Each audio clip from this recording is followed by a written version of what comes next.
ಆದ್ಯಸ್ಯ ಯತೋನ್ಮಯಾದಿತರತಶ್ಚಾರ್ಥೇಷ್ವಭಿಜ್ಞಸ್ವರಾಟ್ ತೇನೇ ಬ್ರಹ್ಮಹೃದಾಯ ಆದಿಕವಯೇ ಮುಹ್ಯಂತಿ M ಸೂರಯಃ.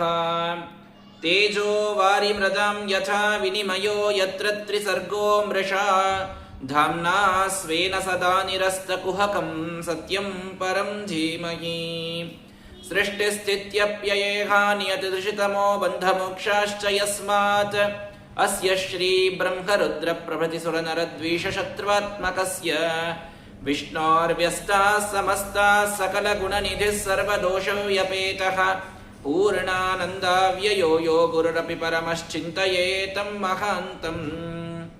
ನಾರಾಯಣಂ ನಮಸ್ಕೃತ್ಯ ನರಂ ಚೈವ ನರೋತ್ತಮಂ ದೇವೀಂ ಸರಸ್ವತೀಂ ವ್ಯಾಸಂ ತತೋ ಗ್ರಂಥಮುದೀರಯೇ.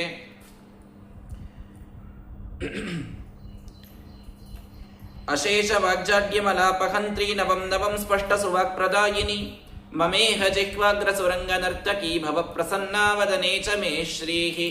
ಅಭ್ರಮಂ ಭಂಗರಹಿತಂ ಅಜಡಂ ವಿಮಲಂ ಸದಾ ಆನಂದತೀರ್ಥಮತುಲಂ ಭಜೆ ತಾಪತ್ರಯಾಪಹಂ. ವಾಣೀತೆ ಕರವಾಣ್ಯಂಬ ಚರಣೌ ಹೃದಿ ಸರ್ವದಾ ಮದ್ವಾಕ್ಯ ಸರಣಿರ್ಭೂಯಾತ್ ಶ್ರೀಮದಾಚಾರ್ಯ ಭಾವಗ. ಯಂ ಪ್ರೌರಜಂತಮನುಪೇತಮಪೇತ ಕೃತ್ಯಂ ದ್ವೈಪಾಯನೋ ವಿರಹ ಕಾತರ ಆಜುಹಾವ. ಪುತ್ರೇತಿ ತನ್ಮಯತಯಾ ತರವೋಪಿ ನೇದುಃ ತಂ ಸರ್ವಭೂತ ಹೃದಯಂ ಮುನಿಮಾನತೋಸ್ಮಿ. ನಮೋಸ್ತು ತಾತ್ವಿಕಾ ದೇವಾ ವಿಷ್ಣುಭಕ್ತಿಪರಾಯಣಾಃ ಧರ್ಮಮಾರ್ಗೇ ಪ್ರೇರಯಂತು ಭವಂತಃ ಸರ್ವ ಏವ ಹಿ. ಟೀಕಾಕೃತ್ಪಾದವರ್ಯಾನ್ ಶತಮತಿಮತವಿಸ್ತಾರಕಾನ್ ಸಂಯಮೀಂದ್ರಾನ್ ವಂದೇ ಸದ್ಭಾವಬೋಧಪ್ರವೃತ್ತಿಪರಿಮಳಗ್ರಂಥಕಾರಾನ್ ಗುರುಂಶ್ಚ ಸದ್ಧರ್ಮಾಖ್ಯಾನ್ಯತೀಂದ್ರಾನ್ ಕವಿಕುಲತಿಲಕಾನ್ಯಸ್ತಗಂಗಾನ್ ತರಂಗಾನ್ ಸತ್ಯಧ್ಯಾನಪ್ರಮೋದಾನ್ ಸಕಲಗುರುಕೃಪಾಕಾರ ಸತ್ಯಾತ್ಮತೀರ್ಥಾನ್. ವಿದ್ಯಾಪೀಠವಿಧಾತಾರಂ ವಿದ್ಯಾವಾರಿಧಿಚಂದಿರಂ ವಿದ್ಯಾರ್ಥಿವತ್ಸಲಂ ವಂದೇ ಮಹಾಮಹಿಮ ಸದ್ಗುರುಂ. ಬುಧೈರಪಿ ಸುದುರ್ಬೋಧೆ ಗ್ರಂಥೇಯನ್ಮಮ ಸಾಹಸಂ ತತ್ಪಾರಯಂತು ನಿಪುಣಾಃ ಗುರುಪಾದರಜಕ್ಕಣಾಃ. ಸಮಾಶ್ರಯೇದ್ಗುರುಂ ಭಕ್ತ್ಯಾ ಮಹಾವಿಶ್ವಾಸಪೂರ್ವಕಂ ನಿಕ್ಷಿಪೇತ್ ಸರ್ವಭಾರಾಂಶ್ಚ ಗುರೋಃ ಶ್ರೀಪಾದಪಂಕಜೇ. ಶ್ರೀಗುರುಭ್ಯೋ ನಮಃ. ಹರಿ ಓಂ ಹರಿ ಓಂ ಹರಿ ಓಂ. ಸ್ವಸ್ತ್ಯಸ್ತು ಅಶೇಷಸತಾಂ ಸನ್ಮಂಗಲಾನಿ ಭವಂತು. ಶ್ಲೋಕೈಕಶ್ರವಣಪಠನಮಾತ್ರೇಣ ವಕ್ತುಶ್ಚ ಶ್ರೋತॄಣಾಂ ನಿಖಿಲಕಲಿಕತಕಲ್ಮಷಾಪನೋದನಪಟತರೆ ಧರ್ಮಾದ್ಯಖಿಲ ಪುರುಷಾರ್ಥ ಸಾಧನೀಭೂತೆ ಶ್ರೀಮದ್ಭಾಗವತೆ ದಶಮಸ್ಕಂದೆ ಅದ್ಯ ಕಿಂಚಿತ್ ಪೂರ್ವಕಥಾನುವಾದಃ. ಹರಿ ಓಂ. ರಾಜೋವಾಚ ಯಥಾ ಹತೋ ಭಗವತಾ ಭೌಮೋ ನೀತಾ ಯಥಾ ಸ್ತ್ರಿಯಃ ನಿರುದ್ಧಾಃ ಯಾಸ್ತದಾ ಚಕ್ಷ್ವ ವಿಕ್ರಮಂ ಶಾರ್ಗಧನ್ವನಃ. ಶ್ರೀಕೃಷ್ಣ ಪರಮಾತ್ಮನ ವಿವಿಧ ಲೀಲೆಗಳಿಂದ ಮಂಡಿತವಾದಂತಹ ಈ ದಶಮಸ್ಕಂದವನ್ನು ಅತ್ಯಂತ ಶ್ರದ್ಧೆಯಿಂದ ನೀವೆಲ್ಲರೂ ಕಳೆದ 4-5 ದಿನಗಳಿಂದ ಶ್ರವಣ ಮಾಡ್ತಾ ಇದ್ದೀರಿ. ಆ ದಶಮಸ್ಕಂಧ ಇದು 4-5 ದಿನ ಅಂತಂದರೆ ಇದು ಸಾಧ್ಯ ಇಲ್ಲ. ಇದನ್ನು ಬಹಳ ವಿಸ್ತಾರವಾಗಿ ಪ್ರಾಯಃ 1 ಅಧಿಕ ಮಾಸ ದಶಮಸ್ಕಂದಗಂತೆ ಇಟ್ಟುಕೊಂಡು ಹೇಳಿದರೆ ಸ್ವಲ್ಪ ಅದರಲ್ಲಿ ಏನಾದರೂ ಹೇಳಲಿಕ್ಕೆ ಸಿಗಬಹುದೇನೋ ಅಷ್ಟು ಸಮಯ, ಅಷ್ಟು ವಿಸ್ತಾರವಾದಂತಹ. ಯಾಕೆಂದರೆ ಇದನ್ನೇ ವಿಸ್ತಾರವಾಗಿ ಹೇಳ್ರಿ ಅಂತ ಶುಕಾಚಾರ್ಯರಿಗೆ ಪರೀಕ್ಷಿತ ತಾನು ಪ್ರಶ್ನೆಯನ್ನೇ ಮಾಡಿದಾಗ ಇನ್ನು ಶುಕಾಚಾರ್ಯರದನ್ನು ಪೂರ್ಣ ವಿಸ್ತಾರವಾಗಿ ಅವರು ವರ್ಣನೆಯನ್ನು ಮಾಡಿದ್ದಾರೆ. ಹಾಗಾಗಿ ಆ ಶ್ರೀಮದಾಚಾರ್ಯರ ತಾತ್ಪರ್ಯದೊಂದಿಗೆ ಸತ್ಯಧರ್ಮತೀರ್ಥರ ಟಿಪ್ಪಣಿ ಇತ್ಯಾದಿಗಳನ್ನು ನೋಡ್ತಾ ಹೊರಟ್ರೆ ಇನ್ನು ಬಹಳಷ್ಟು ವಿಷಯಗಳು ನಮಗಿಲ್ಲಿ ನೋಡಲಿಕ್ಕೆ ಸಿಗುತ್ತವೆ.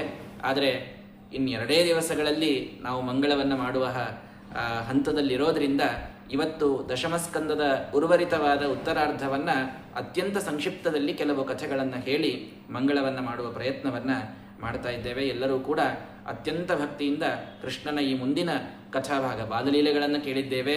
ನಿನ್ನೆಯ ದಿವಸ ಎಲ್ಲ ಷಣ್ಮಹಿಷಿಯರ ಕಲ್ಯಾಣದ ಕಥೆಗಳನ್ನು ಕೇಳಿದ್ದೇವೆ. ಮುಂದೇನಾಯಿತು? ಇದು ಬಹಳ ಸುಂದರವಾದಂತಹ ಮುಂದಿನ ಭಾಗವನ್ನು ಇವತ್ತು ನೋಡಬೇಕಾಗಿದೆ. ಕೃಷ್ಣ ಪರಮಾತ್ಮನಿಗೆ ಕೇಳ್ತಾನೆ ಶುಕಾಚಾರ್ಯರಿಗೆ ಪರೀಕ್ಷಿತ ಕೇಳ್ತಾ ಇದ್ದಾನೆ, ಕೃಷ್ಣ ಪರಮಾತ್ಮ ತಾನು ಷಣ್ಮಹಿಷಿಯರ ಕಲ್ಯಾಣ ಮಾಡಿಕೊಂಡ, ಎಲ್ಲ ಕೂಡಿ ನೀವೀಗ ಹೇಳಿದ 8 ಮಂದಿದಷ್ಟೇ, ನಾವು ಕೇಳಿದ 16,108 ಅಂತ. ಈ 16,100 ಜನ ಎಲ್ಲಿಂದ ಬಂದರು? ಅವ್ರದ್ದು ಹೇಳ್ರಿ ನಮ್ಮ ಕಥೆ ಅಂತಂದಾಗ ದ್ವಾರವತ್ಯ ಮಹಾಭಾಗೆ ನಿವಸತ್ಯಚ್ಯುತೇಂದ್ರಪ ದೀನೇನ ಉದ್ವಿಗ್ನ ಚಿತ್ತೇನ ಸಮಾಗಮ್ಯ ತ್ರಿವಿಷ್ಟಪಾತ ಹೃತಚ್ಛತ್ರೇಣ ಶಕ್ರೇಣ ರಥ ಕುಂಡಲಬಂಧುನ ಹೃತ ಅಮರಾದ್ರಿಸ್ಥಾನೇನ ಜ್ಞಾಪಿತೋ ಭೌಮಚೇಷ್ಟಿತಂ. ಕೃಷ್ಣ ಪರಮಾತ್ಮ ತಾನು ದ್ವಾರಕೆಯಲ್ಲಿ ಇರತಕ್ಕಂಥ ಸಂದರ್ಭದೊಳಗೆ ಇಂದ್ರದೇವರು ಬಂದಾರಂತೆ. ಬಂದು ಹೇಳ್ತಾರೆ, ಒಬ್ಬ ಮಹಾರಾಕ್ಷಸ ತಾನು ಭೂಮಿಯ ಮೇಲೆ ಈಗ ಎಲ್ಲರಿಗೆ ಪೀಡೆ ಕೊಡ್ತಾ ಇದ್ದಾನೆ. ಅವನ ಹೆಸರೇನು? ಭೌಮ ಅಂತ. ಭೌಮ ಯಾಕೆ? ಭೂಮಿಯ ಮಗನಾದ್ದರಿಂದ ಭೌಮ. ಅವನ ಹೆಸರು ನರಕಾಸುರ.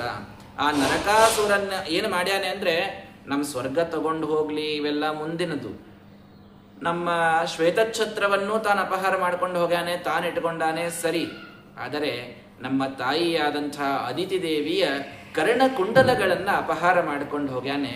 ತಾಯಿಗೆ ಅವನು ಮಾಡಿದ ಅಪಚಾರ ನೋಡಿಯೂ ಅವನಿಗೆ ಏನೂ ಮಾಡ್ಲಿಕ್ಕೆ ಆಗ್ತಾ ಇಲ್ಲ. ಇದು ನಮಗೆ ಮನಸ್ಸಿಗೆ ಬಹಳ ಖೇದ ಆಗಿದೆ. ಆದ್ದರಿಂದ ಆ ದುಷ್ಟನಾದ ನರಕಾಸುರನ ಸಂಹಾರವನ್ನು ನೀನು ಮಾಡಿ ನಮಗೆ ಅದನ್ನು ತಂದು ಕೊಡಬೇಕು ಅಂತ ಪ್ರಾರ್ಥನೆಯನ್ನು ಮಾಡಿದ್ದಾನೆ. ಇದರ ಹಿಂದೆ ರೇವತ ಪರ್ವತದಲ್ಲಿ ಎಲ್ಲ ರಾಜರು ತಾವು ಕುಳಿತಾಗ, ಎಲ್ಲ ಋಷಿಗಳು ಬಂದಾಗ ಅಲ್ಲಿ ನಾರದರು ಬಂದು ಭಗವಂತನಿಗೆ ನೀನೇ ಧನ್ಯ, ನೀನೇ ಆಶ್ಚರ್ಯ ಅಂತ ಒಂದು ಮಾತಂದ್ರು.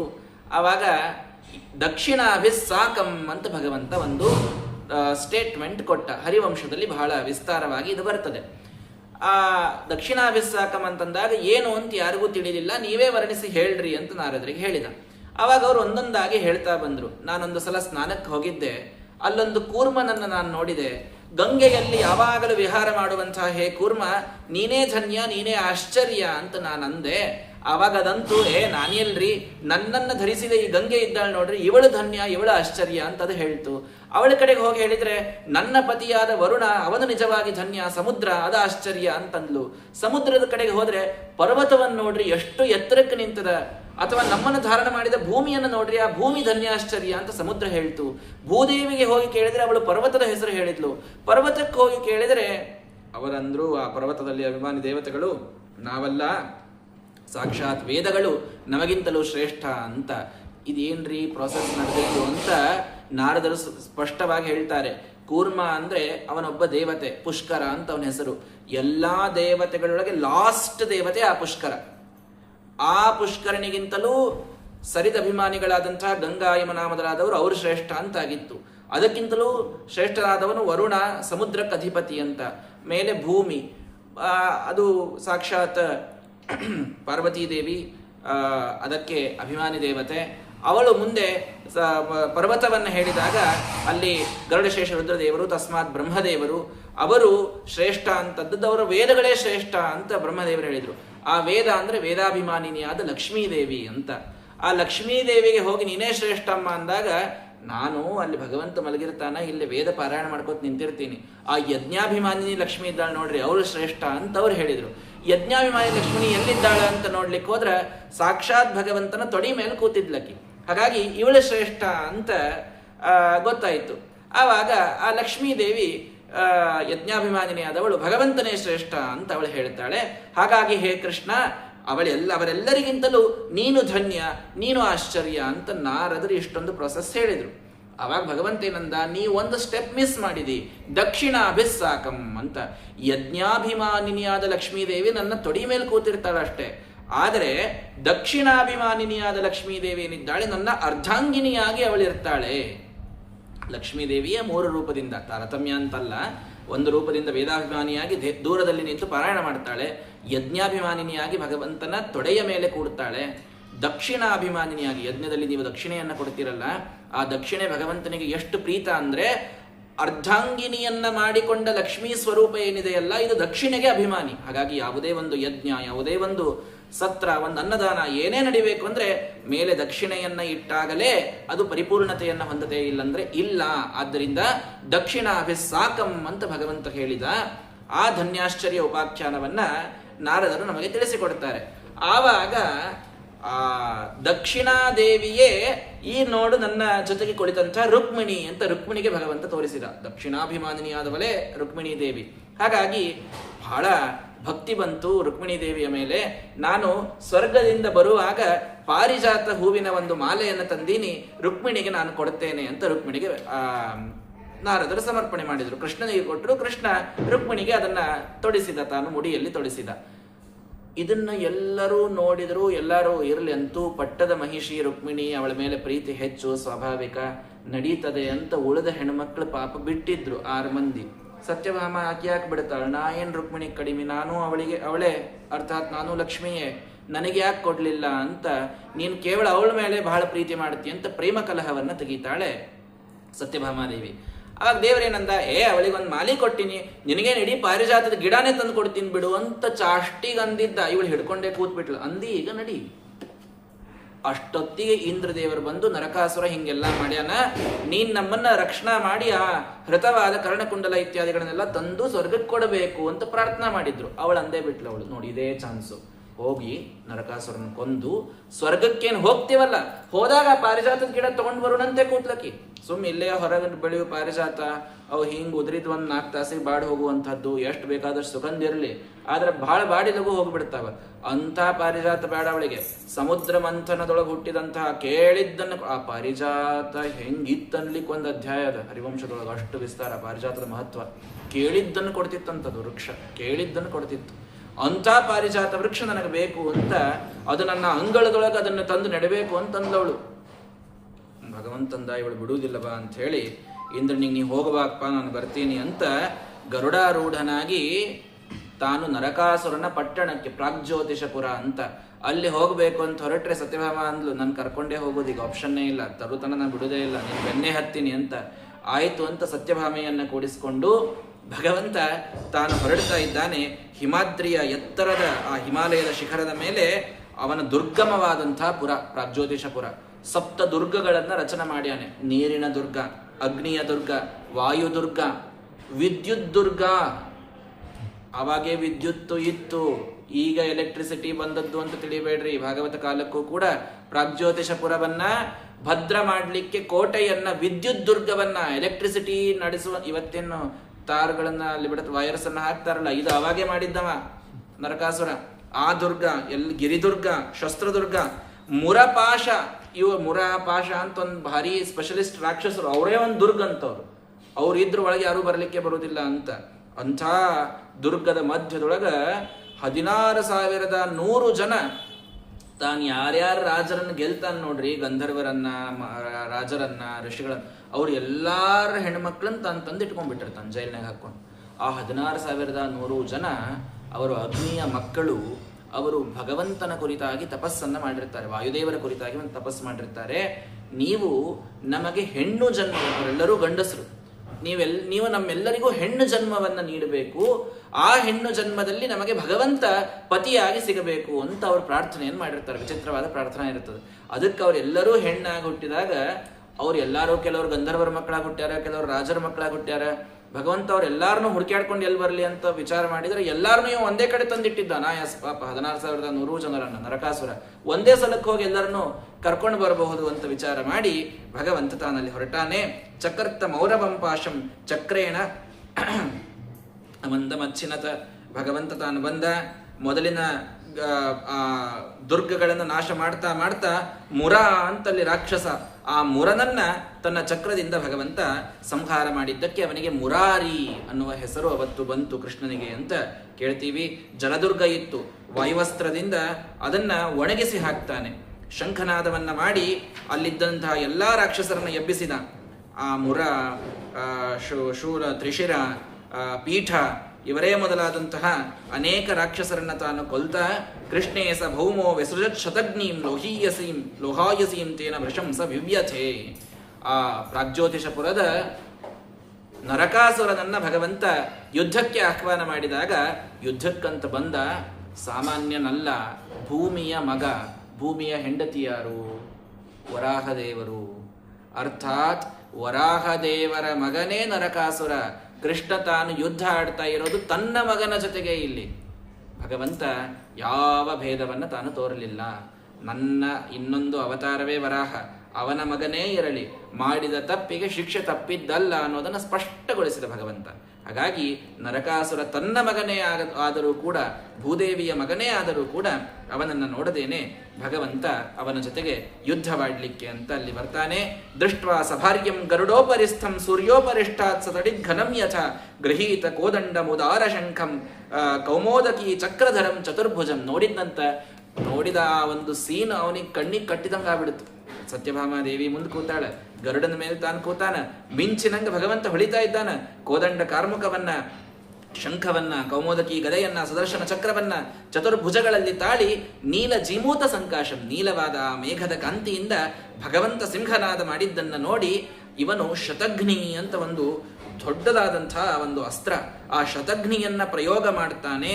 ಪ್ರಯೋಗ ಮಾಡಿದರೆ ಭಗವಂತ ಸ್ವಲ್ಪ ಹೈರಾಣ ಆಯ್ತಪ್ಪ ಈ ಅಸ್ತ್ರದಿಂದ ಅಂತ ಕೆಳಗೆ ಕೂತ್ಬಿಟ್ಟಂತ, ಯುದ್ಧ ಮಾಡೋದು ಬಿಟ್ಟು.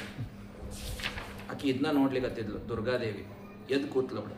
ಚಕಾರ ಸಿಂಹನಾದಂಚ ನರಕ ಪರವೀರ, ಇವ ಸಿಂಹನಾದ ಮಾಡಿದ, ಕೃಷ್ಣನ್ ನಾನು ಕೆಳಗೆ ಕೂಡಿಸಿದೆ ಅಂತ. ಕೃಷ್ಣ ಕೆಳಗೆ ಕೂತಿಲ್ಲ, ನಾಟಕ ಮಾಡ್ಲಿಗತ್ತಾನ. ಯಾಕಂದ್ರ ನಿನಗ ಅವ ಬೇಕಾಗಿಲ್ಲ, ನಾನೇ ಸಾಕು ಅಂತ ತೋರಿಸೋದದ ಅಂತ ಸತ್ಯಭಾಮಾದೇವಿ ಎದ್ದು ನಿಂತು ಯುದ್ಧ ಆಡಿಬಿಡುತ್ತಾಳೆ. ಕೌಮೋದಕಿ ತಾನು ಶಾರಂಗಧನಸ್ಸನ್ನ ಹಿಡಿದು ನಿನಗ ಅವ ಯಾಕೆ ಬೇಕು ಅಂತ ಹೇಳಿ ತಾನೇ ಯುದ್ಧ ಆಡ್ಲಿಕ್ಕೆ ಪ್ರಾರಂಭ ಮಾಡ್ತಾಳೆ. ಆವಾಗ ಸ್ವಲ್ಪ ಹೊತ್ತಾಯಿತು, ಭಗವಂತಂದ ಕೊಂದೂ ಬಿಟ್ಟು ಎಲ್ಲರೇ ಬಾಯಿಲ್ಲೇ ಪ್ರಳಯ ಕಾಲದಾಗ ಮಾಡಕ್ಕೆ ಅಂತವನ್ನೆಲ್ಲ ಅಂತ ಹೇಳಿ ಅವಳನ್ನು ಸಮಾಧಾನ ಮಾಡಿ ಕೂಡಿಸಿ ತಾನೇ ಮತ್ತೆ ತನ್ನ ಆ ಒಂದು ಧನುಸ್ಸನ್ನು ತಾನು ಸಂಧಾನ ಮಾಡಿ ಭಗವಂತ ಅವನ ಸಂಹಾರವನ್ನ, ಆ ನರಕಾಸುರ ಸಂಹಾರವನ್ನ ಭಗವಂತ ಅಲ್ಲಿ ಮಾಡಿದ ಅಂತ ನಮಗೆ ಭಾಗವತ ತಿಳಿಸಿಕೊಡ್ತದೆ. ಆ ನರಕಾಸುರನ ಸಂಹಾರವನ್ನು ಮಾಡಿದಾಗ 16,100 ಜನ ಒಳಗೊಕ್ಕು ನೋಡ್ತಾನೆ, ಎಲ್ಲರನ್ನ ಆ ಬಂಧನದಿಂದ ಮೋಚನ ಮಾಡ್ತಾನೆ. ಆ ಶ್ವೇತಛತ್ರ, ಅದಿತಿಯ ಕರ್ಣಕುಂಡಲಗಳು ಏನೆಲ್ಲವನ್ನ ಅಪಹಾರ ಮಾಡ್ಕೊಂಡು ಹೋಗಿರ್ತಾರೋ ಅದೆಲ್ಲವನ್ನ ಮತ್ತೆ ಭಗವಂತ ತೆಗೆದುಕೊಳ್ತಾನೆ. ಆವಾಗ ಭೂದೇವಿ ತಾನು ಬರ್ತಾಳೆ, ನರಕಾಸುರನ ತಾಯಿ. ನಮಸ್ತೆ ದೇವದೇವೇಶ ಶಂಖಚಕ್ರ ಗದಾಧರ ಭಕ್ತೇಚ್ಛೋಪಾತ್ತ ರೂಪಾಯ ಪರಮಾತ್ಮನ್ ನಮೋಸ್ತುತೆ. ನಮಃ ಪಂಕಜನಾಭಾಯ ನಮಃ ಪಂಕಜಮಾಲಿನೇ ನಮಃ ಪಂಕಜ ನೇತ್ರಾಯ ನಮಸ್ತೆ ಪಂಕಜಾಂಘ್ರಯೇ.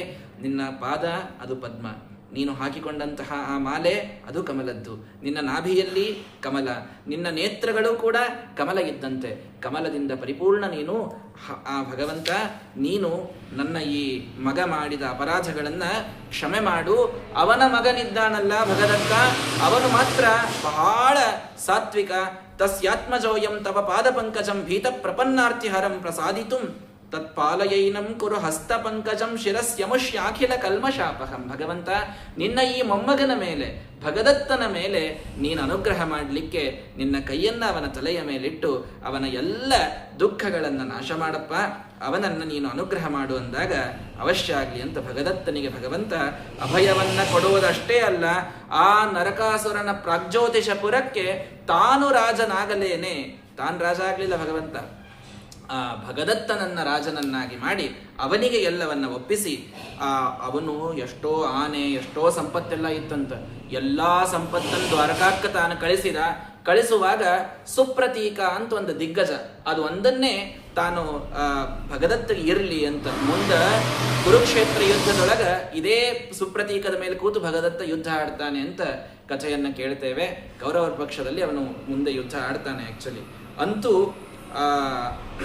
ಭಗವಂತ ಆ ಎಲ್ಲ ಕನ್ಯೆಯರನ್ನ ತಾನು ಮರಳಿ ಕಳಿಸ್ತಾ ದ್ವಾರಕೆಗೆ ತಾನು ಕಳಿಸಿ, ತಾನು ಸ್ವರ್ಗಕ್ಕೆ ಹೋಗಿ ಇವರೆಲ್ಲರನ್ನ ಇವೆಲ್ಲವನ್ನ ಕೊಟ್ಟು ಬರಬೇಕು ಅಂತ ಅಲ್ಲಿ ಹೋಗ್ತಾನೆ.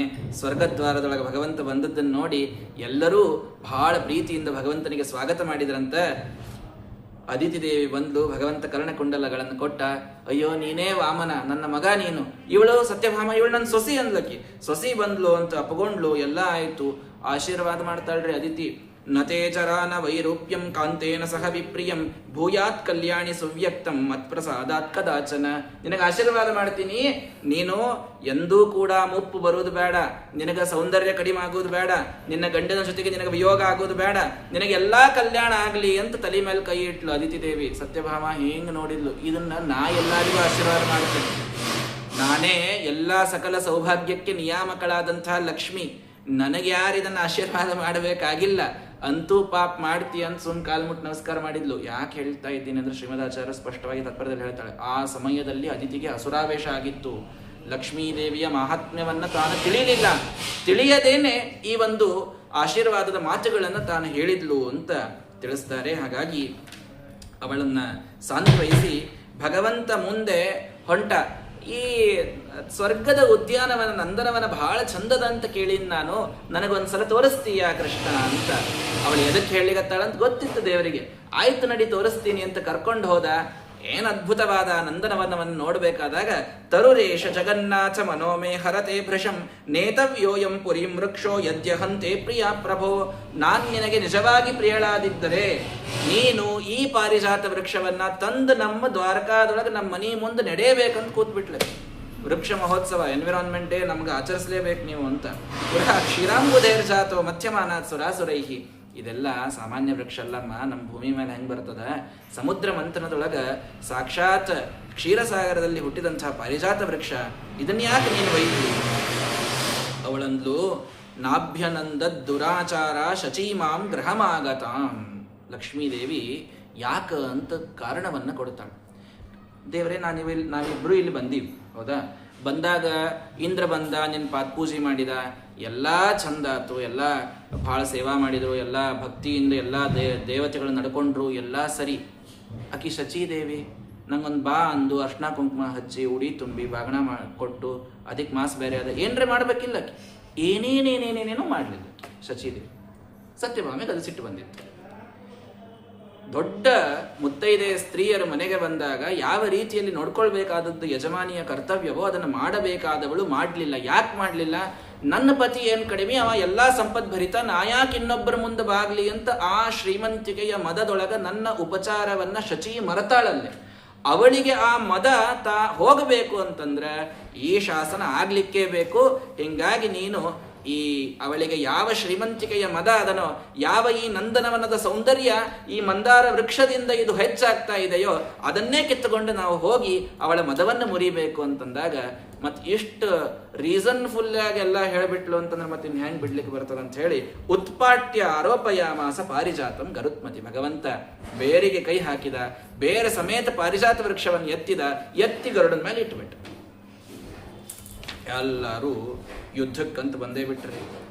ಮನರಕ್ಷಕರು ಹೋಗಿ ಎಲ್ಲ ದೇವತೆಗಳಿಗೆ ಹೇಳಿದ್ರ, ಐರಾವತ ಏರಿ ತಾನೇ 10 ನಿಮಿಷದಿಂದ ಪಾತ್ಪೂಜೆ ಮಾಡ್ಯಾನ. ಮತ್ತು ಕೃಷ್ಣ, ನೀ ಬಂದೆಪ್ಪ ನರಕಾಸುರನಿಂದ ನಮ್ಗೆಲ್ಲ ನೀನ್ ರಕ್ಷಣಾ ಮಾಡಿದಿ, ನನ್ನ ತಾಯಿ ಕರ್ಣಕುಂಡಗಳನ್ನು ತಂದು ಕೊಟ್ಟಿ ಎಲ್ಲ ಮಾತಾಡಿದಂತಹ ಇಂದ್ರ ಐರಾವತ ಏರಿ ನಮ್ಮ ಪಾರಿಜಾತ್ ಅವ ಹೆಂಗ್ ತಗೊಂಡು ಹೋಗ್ತಾನಂತ ಯುದ್ಧಕ್ಕೆ ಬಂದ್ಬಿಟ್ಟ. ಎಷ್ಟು ವಿಚಿತ್ರ ಸುರಾವೇಶ ಇದು!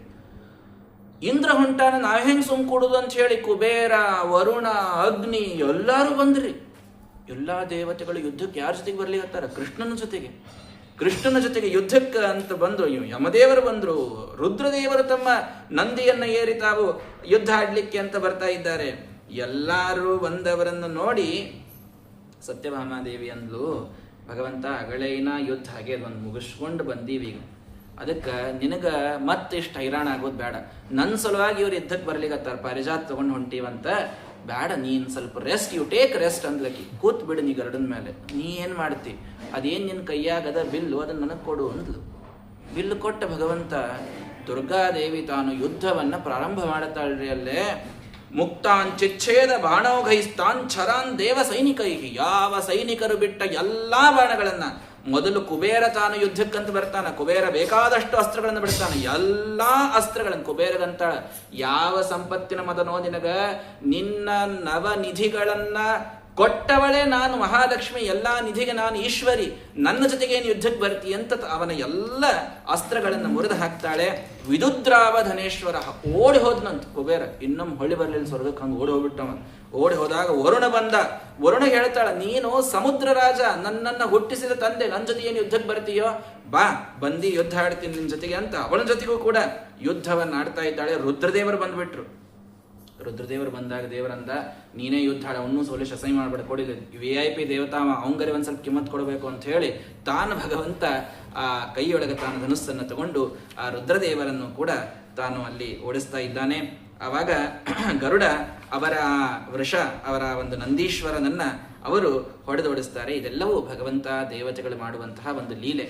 ಅಸುರಾವೇಶದಿಂದ ಕೆಲವರಿಗೆ ಆಗಿತ್ತು, ಆದರೆ ರುದ್ರಾದಿ ದೇವತೆಗಳಿಗೆ ಹಂಗಾಗಿರೋದಿಲ್ಲ. ಅವರು ಭಗವಂತನ ಜೊತೆಗೆ ತಾವು ಲೀಲೆಗೆ ಅಂತ ಅಲ್ಲಿ ಯುದ್ಧಕ್ಕೆ ಅಂತ ಬರ್ತಾರೆ.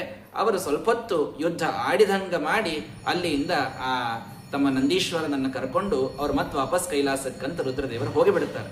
ಆವಾಗ ಸ್ವಯಂ ಈ ಐರಾವತವನ್ನೇರಿ ಇಂದ್ರ ತಾನು ಯುದ್ಧಕ್ಕೆ ಅಂತ ಬಂದ್ರೆ, ಏಹಿ ಶಕ್ರ ನಿವರ್ತಸ್ವ ಅಂತ ಅವಳು ಬಾಣಗಳಿಂದ ಭಗವಂತ ಎಲ್ಲ ಹೊಡಿಲಿಕತ್ಬಿಟ್ಟ. ಅವ ತನ್ನ ವಜ್ರವನ್ನ ಜೋರಾಗಿ ಒಗೆದ್ರೆ ಭಗವಂತ ಎಡಗೈಯಾಗಿ ಹಿಡಿದು ನಿಂತು ಬಿಟ್ಟ ಅದನ್ನು. ಇನ್ನೇನು ನನ್ನ ಕಡೆಗೆ ಆಯುಧ ಇಲ್ಲ ಅಂತ ಓಡಿ ಹೊಂಟ ಇಂದ್ರ. ಅವಾಗ ಕರೀತಾಳ ಸತ್ಯಭಾಮಾದೇವಿ, ಐಶ್ವರ್ಯ ಮತ್ತ ಪೌಲೋಮಿ ಭರ್ತೃ ಪೌರುಷ ಗರ್ವಿತ ಅವಮಂಸ್ಯತಿ ಸತ್ಯಸ್ವಾಂ ಭಾರ್ಯ ರಣಪರಾಜಿತಂ. ಎಲ್ಲೋಡಿ ಹೊಂಟಿ? ಯಾವ ಶಚೀದೇವಿ ನಾನು ಬಂದ್ರ ಎದ್ದು ನಿಂತು ಉಪಚಾರ ಮಾಡಬೇಕಾದವಳು ನನಗೆ ಅವಮಾನ ಮಾಡಿ ಏನೂ ಮಾಡ್ಲಾರದೆ ಕಳಿಸ್ಯಾಳ. ಅಂಥ ದುಷ್ಟ ಹೆಂಡತಿ ಕಡೆಗೆ ಹೋಗಿ ಬೈಸ್ಕೋತಿ, ಈಗ ಯುದ್ಧ ಸೋತು ಬಂದಿ ಅಂತ ಗೊತ್ತಾತು ಅಂತಂದ್ರೆ ನಿನ್ನೂ ಅವಮಾನ ಮಾಡ್ತಾಳಕಿ, ನನ್ನೇ ಬಿಟ್ಟಿಲ್ಲ ನಿನ್ಯಾಕೆ ಬಿಡ್ತಾಳ ಅಂತ ಅವಳಿಗೂ ಬೈದ್ಲು, ಇವಂಗೂ ಬೈದ್ಲು. ಬೈದಾಗ ಭಗವಂತ ನೋಡಿ ನಗ್ಲಿಗತ್ತಂತ ಕೃಷ್ಣ. ಆವಾಗ ಇಂದ್ರದೇವರು ಓಡುವುದನ್ನು ಬಿಟ್ಟು ನಿಂತು ನಮಸ್ಕಾರ ಮಾಡಿ ಸಮಾಧಾನ ಮಾಡ್ತಾರೆ. ತದ್ವತ್ ವತ್ಸೇ ಯಥಾ ತನುಬುಲಸ್ಸ ಕೃದೇತ್ಯ ಮಾತರ್ಯೂಧಸ್ಯ ಪಾನ ಸಮಯೇ ಕುರುತೆ ವಿರೋಧಂ ತದ್ವದ್ವಯಂಚ ನಿಜ ಶೈಶವಮಪ್ರಮೇಯೇ ನಾಥೇ ವಿರುದ್ಧ್ಯ ಪಿಶಿತಾಶ ನಿದರ್ಶಯಾಮಹ. ಅಮ್ಮ, ಕೂಸು ತಾಯಿ ತನ್ನ ಹಿತಕ್ಕಾಗಿ ಉಣಿಸ್ಲಿಕ್ಕೆ ಬಂದ್ರೂ ಆ ಉಣ್ಲಾರ್ದೇನೆ ಕೂಸು ತಾನು ತಾಯಿ ಜೊತೆ ಜಗಳ ತೆಗಿತದಂತ. ನಾವು ಒಲ್ಲೆ ಅಂತದ, ಅವಳ ಕೈ ಹೊಡಿತದ, ಬಡಿತದ, ಒದ್ದಂಗೆ ಮಾಡ್ತದ, ಏನೇನೋ ಮಾಡ್ತದ ಕೂಸು. ತಾಯಿ ಉಣಿಸೋದನ್ನು ಬಿಡ್ತಾಳೇನು? ನನ್ ಕೂಸದ ಬಾ ಅಂತ ಹೇಳಿ ಮತ್ತದೇ ಪ್ರೀತಿಯಿಂದ ತಾನು ಉಣಿಸ್ತಾಳಲ್ಲ. ಹಂಗ ಅದೇನೋ ರಾಕ್ಷಸ ವೇಷದಿಂದ ಅದು ನಿನ್ನ ಜೊತೆಗೆ, ನೀನ್ ನಮ್ಮ ತಾಯಿ, ಜಗಜ್ಜನನಿ ದೇವ ಮಾತೆ ನೀನೇ ಎಲ್ಲರಿಗೂ ಕೂಡ, ನಿನ್ನ ಜೊತೆಗೆ ನಾವು ಯುದ್ಧವನ್ನ ಆ ರಾಕ್ಷಸ ವೇಷದಿಂದ ಆಡಿದ್ವಿ, ನಮ್ಮನ್ನು ಕ್ಷಮಾ ಮಾಡಿ ನೀವು ನನ್ನನ್ನು ಉದ್ಧಾರ ಮಾಡಬೇಕು ಅಂತ ಬಂದು ಪಾಪ ಸತ್ಯಭಾಮಾದೇವಿಗೆ ಕ್ಷಮೆಯನ್ನು ಕೇಳ್ತಾರೆ. ನಮಾಂ ತ್ವದೇಕ ಶರಣಂ ಶರಣಾಗತ ವತ್ಸಲಃ ಭೂರಿ ಬಾಲಿಶಂ ಅಕ್ಷಮಂತಂ ಪರಿತ್ಯಕ್ತುಂ ಮರಹತಿ. ನನ್ನಂತಹ ಬಾಲಿಶನಾದ ವ್ಯಕ್ತಿಯನ್ನ ನೀನು ಸರ್ವಥ ತ್ಯಾಗ ಮಾಡಬೇಡ ಸ್ವಾಮಿ, ನಮ್ಮನ್ನ ಕ್ಷಮಾ ಮಾಡುವಂತ ಇಂದ್ರದೇವರು ಪ್ರಾರ್ಥನೆಯನ್ನ ತಾವು ಮಾಡ್ತಾ ಇದ್ದಾರೆ. ತ್ವದಧೀನಮಿದಂ ವಿಶ್ವಂ ಅಹಂ ಆಜ್ಞಾಕರಸ್ತವ ಅತ್ರ ಯದ್ರೋಚತೆ ನೇತುಂ ನೀಯತಾಂ ತದ್ಯಥೇಚ್ಛಯ. ಇಡಿಯಾದ ಜಗತ್ತೇ ನಿನ್ನ ಅಧೀನ ಇದ್ದಾಗ ಈ ಒಂದು ಸ್ವರ್ಗ ಏನು, ಇದರನ್ನು ಒಂದು ಪಾರಿಜಾತ ವೃಕ್ಷ ಏನು, ಎಲ್ಲವೂ ನಿಂದೆ, ನಿನಗೇನು ಬೇಕೋ ಅದನ್ನ ನೀನು ತಗೊಂಡು ಹೋಗಪ್ಪ ಅಂತ ಹೇಳಿದಾಗ ಆ ಅಪರಾಧವನ್ನ ಭಗವಂತ ಕ್ಷಮಾ ಮಾಡಿ ಪಾರಿಜಾತ ತರುವನ್ನ ತಾನು ಗರುಡನ ಮೇಲೆ ಇಟ್ಟುಕೊಂಡು ಹೊರಟಾಗ ಭಗವಂತ ಹೇಳಿದ್ನಂತ, ನಾನು ಎಲ್ಲಿ ತನಕ ಭೂಮಿಯ ಮೇಲೆ ಇರ್ತೇನೋ ಆ ಭೂಮಿ ಸ್ವರ್ಗಕ್ಕಿಂತಲೂ ಹೆಚ್ಚಿನ ಒಂದು ಪುಣ್ಯವನ್ನ ಲೋಕತ್ವವನ್ನು ತಾನು ಪಡೆದಿರುತ್ತದೆ. ಹಾಗಾಗಿ ನಾನಿರುವವರೆಗಷ್ಟೇ ಪಾರಿಜಾತ ಭೂಮಿಯ ಮೇಲೆ ಇರ್ತದೆ. ನಾನು ಪರಂಧಾಮಕ್ಕೆ ಹೋಗ್ಬೇಕಾದಾಗ ನನ್ನ ಅಜ್ಞಾದಿಂದ ಪಾರಿಜಾತ ಮತ್ತೆ ಇಲ್ಲಿಯೇ ಬಂದು ಸೇರ್ತದಪ್ಪ, ತಲೆ ಕೆಡಿಸ್ಕೊಳ್ಬೇಡ. ನಿನ್ನ ಪಾರಿಜಾತವನ್ನು ನಾನೇನು ಪರ್ಮನೆಂಟ್ ಆಗಿ ದ್ವಾರಕಾದೊಳಗೆ ಒಯ್ದಿಡ್ಲಿಗತ್ತಿಲ್ಲ, ನಾನಿರೋ ತನಕ ಅಷ್ಟೇ ಅದಿರ್ತದ ಅಂತ ಹೇಳಿ ಗರುಡಂ ಪ್ರಾಹ ಕೌರವ್ಯ ಯಾಸ್ಯಾಮೋ ದ್ವಾರಕಾಮಿತಿ. ಗರುಡ ನಡಿ, ನಾವು ದ್ವಾರಕಾಕ್ಕೆ ಹೋಗೋಣ ಅಂತ ಗೋವಿಂದ ಸತ್ಯಭಾಮ ಮತ್ತು ಪಾರಿಜಾತ ಸಮೇತವಾಗಿ ತಾನಲ್ಲಿ ಬರ್ತಾ ಇದ್ದಾನೆ. ಬರೋದನ್ನ ಎಲ್ಲರೂ ನಸುಕಾಗಿತ್ತಂತ, ನಸುಕಿನೊಳಗದನ್ನು ನೋಡ್ಲಿಕ್ಕಂತ ನಿಂತಾರ. ಆ ಪ್ರಯಾಣ ಕಾಲದೊಳಗ ಇದನ್ನು ಯಾವಾಗಲೂ ಸ್ಮರಣ ಮಾಡ್ಬೇಕಂತ್ರಿ. ಪ್ರಯಾಣೇ ಗರುಡಾರೂಢಂ ಪಾರಿಜಾತ ಹರಂ ಹರಿಂ ಸತ್ಯಭಾಮ ಯುತಂ ಧ್ಯಾಯೇತ್ ಸರ್ವ ವಿಘ್ನೋಪಶಾಂತಯೇ ಅಂತ ಈ ಒಂದು ಶ್ಲೋಕ ಅಂದು ನೀವು ಮನೆ ಹೊರಗೆ ಕಾಲಿಟ್ರಿ ಅಂದ್ರೆ ನಿಮ್ದು ಯಾವ ಪ್ರಯಾಣನೂ ಎಂದೆಂದೂ ಕೂಡ ಅದು ವಿಘ್ನಗಳಿಂದ ಬಾಧಿತ ಆಗೋದಿಲ್ಲ. ನಿರ್ವಿಘ್ನವಾಗಿ ಪ್ರಯಾಣ ನಡೀಬೇಕು ಅಂದ್ರೆ ಆ ಪಾರಿಜಾತವನ್ನು ತೆಗೆದುಕೊಂಡು ಸತ್ಯಭಾಮೆಯೊಂದಿಗೆ ಗರುಡನ ಮೇಲೆ ಕೂತ ಕೃಷ್ಣನ ಚಿಂತನೆ ಮಾಡಿ ಕಾಲು ಹೊರಗಿಟ್ರೆ ಸಾಕು, ಎಲ್ಲ ಯಾತ್ರಾ ನಿರ್ವಿಘ್ನ ಆಗ್ತಾವಂತ. ಹಿಂಗಾಗಿ ಅಂಥ ಆ ಸುಂದರವಾದಂತಹ ಸೀನ್ ನೋಡ್ಲಿಕ್ಕೆ ಅವತ್ತೆಲ್ಲ ದ್ವಾರಕಾದ ಸ್ತ್ರೀಯರು, ರುಕ್ಮಿಣಿ ಮೊದಲಾದ ಮಹಿಷಿಯರು, ಆ 16,100 ಜನ ಬಂದು ದ್ವಾರಕಾ ಆಲ್ರೆಡಿ ರೀಚ್ ಆಗಿದ್ರು. ಅವ್ರಿಗೆ ಸ್ವರ್ಗದಿಂದ ಹೋಗಿ ಬರೋದ್ರೊಳಗೆ ಎಲ್ಲಾರು ಬಂದಲ್ಲಿ ನೋಡ್ತಾರ. ಭಗವಂತ ಅದ್ಭುತ ಯುದ್ಧವಾಡಿ ರಕ್ತಸಿಕ್ತನಾಗಿ ತಾನು ನಸಿಕಿನಲ್ಲಿ ಚಂದ್ರೋದಯ ಆಗುವುದಕ್ಕೆ ಅಲ್ಲಿ ಆ ಚತುರ್ದಶಿ ತಾನು ಪ್ರವೇಶ ಮಾಡ್ತಾನೆ. ಅದೇ ಇವತ್ತು ನರಕ ಚತುರ್ದಶಿ, ದೀಪಾವಳಿ ಅಂತ ಕರಿತೀವಿ. ದೀಪಗಳಿಂದ ಇಡಿಯಾದ ದ್ವಾರಕೆಯನ್ನ ತಾವು ಬೆಳಗಿದ್ದಾರಂತೆ. ಬಂದ ಕೃಷ್ಣನಿಗೆ ಆರತಿಯನ್ನ ಅಲ್ಲಿ ಎಲ್ಲ ನೀರೇರು ಮಾಡಿದ್ದಾರೆ. ಆ ರಕ್ತಸಿಕ್ತವಾದ ಅವನ ದೇಹಕ್ಕೆ ತೈಲದ ಅಭ್ಯಂಜನವನ್ನ ಮಾಡಿ ಅವರು ಅವನೆಲ್ಲರನ್ನ ಕೂಡ ಅಲ್ಲಿ ಸ್ವಾಗತವನ್ನ ಮಾಡಿದಾಗ ಅದೇ ದೀಪಾವಳಿಯ ಒಂದು ಮಹತ್ವ ಇವತ್ತಿಗೂ ನಾವು ಇಲ್ಲಿ ಆಚರಿಸ್ತಾ ಬರ್ತಾ ಇದ್ದೇವೆ ಅನ್ನೋದನ್ನ ತಿಳಿಸ್ಕೊಡ್ತಾ ಇದ್ದಾರೆ. ಅಂತಹ ಶ್ರೇಷ್ಠವಾದ ನರಕಾಸುರನ ಸಂಹಾರವನ್ನ ಭಗವಂತ ತಾನು ಮಾಡಿ ಅಲ್ಲಿಯಿಂದ ಬರ್ತಾ ಇದ್ದಾನೆ ಅಂತ ತಿಳಿಸಿದರು. ಹೀಗೆ ಎಲ್ಲ 16,100 ಜನರನ್ನ ಭಗವಂತ ಒಮ್ಮೆಲೆ ತಾನು ಮದುವೆಯಾಗಿ ಅವರೆಲ್ಲರಿಗೆ ಭಗವಂತ ಅನುಗ್ರಹವನ್ನ ಮಾಡಿದ ಅಂತ ತಿಳಿಸುವಾಗ ಆ ಶುಕಾಚಾರ್ಯರಿಗೆ ಮತ್ತೆ ಪ್ರಶ್ನೆ ಮಾಡ್ತಾನೆ, ಇವರಲ್ಲಿ ಮಕ್ಕಳು ಯಾರ್ಯಾರಾದರೂ ಹೇಳ್ರಿ ಅಂತ ಹೇಳಿದಾಗ ರುಕ್ಮಿಣಿಯಲ್ಲಿ ಕೃಷ್ಣ ಪರಮಾತ್ಮ ಕಾಮನ ರೂಪನಾದಂಥ ಯಾವ ಕಾಮ ರುದ್ರದೇವರಿಂದ 3ನೇ ಕಣ್ಣಿನಿಂದ ತಾನು ಭಸ್ಮವಾಗಿ ಹೋಗಿದ್ನೋ ಆ ಕಾಮ ಇಲ್ಲಿ ತನ್ನ ಅಂಗಗಳನ್ನು ಪಡೆದುಕೊಂಡು ಪ್ರದ್ಯುಮ್ನ ಅಂತ ರುಕ್ಮಿಣೀ ದೇವಿಯಲ್ಲಿ ತಾನು ಅವತಾರವನ್ನು ಮಾಡಿದ್ದಾನೆ. ಯಾರು ಹಿಂದಿನ ಯುಗದಲ್ಲಿ ಭರತನಾಗಿದ್ನೋ ಆ ಭರತನೇ ರಾಮನ ತಮ್ಮ ಭರತ, ಅವನೀಗ ಪ್ರದ್ಯುಮ್ನ ಅನ್ನುವ ರೂಪದಿಂದ ಇಲ್ಲಿ ಹುಟ್ಟಿ ಬಂದಿದ್ದಾನೆ ಅಂತ ಹೇಳ್ತಾರೆ. ರುದ್ರದೇವರನ್ನ ತಾನು ಕಾಶಿಗೆ ಹೋಗಿ ವಿಶೇಷವಾಗಿ ಬದರಿ ಕೈಲಾಸಕ್ಕೂ ಹೋಗಿ ಭಗವಂತ ಅವರ ಆರಾಧನವನ್ನು ಮಾಡ್ತಾನೆ. ಆ ಆರಾಧನದ ಒಂದು ಲೀಲೆಯನ್ನು ತೋರಿಸಿದಾಗ ಆ ಭಗವಂತನ ಮೇಲೆ ತುಷ್ಟರಾದವರಂತೆ ಮಾಡಿ ಪುತ್ರರತ್ನವನ್ನು ಅವನಿಗೆ ಕೊಟ್ಟಿದ್ದಾರೆ. ಇವನನ್ನು ಮೊದಲೇ ಭಗವಂತ ತನ್ನ ಹೊಟ್ಟೆಯಿಂದ ಹುಟ್ಟಿಸಿ ಮತ್ತೆ ಹೊಟ್ಟೆ ಒಳಗೆ ಹಾಕೊಂಡಿರ್ತಾನ್ರಿ ಅವನನ್ನು ಮೊದಲೊಂದು ಕಥೆ ಒಳಗೆ. ಅದೇ ಪ್ರದ್ಯುಮ್ನನನ್ನು ಮತ್ತೆ ರುಕ್ಮಿಣೀ ದೇವಿಯಿಂದ ಅವನಿಗೆ ಜನ್ಮವನ್ನು ಭಗವಂತ ಕೊಡ್ತಾನೆ. ಆವಾಗ ಶಂಬರಾಸುರ ಅಂತ ಒಬ್ಬ ಅಸುರ, ಕೃಷ್ಣನ ಮಗನಿಂದ ನಿನಗೆ ಮೃತ್ಯು ಅಂತ ಹೇಳಿದ್ರು. ಕೂಸು ಹುಟ್ಟೇದ ರುಕ್ಮಿಣೀ ದೇವಿ ಇನ್ನೂ ಕೂಸಿನ ಚಂದ ನೋಡಿಲ್ಲ, ಮಾಯಾವಿ ತಾನು ಬಂದು ಆ ಕೂಸನ್ನೇ ಅಪಹಾರ ಮಾಡ್ಕೊಂಡು ಹೋಗ್ಬಿಟ್ಟು. ಅಪಹಾರ ಮಾಡೋದಲ್ಲದೆ ಹೋಗ್ಬೇಕಾದಾಗ ಮಧ್ಯದೊಳಗೆ ಒಂದು ಸಮುದ್ರದೊಳಗೆ ಅದನ್ನು ಒದಗಿದ್ಬಿಟ್ಟು. ಸಮುದ್ರದೊಳಗೆ ಒಂದು ಮೀನ ಅದನ್ನು ತಿಂತು. ಆ ಮೀನವನ್ನು ಒಂದು ತಿಮಿಂಗಿಲು ತಿಂತು. ಆ ತಿಮಿಂಗಿಲು ಒಂದು ಮೀನುಗಾರನ ಬೇಟೆಯೊಳಗೆ ಅದು ಸಿಕ್ಕೊಂಡಾಗ ಅದನ್ನು ಕತ್ತರಿಸಬೇಕಾದಾಗ ಒಳಗ ಕೂಸು ಇನ್ನೂ ಹಂಗೆ ಇತ್ತಂತೆ. ಇದೆಷ್ಟು ವಿಚಿತ್ರ ನೋಡ್ರಿ. ಅದಕ್ಕೆ ಸಾಕ್ಷಾತ್ ದೇವಾನುದೇವತೆಗಳದು ಉಳಿದವರೆಲ್ಲರಿಗೂ ಕೂಡ ಸಾಧ್ಯ ಇರಲಾರ್ದಂಥ ಮಾತು. ಒಳಗ ಆ ತಿಮಿಂಗಿಲದ ಹೊಟ್ಟಿ ಒಳಗ ಕೂಸು ಹಂಗೆ ಇತ್ತಂತಿನ್ನ. ಅವಾಗ ಅಲ್ಲಿಯ ಆ ಮೀನುಗಾರರೆಲ್ಲರೂ ಇದನ್ನು ಹೋಗಿ ನಮ್ಮ ರಾಜಾಕ್ ಕೊಡೋಣ ಅಂತ. ರಾಜ ಯಾರು? ಶಂಬರಾಸುರ. ಯಾವ ಕೂಸು ನಾವು ಒಗದಿದ್ದ, ಯಾವ್ದು ಒಗದಾನಂತೂ ಕತ್ಲೆ ಲಕ್ಷಿತಿದ್ದಿಲ್ಲ ಪಾಪ. ಅದೇ ಕೂಸು ಮತ್ತೆ ಬಂದಿತ್ತಲ್ಲೇ. ಬಂದಾಗ ಅವನ ಒಬ್ಬ ಸೇವಕಿ ಇರ್ತಾಳೆ. ಆ ಸೇವಕಿಯಲ್ಲಿ ಇವನನ್ನ ನೀನು ಬೆಳೆಸು ಅಂತ ಕೊಡ್ತಾನೆ. ಬಹಳ ಸುಂದರದ ಕೂಸು, ನೀನು ಇವನನ್ನು ಬೆಳೆಸು ಅಂತ. ಯಾರು ಇರ್ತಾಳಕಿ? ಆಕಿ ಯಾರೋ ಇರಂಗಿಲ್ರಿ, ಸಾಕ್ಷಾತ್ ರತೀದೇವಿ ಅಲ್ಲಿ ಅವನ ಸೇವಕಿಯಾಗಿ ಬಂದಿರ್ತಾಳೆ. ಯಾರು ರತಿ? ಯಾವ ಕಾಮ ಇಲ್ಲಿ ಪ್ರದ್ಯುಮ್ನ ಹುಟ್ಟ್ಯಾನೋ ಆ ಪ್ರದ್ಯುಮ್ನ ಹೆಂಡತಿ ನಿಜವಾಗಿ ರತೀದೇವಿ. ಆ ರತಿಯೇ ಇಲ್ಲಿ ಶಂಬರಾಸುರನ ಸೇವಕಿಯಾಗಿದ್ದಾಳೆ. ಆ ಶಂಬರಾಸುರ ರತಿಗೆ ಅವನನ್ನು ಬೆಳೆಸ್ಲಿಕ್ಕೆ ಕೊಟ್ಟಾಗ 4 ವರ್ಷದೊಳಗಕ್ಕಿ ಏನೇನೋ ಕೆಮಿಕಲ್ಸ್ ಕೊಡಿಸ್ಬಿಟ್ಟು ಟಾನಿಕ್ ಭಾರಿ ಹಾಕಿದ್ಲ್ರಿ ಆಕಿ. 4 ವರ್ಷದಾಗ ಅವನಿಗೆ 18 ವರ್ಷದ ತಾರುಣ್ಯ ಬಂದ್ಬಿಡ್ತಂತ. ಚಂದ ಚಿಗುರು ಮೀಸೆಯಿಂದ ದೊಡ್ಡ ಯುವಕನಾಗಿ ನಿಂತು ಬಿಟ್ಟವ 4 ವರ್ಷಕ್ಕೆ. ಆವಾಗ ಆಕಿ ದೂರ ಸರಿಲಿಕ್ಕತ್ಲಂತ ಅವನಿಂದ. ಅಮ್ಮ ನೀ ಯಾಕೆ ನನ್ನಿಂದ ದೂರ ಸರೀತಿ ಅಂದ. ನಾನು ನಿಮ್ಮ ಅಮ್ಮ ಅಲ್ಲ ಅಂದ್ಲಕ್ಕಿ. ಮತ್ತು ನೀ ಯಾರು? ನಾನು ನಿನ್ನ ಹೆಂಡತಿ ಅಂದ್ಲು. ನೀ ಹೆಂಗೆ ನನ್ನ ಹೆಂಡತಿಯೋ? ಸ ಏವ ವಾ ಭವೇನ್ನೂನಂ ಯೋ ಮೇ ಗರ್ಭೇ ಧೃತೋರ್ಭಕಃ ಅಮುಷ್ಮಿನ್ ಪ್ರೀತಿರಧಿಕ ವಾಮಸ್ಫುರತಿ ಮೇ ಭುಜಃ. ನಾನು ಆ ರುದ್ರದೇವರಿಂದ ಅಜ್ಞಪ್ತಳಾಗಿ ಶಂಬರಾಸುರನ ಸೇವಕಿಯಾಗಿ ನನ್ನ ಪತಿಯನ್ನು ನಾನು ಮತ್ತೆ ಪಡೆದುಕೊಳ್ತೀನಿ ಅನ್ನುವಂಥ ಆಸೆಯಿಂದಲೇ ಇಷ್ಟು ದಿವಸ ನಿಮ್ಮ ಸೇವೆಯನ್ನು ಮಾಡಿದ್ದೀನಿ. ನನ್ನನ್ನು ನೀವು ದೇವತೆ, ನಾವೆಲ್ಲ ಈ ದೈವಾಂಶ ಸಂಭೂತರು, ನಮ್ಮಲ್ಲಿ ನಿಯತ ಪತಿಪತ್ನಿ ಭಾವ ಯಾವಾಗಲೂ ಇರ್ತದೆ. ಹಾಗಾಗಿ ನಾವು ಯಾವ ಕಾಲಕ್ಕೂ ಕೂಡ ದಂಪತಿಗಳೇ, ಆದ್ದರಿಂದ ನನ್ನನ್ನು ಸ್ವೀಕಾರ ಮಾಡಬೇಕು ಅಂತ ಹೇಳಿದ್ದಾಳೆ. ಭಗವಂತನ ಇಚ್ಛಾ ಅಂತ ಗೊತ್ತಾಗಿ ಪ್ರದ್ಯುಮ್ನನೂ ಕೂಡ ಸ್ವೀಕಾರ ಮಾಡುವ ಕಾಲಕ್ಕೆ ಶಂಬರಾಸುರ ಬಂದ. ಆ ಶಂಬರಾಸುರನನ್ನು ಪ್ರದ್ಯುಮ್ನ ತಾನು ಸಂಹಾರ ಮಾಡಿ ದ್ವಾರಕೆಗೆ ಮರಳಿ ತಾನು 4 ವರ್ಷ ಆದ್ಮೇಲೆ ಬರ್ಲಿಗತ್ತಾನ. ನೋಡಿದ್ರೆ ಯಾರು ಬರ್ಲಿಗತ್ತಾರ ಇವರು? ಸಾಕ್ಷಾತ್ ಕೃಷ್ಣ ಇದ್ದಂಗೆ ಇದ್ನಂತ. ದೂರದಿಂದ ನೋಡ್ತಾಳೆ ರುಕ್ಮಿಣೀ ದೇವಿ, ತನ್ನ ಎಡಭುಜ ಹಾರ್ಲಿಗತ್ತಂತ. ಬಹಳ ಶುಭ ಶಕುನ. ಎಡಭುಜ ಹಾರ್ಲಿಗತ್ತದ, ನೋಡ್ಲಿಕ್ಕರೆ ಕೃಷ್ಣ ಇದ್ದಂಗಿದ್ದಾನ. ಅದೇನು 4 ವರ್ಷದಿಂದ ನನ್ನಿಂದ ಕೂಸು ಓಡಿ ಹೋಗಿತ್ತು, ಅದೇ ಏನಿದು ಅಂತ ನೋಡುವುದ್ರೊಳಗೆ ಸಾಕ್ಷಾತ್ ನಾರದರು ಬರ್ತಾರೆ.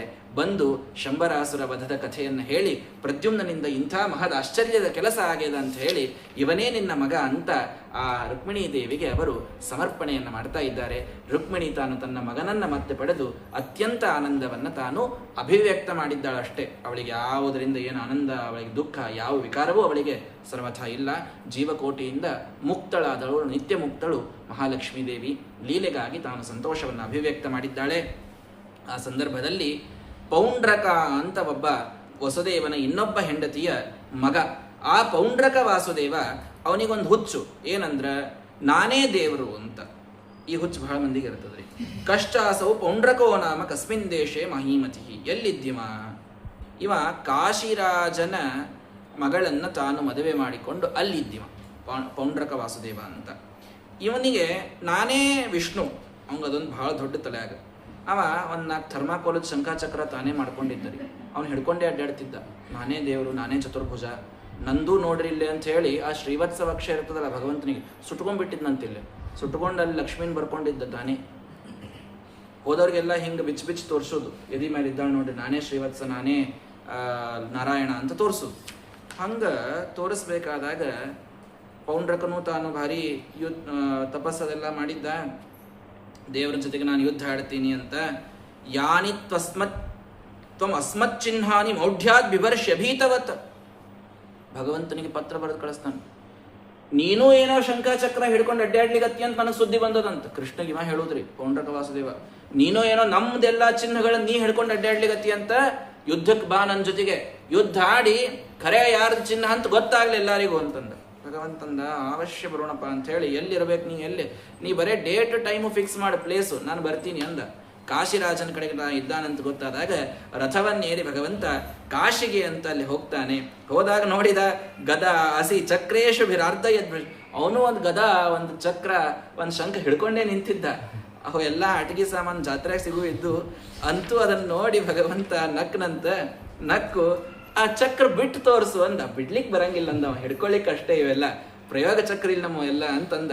ಆವಾಗ ಭಗವಂತ ಖರೇ ಚಕ್ರ ಹೆಂಗಿರುತ್ತೆ ತೋರಿಸ್ತೀನಿ ನೋಡು ಅಂತ ಬಿಟ್ಟು ಶಿರೋ ಅಹತ್ ರಥಾಂಗೇನ ವಜ್ರೇಣೇಂದ್ರೋ ಯಥಾಗಿರೆ, ಹೇ ಪೌಂಡ್ರಕ ವಾಸುದೇವನನ್ನ ಆ ಸುದರ್ಶನ ಚಕ್ರದಿಂದ ಭಗವಂತ ಸಂಹಾರನೆ ಮಾಡಿ, ಯಾರು ತನ್ನನ್ನು ತಾನು ದೇವರು ಅಂತ ಅಂದ್ಕೊಳ್ತಾರೋ, ನಾನೇ ಬ್ರಹ್ಮ ಅಂತ ಯಾರು ಉಪಾಸನ ಮಾಡುತ್ತಾರೋ ಅವರ ಗತಿ ಹೀಗೆ ಆಗ್ತದೆ ಅಂತನ್ನುವುದನ್ನು ಪೌಂಡ್ರಕ ವಾಸುದೇವನ ಕಥೆಯಿಂದ ಭಗವಂತ ತಾನು ತೋರಿಸ್ತಾ ಇದ್ದಾನೆ. ಅವನ ಮಗನನ್ನ ಅಲ್ಲಿ ತಾನು ರಾಜನನ್ನಾಗಿ ಮಾಡುತ್ತಾನೆ. ತಾನು ಅವರಿಗೆ ಏನೂ ಮಾಡುವುದಿಲ್ಲ.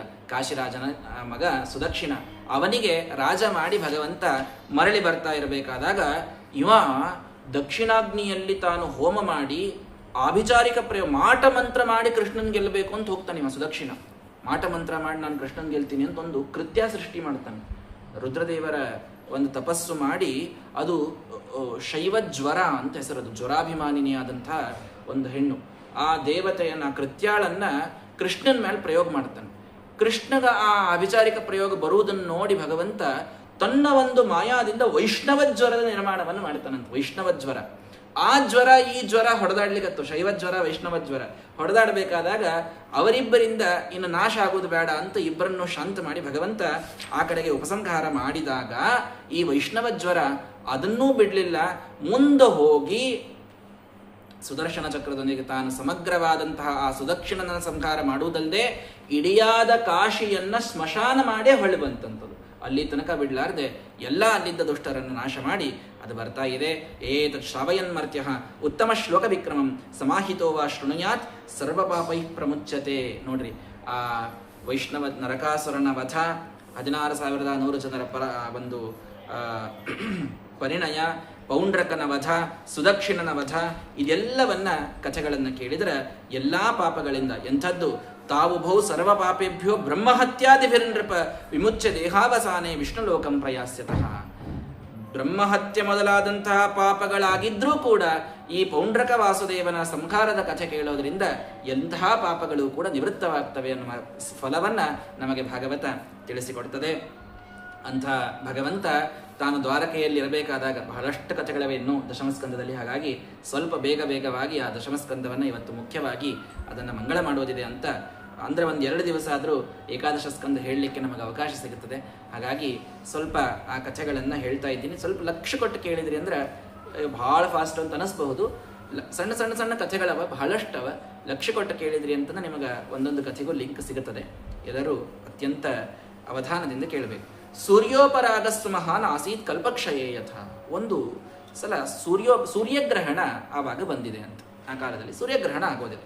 ಭಗವಂತ ಅಂದ, ಸೂರ್ಯಗ್ರಹಣಕ್ಕೆ ತೀರ್ಥಕ್ಷೇತ್ರಕ್ಕೆ ಹೋಗಿ ನಾವು ಸ್ನಾನ ಮಾಡಬೇಕು.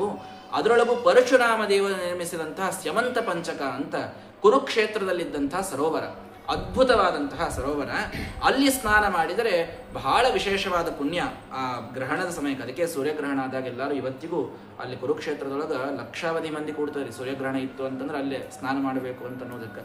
ಯಾಕಂದ್ರೆ ಭಗವಂತ ತಾನು ಮೊದಲು ಮಾಡಿ ತೋರಿಸ್ಯಾನಲ್ಲಿ ಕೃಷ್ಣ ಪರಮಾತ್ಮ. ಹೀಗಾಗಿ ತನ್ನ ಯದುಗಳ ಎಲ್ಲ ದೊಡ್ಡ ಮಕ್ಕಳು ಮೊಮ್ಮಕ್ಕಳು ಎಲ್ಲರನ್ನೂ ಕರ್ಕೊಂಡು ಭಗವಂತ ಅಲ್ಲಿ ಹೋದ್ನಂತೆ. ಹೋಗಿ ಎಷ್ಟೋ ಬ್ರಾಹ್ಮಣರಿಗೆ ಏನೆಲ್ಲ ದಾನವನ್ನ ಅಲ್ಲಿ ಮಾಡ್ತಾ ಇದ್ದಾನೆ. ಕೃಷ್ಣ ಸೂರ್ಯಗ್ರಹಣಕ್ಕೆ ಕುರುಕ್ಷೇತ್ರಕ್ಕೆ ಬರ್ಲಿಗತ್ತಾನಂತ ಗೊತ್ತಾಗಿ ಎಲ್ಲಾ ಮಂದಿ ಬಂತಂತೆ. ಎಲ್ಲಾ ಮಂದಿ ಅಂದ್ರೆ ಯಾರು? ಕುಂತಿ ಪಾಂಡವರನ್ನ ಕರ್ಕೊಂಡ್ಬಂದ್ಲು.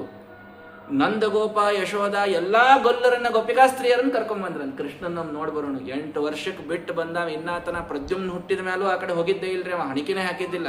ಕೃಷ್ಣನ್ ನೋಡೋಣ ಅಂತ ಎಲ್ಲಾ ಗೋಪಿಕಾಸ್ತ್ರೀಯರು ಅವತ್ತು ಅಲ್ಲಿ ಬಂದಿದ್ದಾರೆ.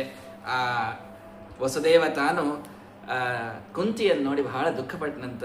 ಅಂಬ ಮಾಸ್ಮಾನ್ ಅಸೂಯೇಥ ದೇವಕ್ರೀಡನ ಕಾನ್ನರಾನ್ ಈಶಾಸ್ಯ ಹಿ ವಶೇ ಲೋಕಃ ಕುರುತೆ ಕಾರ್ಯತೇಥವ.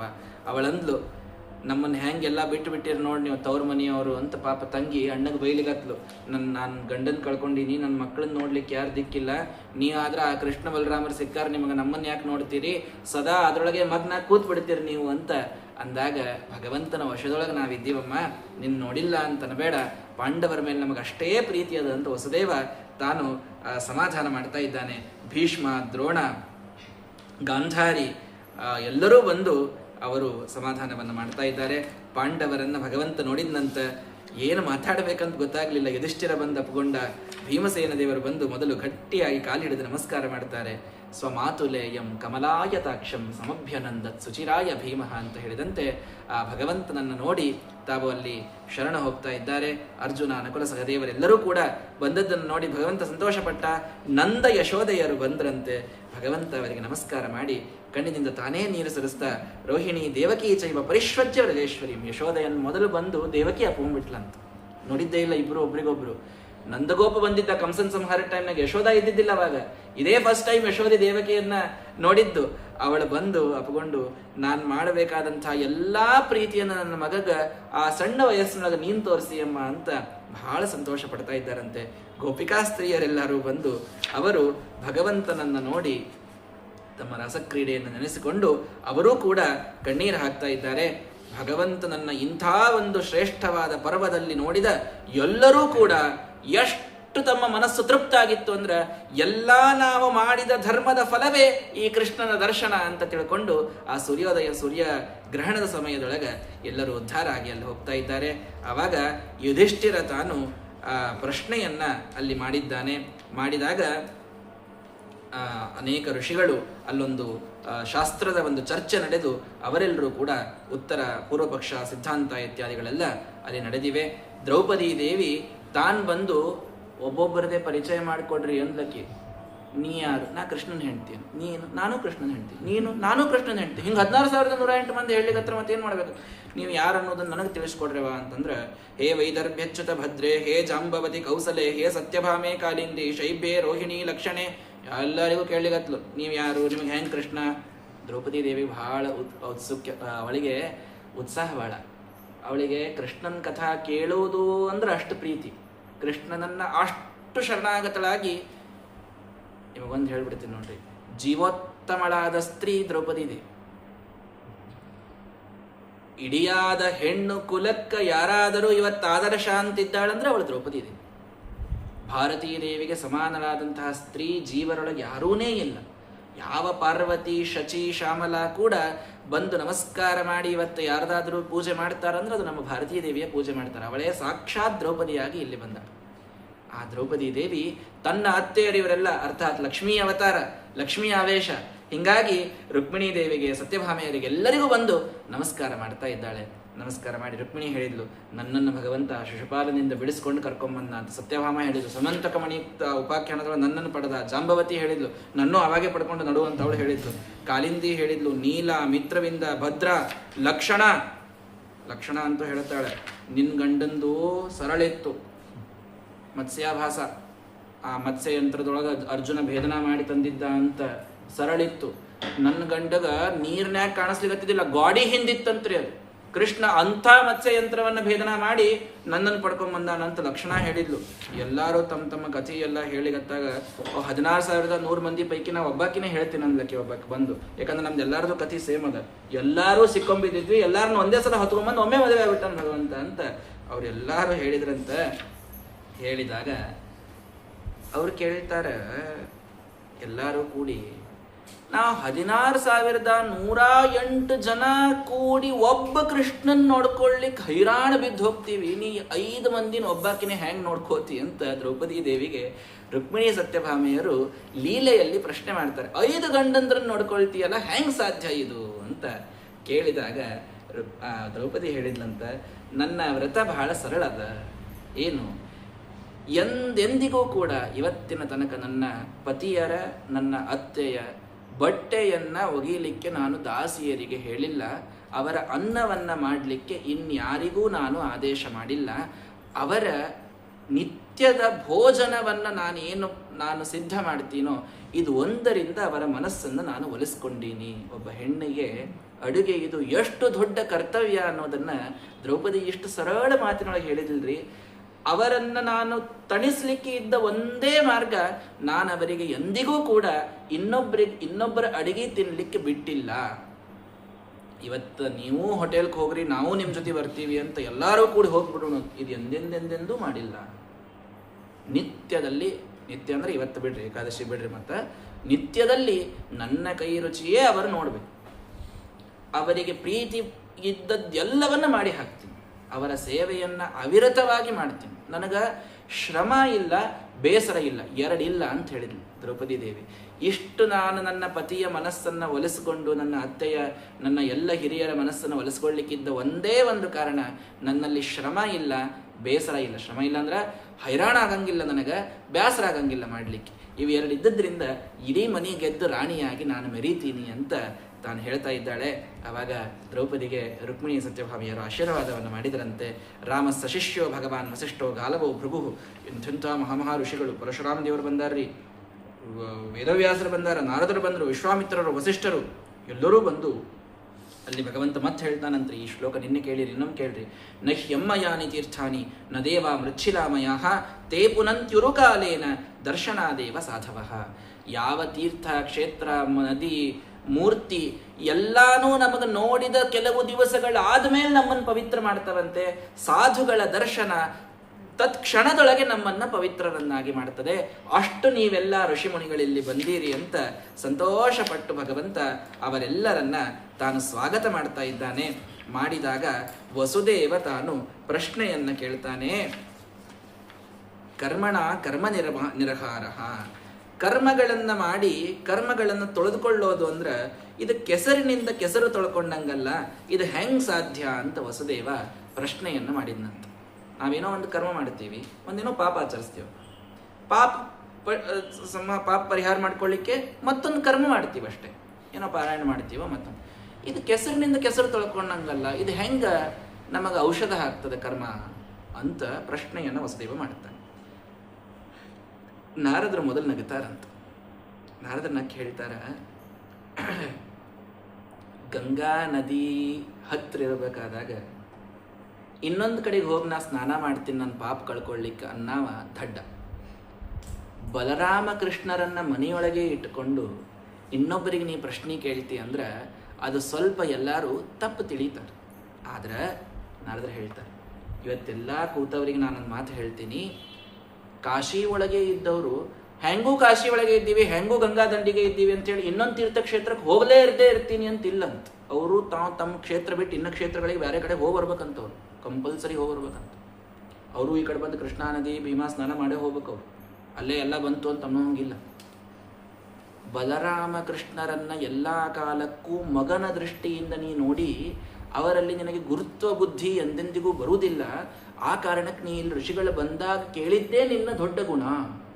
ನಾರದರು ವಸುದೇವನಿಗೆ ಮೊದಲು ಪ್ರಶಂಸೆ ಮಾಡುತ್ತಾರೆ. ಹಾಗಾಗಿ ನೀನು ಕೇಳಿದ್ದು ಬಹಳ ದೊಡ್ಡದಪ್ಪ, ನಿನಗದರ ಉತ್ತರ ಹೇಳ್ತೀನಿ ಕೇಳು. ಕರ್ಮಗಳಿಂದ ಕರ್ಮ ನಿರ್ಹಾರ ಅಲ್ಲಿ ಆಗ್ತಾ ಇಲ್ಲ, ಕರ್ಮದಿಂದ ಒಂದು ಪಾಪದ ನಾಶ ಅಲ್ಲಿ ಆಗ್ತಾ ಇಲ್ಲ.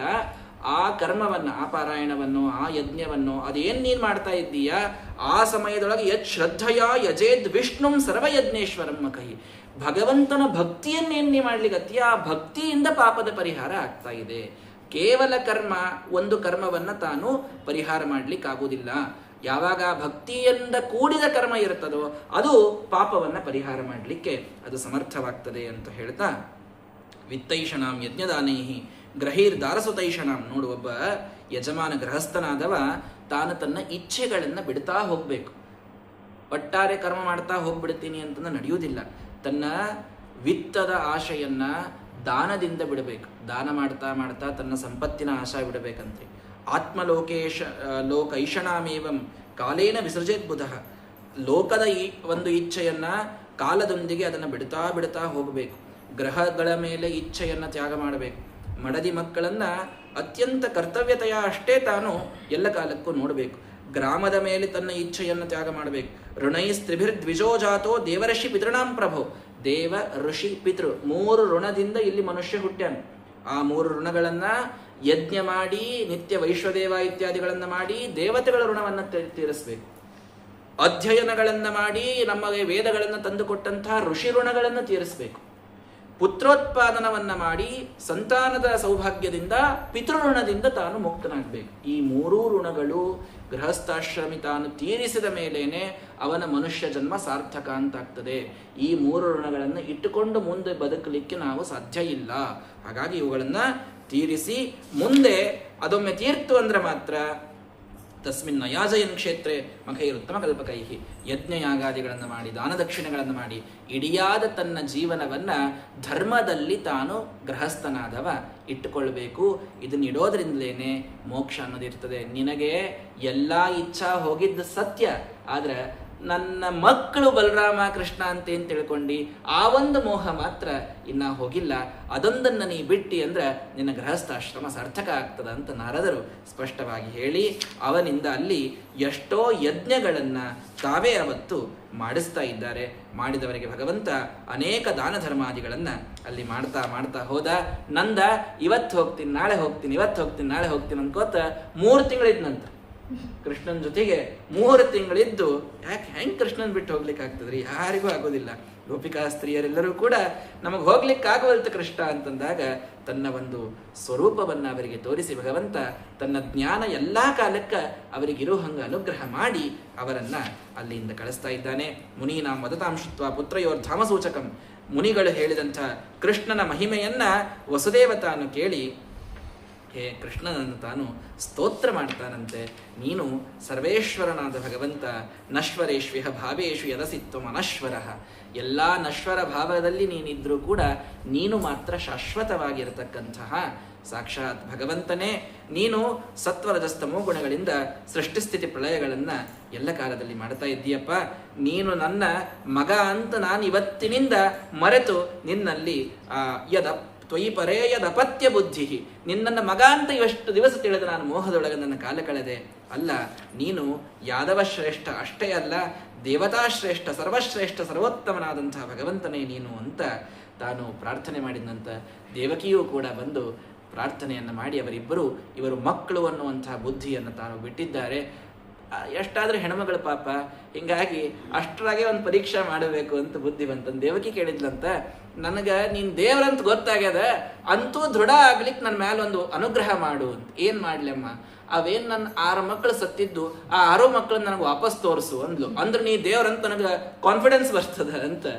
ಆ ರೀತಿಯೊಳಗೆ ತಾನು ಲೀಲೆಯಲ್ಲಿ ಪ್ರಶ್ನೆ ಮಾಡಿದರೆ ಭಗವಂತ ಆ ಗುರುಪುತ್ರನನ್ನು ಹೇಗೆ ತಂದು ಕೊಟ್ಟಿದ್ನೋ ಆ ರೀತಿಯೊಳಗೆ ತಾನು ಅಲ್ಲಿಂದ ಹೋಗಿದ್ದಾನಂತೆ. ಸುತಳ ಲೋಕಕ್ಕೆ ಹೋಗ್ತಾನೆ. ಬಲಿಚಕ್ರವರ್ತಿಯಲ್ಲಿದ್ದಾನೆ. ಬಲಿಚಕ್ರವರ್ತಿಯಿಂದ ತಾನು ಪೂಜೆಯನ್ನು ಪಡೆದುಕೊಂಡು ಇಲ್ಲಿದ್ದಾರಾ? ಇಲ್ಲ, ಅವರೆಲ್ಲ ಮರೀಚಿಯ ಮಕ್ಕಳವರು, 6 ಜನ ಮರೀಚಿ ಋಷಿಗಳ ಮಕ್ಕಳು. ಅವರಿಗೆ ಶಾಪ ಇತ್ಯಾದಿಗಳಾಗಿತ್ತು. ಹಿರಣ್ಯಕಶಿಪುನು ಅಲ್ಲೇ ಶಾಪ ಕೊಟ್ಟಿದ್ದ, ಹೀಗೆಲ್ಲ ಸಮಸ್ಯೆ ಆಗಿದ್ದು ಅವರೆಲ್ಲ ಮತ್ತೀಗ ಯಮಪುರದೊಳಗೆ ಇದ್ದಾರ, ನೀವಲ್ಲಿ ಹೋಗಬಹುದು ಅಂತ ಬಲಿಚಕ್ರವರ್ತಿ ಹೇಳಿದಾಗ ಅಲ್ಲಿ ಭಗವಂತ ತಾನು ಹೋಗ್ತಾನೆ. ತಾನ್ ದೃಷ್ಟ ಬಾಲಕಾನ್ ದೇವಿ ಪುತ್ರ ಸ್ನೇಹ ಸುಸಸ್ತನಿ. ತಾನು ಆ ಬಾಲಕರನ್ನ ಮತ್ತೆ ಹುಟ್ಟಿ ಬಂದದ್ದನ್ನು ನೋಡಿ ದೇವಕಿ ಸಾಕ್ಷಾತ್ ಭಗವಂತ ನೀನು ಅಂತ ಅವನಲ್ಲಿ ಶರಣಾಗತಳಾಗ್ತಾ ಇದ್ದಾಳೆ. ಏದ ಮನುಷ್ಯಣೋತಿ ಶ್ರವಯದ್ವಾ ಮುರಾರೇಹೇ ಚರಿತಂ ಅಮೃತ ಕೀರ್ತೇರು ವರ್ಣಿತಂ ವ್ಯಾಸಪುತ್ರೈಹಿ ಜಗದಘಭಿದಲಂ ತದ್ಭಕ್ತ ಸತ್ಕರ್ಣ ಪೂರಂ ಭಗವತಿ ಕೃತಚಿತ್ತೋ ಯಾತಿತ ಕ್ಷೇಮಧಾಮ ಅಂತ ಆ ಭಗವಂತನ ಈ ಸುಂದರವಾದ ಅಮೃತಮಯವಾದ ಕಥೆಗಳನ್ನು ಕೇಳೋದರಿಂದ ಅಘಭಿದ್ ಅಲಂ, ಜಗತ್ತೇ ತನ್ನ ಇಡಿಯಾದ ಪಾಪಗಳನ್ನು ಕಳೆದುಕೊಳ್ಳುತ್ತದೆ. ಅವರ ಭಕ್ತರ ಕರ್ಣಗಳು ಅಮೃತದಿಂದ ತುಂಬಿ ಹೋಗ್ತದೆ. ಮನಸ್ಸಿನಲ್ಲಿ ಭಗವಂತನೇ ಬಂದು ನೆಲೆಸಿ ಕ್ಷೇಮವನ್ನು ತಾನು ಉಂಟು ಮಾಡುತ್ತಾನೆ ಎನ್ನುವಂತಹ ಶ್ರೇಷ್ಠವಾದಂತಹ ಕಥೆಗಳನ್ನು ನಮಗೆ ಭಾಗವತ ತಾನು ತಿಳಿಸಿಕೊಡ್ತಾ ಇದೆ. ಇಲ್ಲಿಗೆ ದಶಮಸ್ಕಂದ ಅರ್ಧ ಮುಗಿತ್ರಿ, ಇನ್ನ ಅರ್ಧ ಅದ. ಮತ್ತು ಗಾಬರಾಬೇಡ, ಚಲ ಪುಸ್ತಕ ಮುಚ್ಚಿದ್ರೆ ಮುಗೀತೇನೋ ಅಂತ ಇನ್ನೊಂದು ಪುಸ್ತಕ ಚಾಲು ಆಗ್ತದೆ. ಈಗ ಸರ್ವಾಸಾಂ ಮಹಿಷೀಣ ಅಂತೂ ಗೋವಿಂದಾಸಕ್ತ ಚೇತಸಾಂ ಮಯ್ಯೇವ ಪ್ರೇಮವಾನ್ ವಿಷ್ಣು ಇತಿ ನಿಶ್ಚಿತ ಚೇತಸಾಂ. ರಾಜ ಒಂದು ಭಾಳ ಚಂದ ಪ್ರಶ್ನೆ ಮಾಡಿದ. 16,108 ಮಂದಿ ಹೆಂಡಂದ್ರು, ಎಲ್ಲರಿಗೂ ಕೃಷ್ಣ ನನ್ನ ಮೇಲೆ ಹೆಚ್ಚು ಪ್ರೀತಿ ಮಾಡ್ತಾನಂತ ಭಾವನೆ ಇತ್ತಂತ. ಇದು ಹೆಂಗೆ ಸಾಧ್ಯ? ಎಲ್ಲ ಕಾಲಕ್ಕೆ ಇವ ಯಾರ್ಯಾರ ಜೊತೆಗೆ ಹೆಂಗಿರ್ತಿದ್ದ? ಭಾಳ ಒಳ್ಳೆ ಪ್ರಶ್ನೆ ಮಾಡಿಯಪ್ಪ. 16,108 ಜನರಿಗೆ ಅಷ್ಟೇ ಈ ಭ್ರಮ ಅಂತ ನೀ ಕೇಳಿದ್ದೇ ದೊಡ್ಡ ಭ್ರಮ ನಿಂದು ಅಂತ. ಇಡೀ ಲೋಕಕ್ಕೆ ಇವತ್ತು ದೇವ್ರು ನನ್ನ ಮೇಲೆ ಹೆಚ್ಚು ಪ್ರೀತಿ ಮಾಡ್ತಾನ ಅನ್ನೋ ಭಾವನಾ ಅದ, ಎಲ್ಲ ಭಕ್ತರಿಗದ. ಇಷ್ಟು ಸಹಸ್ರಾವಧಿ ಕೋಟ್ಯಾವಧಿ ಅನಂತ ಭಕ್ತರನ್ನೇ ತಾನು ನೋಡುವಾಗ ಸ್ವಾಮಿ 16,108 ಅವನಿಗೆ ಏನು ದೊಡ್ಡ ಸಂಖ್ಯಾನೇ ಅಲ್ಲ. ಎನ್ನಂಥ ಭಕ್ತರು ಅನಂತ ನಿನಗಿಹರು, ನಿನ್ನಂಥ ಸ್ವಾಮಿ ಏನಾಗಿಲ್ಲ. ಎಲ್ಲರೂ ಅಂತಾರಲ್ಲ, ಇನ್ನು ನಿನ್ನಂಥ ಸ್ವಾಮಿ ಏನಾಗಿಲ್ಲ ಅಂತ. ಅನಂತ ಭಕ್ತರೇ ಅನ್ನುವಾಗ 16,100 ಮಂದಿ ಅಂದದ್ದೇನು ವಿಶೇಷ ಅಲ್ಲ. ಅಂತೂ ನೀ ಕೇಳಿ ಅಂತಂದ ಮೇಲೆ ನಾನು ಹೆಂಗೆ ದೇವರು ಅವ್ರ ಜೊತೆಗೆ ಇರ್ತಿದ್ದ ಅಂತ ಹೇಳ್ತೇನೆ ಕೇಳು ಅಂತ ಅನೇಕ ಕಥೆಗಳನ್ನು, ಲೀಲೆಗಳನ್ನೆಲ್ಲ ಭಾಗವತಕಾರರು ಬಹಳ ವಿಸ್ತಾರವಾಗಿ ವರ್ಣನ ಮಾಡ್ತಾರೆ. ರುಕ್ಮಿಣೀ ದೇವಿಯೊಂದಿಗೆ ಭಗವಂತ ಒಮ್ಮೆ ಪ್ರೇಮ ಕಲಹವನ್ನು ಮಾಡ್ತಾ ಇದ್ದಂತೆ. ಆ ತೂಗು ಮಂಚದ ಮೇಲೆ ಕೂತು ತಾನು ತೂಗ್ತಾ ಅವನಿಗೆ ತಾಂಬೂಲವನ್ನು ಕೊಡಬೇಕಾದಾಗ, ನೀ ಯಾಕೆ ನನ್ನ ಮದುವೆ ಆದಿ ಅಂತ ತೆಗೆದುಬಿಟ್ಟಿಮ. ಯಾವಾಗ ಏನು ತೆಗಿತಾನೆ ಹೇಳಲಿಕ್ಕೆ ಬರ್ತಿರ್ಲಿಲ್ಲ ಮಾರಾಯ. ನಿಷ್ಕಂಚನ ವಯಂ ಶಶ್ವತ ನಿಷ್ಕಿಂಚನ ಜನಪ್ರಿಯ. ನಾನು ನಿಷ್ಕಂಚನ. ನಿಷ್ಕಿಂಚನ ಅಂದ್ರೇನು? ನನ್ನ ಕಡೆ ಏನು ಧನ ಇಲ್ಲ, ನಿಸ್ವ ದರಿದ್ರ, ನಾನು ಗೊಲ್ರಾಗಿ ಹುಟ್ಟಿದಾವ, ಅಲ್ಲೇ ಬೆಳೆದಾವ. ನನ್ನನ್ನು ಏನು ನೋಡಿ ಮದುವೆ ಆದಿ ನೀನು? ನನ್ನ ಕಡೆ ಕುಲ ಇಲ್ಲ, ನಾ ಏನು ರಾಜ ಅಲ್ಲ, ನಾನು ಭಾರಿ ದೊಡ್ಡ ಶ್ರೀಮಂತ ಅಲ್ಲ, ಸಂಪತ್ತಿಲ್ಲ. ಯಾಕೆ ನಿನ್ನಂಥ ಶ್ರೇಷ್ಠ ಹೆಣ್ಮಗಳು ರಾಜಕುಮಾರಿ ಆ ಶಿಶುಪಾಲನ ಕೈ ಹಿಡಿದಿದ್ದಂದ್ರೆ ಇವತ್ತು ಎಷ್ಟು ಆರಾಮ ಇರ್ತಿದ್ದಿ ನೀನು ಅಂತಂದ. ಆಕೆಗೆ ಸಿಟ್ಟು ಬಂದ್ಬಿಡ್ತಾಕೆ, ಅಳ್ಳಿಗತ್ಬಿಟ್ಲೆ. ನೀ ನನಗೆ ಹೆಂಗೆ ಅಂದಿ? ಆಶ್ರಿತ್ಯ ಭೀತ ಹೃದಯ ಜಾತವೇ ಪತುಹು. ನಡುಗ್ಲಿಗತ್ಲಂತ್ರಿ. ರುಕ್ಮಿಣಿಗೆ ಹೆಂಗ್ರಿ ಇದು ಬಂತು? ಏನು ಆಶ್ಚರ್ಯ ಅಲ್ಲ. ಭಗವಂತನ ಮಾಯ ಯಾರನ್ನೂ ಅದು ಬಿಡೋದಿಲ್ಲ. ಮಾಮಪಿ ಮೋಹಯತ್ತೇವ ತವ ಮಾಯ ದುರತ್ಯಯ ಅಂತ ಲಕ್ಷ್ಮೀದೇವಿ ವೆಂಕಟೇಶನಿಗೆ, ಶ್ರೀನಿವಾಸನಿಗೆ ತಾನು ಬಂದು ಹೇಳಿದ್ದನ್ನು ಶ್ರೀನಿವಾಸ ಕಲ್ಯಾಣದೊಳಗೆ ನೀವು ಕೇಳ್ತೀರಿ. ಹೀಗಾಗಿ ನನ್ನನ್ನೂ ಮೋಹಗೊಳಿಸ್ತದೆ ನಿನ್ನ ಮಾಯೆ ಅಂತ ತಾನು ಅಳ್ತಾ ಇದ್ದಾಳಂತೆ. ಅಳುವಾಗ ಭಗವಂತ ಬಂದು ಸಮಾಧಾನ ಮಾಡಿದ. ಯಾಕಳತಿ ಅಂತ ಕೇಳಿದ. ಅವಳಂದ್ಲು, ನನ್ವೇತ ದೇವಮರವಿಂದ ವಿಲೋಚನ ಯದ್ವೈಭವನ್ನ ಭವತಸ್ಸದೃಶೋ ವಿಭುಮ್ನಃ. ನಿನ್ನಂಥ ವರ ಯಾರಿದ್ರು ನನಗವತ್ತು ಮದುವೆ ಆಗಲಿಕ್ಕೆ? ನಿನ್ನ ಸಮಾನರಾದವರು ಯಾರಿದ್ರು ನೀ ಹೇಳು. ಕ್ವಸ್ವೇ ಮಹಿಮ್ಯಭಿರತೋ ಭಗವಾನ್ ಸ್ತ್ರೀಧೀಶಃ ಕ್ವಾಹಂ ಗುಣ ಪ್ರಕೃತಿರನ್ಯಗ್ರಹೀತ ಪಾದ. ರುಕ್ಮಿ, ಶಿಶುಪಾಲ, ಜರಾಸಂಧ ಇವರ ಕೈಯೊಳಗೆ ಪರತಂತ್ರಳಾಗಿ ಒದ್ದಾಡಿದ ರುಕ್ಮಿಣಿಯಲ್ಲೇ ಸ್ವತಂತ್ರನಾಗಿ ಸಿಂಹನಾಗಿ ಮೆರೆದ ಕೃಷ್ಣನಲ್ಲೇ ನೀಯಲ್ಲೇ ನಾ ಎಲ್ಲೆ ಸ್ವಾಮಿ, ನೀನೇ ನನ್ನನ್ನು ಸ್ವೀಕಾರ ಮಾಡಿದ್ದು ದೊಡ್ಡದು. ಇದು ಪತ್ನಿಗೆ ಇರಬೇಕಾದಂತಹ ಶರಣಾಗತಿಯನ್ನ ರುಕ್ಮಿಣಿ ತಾನು ತೋರಿಸ್ಕೊಳ್ಳಿಕ್ಕೆ. ನನ್ನ ಏನು ನೋಡಿ ಮದುವೆ ಆದಿ ಅಂತ ಕೇಳಿದ. ಹೌದು, ಮತ್ತೆ ಏನು ಮಾಡಲಿ, ಹಣೆ ಬಾರ, ಅವ್ವ ಅಪ್ಪ ಕೊಟ್ಟರು ಮದುವೆ ಆದಿ ಅಂತ ಹಿಂಗೆ ಗಂಡಗೆ ಬೈದು ಹೋಗ್ಲಿಲ್ಲ ಪಾಪ. ನೀನು ಮಹಾನುಭಾವ, ನನಗ ನೀನು ಮದುವೆ ಆದದ್ದು ನೀನು ತೋರಿದಂತಹ ದಯ. ತ್ವತ್ಪಾದ ಪದ್ಮ ಮಕರಂದ ಜುಷಾ ಮುನೀನಾಂ ವರ್ತ್ಮ ಸ್ಫುಟಂ ನೃಪಶುಭಿರ್ನನು ದುರ್ವಿಭಾವ್ಯಂ. ಮನುಷ್ಯರು ಪಶುಗಳು, ಅವರು ನಿನ್ನನ್ನು ತಿಳ್ಕೊಳ್ಳಿಕ್ಕಾಗಿಲ್ಲ. ಇವೇಹಿತಂ ಈಶ್ವರಸ್ಯ ಭೂಮನ್ ತವೇಹಿತಮಥೋ ಅನುಮೇ ಭವಂತಿ. ನನಗೆ ಆ ಋಷಿಗಳ ನಿಜವಾದಂತಹ ಆ ಭಾವ ನನಗೆ ಗೊತ್ತು, ಧರ್ಮ ನನಗೆ ಗೊತ್ತು. ನೀನಂದೆಲ್ಲ ನಿಷ್ಕಿಂಚನ ನಾನು ಅಂತಂದೆಲ್ಲ. ಹೌದು, ನೀನು ನಿಷ್ಕಿಂಚನನೇ. ಯಾಕೆ? ನಿನಗೆ ಕಿಂಚನ ಇಲ್ಲೇ ಇಲ್ಲ, ಏನದ ಎಲ್ಲ ಭಾಳದ, ಅದಕ್ಕೆ ನೀನು ನಿಷ್ಕಿಂಚನ ಅಂತ. ಅವಳು ತಾನು ಅರ್ಥ ಮಾಡ್ತಾಳ್ರಿ ರುಕ್ಮಿಣಿ. ಕೃಷ್ಣ ತಾನು ಒಂದೊಂದೇ ಬೈಕೊಂಡಿದ್ನಲ್ಲ, ಅದೆಲ್ಲದಕ್ಕೆ ತಾನು ಅರ್ಥಾಂತರವನ್ನು ಮಾಡ್ತಾಳೆ. ಮಹಾವ್ಯಾಕರಣ ಅಂಬೋಧಿಯಲ್ಲಿ ಮುಳುಗಿದಂತಹ ಮಹಾನುಭಾವಳು ಮಹಾಲಕ್ಷ್ಮಿ. ಹಾಗಾಗಿ ಯಸ್ಮೈ ಬಲಿಂ ಬಲಿಭುಜೋಪಿ ಹರಂತ್ಯಜಾದ್ಯ. ಬ್ರಹ್ಮದೇವರು ಬಂದು ನಿನಗೆ ನಿತ್ಯದೊಳಗೆ ಬಂದು ಪೂಜಾ ಮಾಡಿ ಹೋಗ್ತಾರಂದ್ರೆ ಕಿಂಚನ ಇಲ್ಲ ನಿನ್ನೊಳಗೆ, ಏನದ ಎಲ್ಲ ವಿಪುಲ ಅದನ್ನೋದಕ್ಕೆ ನೀ ನಿಷ್ಕಿಂಚನ ಅಂತನ್ನೋದು ಸತ್ಯ. ನಾ ರಾಜ ಅಲ್ಲ ಅಂತ ಹೇಳಿದೆಯಲ್ಲ, ಹೌದು ನೀ ರಾಜನಲ್ಲ. ಯಾವುದೋ ಒಂದು ಮಥುರಾಕ್ಕ, ಒಂದು ದ್ವಾರಕಾಕ್ಕ, ಒಂದು ಭಾರತಕ್ಕ ನೀ ರಾಜನಾಗಿ ಸೀಮಿತನಾದವನಲ್ಲ. 14 ಲೋಕಗಳನ್ನು ಮೀರಿದ ಚಕ್ರವರ್ತಿ ವ್ಯಕ್ತಿತ್ವ ಅದು ನಿನ್ನದು ಸ್ವಾಮಿ. ಕಾಸ್ತ್ರೀ ವ್ರಣೀತ ತವ ಪಾದ ಸರೋಜ ಗಂಧಮಾಘ್ರಾಯ ಸನ್ಮುಖರಿತಂ ಜನತಾಪವರ್ಗಂ. ನಿನ್ನ ಮಹಿಮೆಯನ್ನ ಒಮ್ಮೆ ತಿಳಿದ ಯಾವ ಸ್ತ್ರೀ ತಾನೇ ಇನ್ನೊಬ್ಬ ಪತಿಯನ್ನ ಇಚ್ಛೆ ಪಟ್ಟಾಳು? ಅಂತಹ ನೀನು ನನಗೆ ಸಿಕ್ಕಿ ಅಂತನ್ನುವುದು ನನ್ನ ಭಾಗ್ಯ. ಅಸ್ತ್ಯಂಬುಜಾಕ್ಷ ಮಮತೆ ಚರಣಾನುರಾಗ. ನನ್ನ ಮನಸ್ಸಿನೊಳಗ ನಿನ್ನ ಚರಣಗಳಲ್ಲಿ ಬಿಟ್ರೆ ಇನ್ನೆಲ್ಲೂ ಕೂಡ ಅನುರಾಗ ಅಂತನ್ನುವುದು ಬರಲಿಕ್ಕೆ ಸಾಧ್ಯ ಇಲ್ಲ. ನಾಭಕ್ತಂ ಋಣತೆ ನಾಭಕ್ತಂ ಅನುಗೃಹಾತಿ. ಯಾವಾನ್ವಾಸ ಭಕ್ತ ತಾವಧ್ಯೇಶ ಋಣತೆ ತಾವಧ್ಯೇಶೋ ಅನುಗೃಹಾತಿ. ಶ್ರೀಮದಾಚಾರ್ಯ ತಾತ್ಪರ್ಯದಲ್ಲಿ ಹೇಳ್ತಾರೆ, ಎಷ್ಟು ನಿಮಗೆ ಭಕ್ತಿಯೋ ಅಷ್ಟು ದೇವರ ಅನುಗ್ರಹ ಮಾಡುತ್ತೆ. ಅದಕ್ಕಿಂತ ಹೆಚ್ಚು ಮಾಡುವುದಿಲ್ಲ, ಅದಕ್ಕಿಂತ ಕಡಿಮೆ ಮಾಡುತ್ತೆ. ನಾಧಿಕಂ ಋಣತೆ ನಾಧಿಕಂ ಅನುಗೃಹಾತಿ, ನ ಅವರಂ ಋಣತೆ ನ ಅವರಂ ಅನುಗೃಹಾತಿ. ಸ್ವಲ್ಪ ಹೆಚ್ಚಿಲ್ಲ, ಕಡಿಮೆ ಇಲ್ಲ, ಅಷ್ಟು ವ್ಯವಸ್ಥಿತವಾಗಿ ಭಗವಂತ ಫಲವನ್ನು ಕೊಡ್ತಾನೆ ಅನ್ನೋದು ನನಗೆ ಗೊತ್ತು.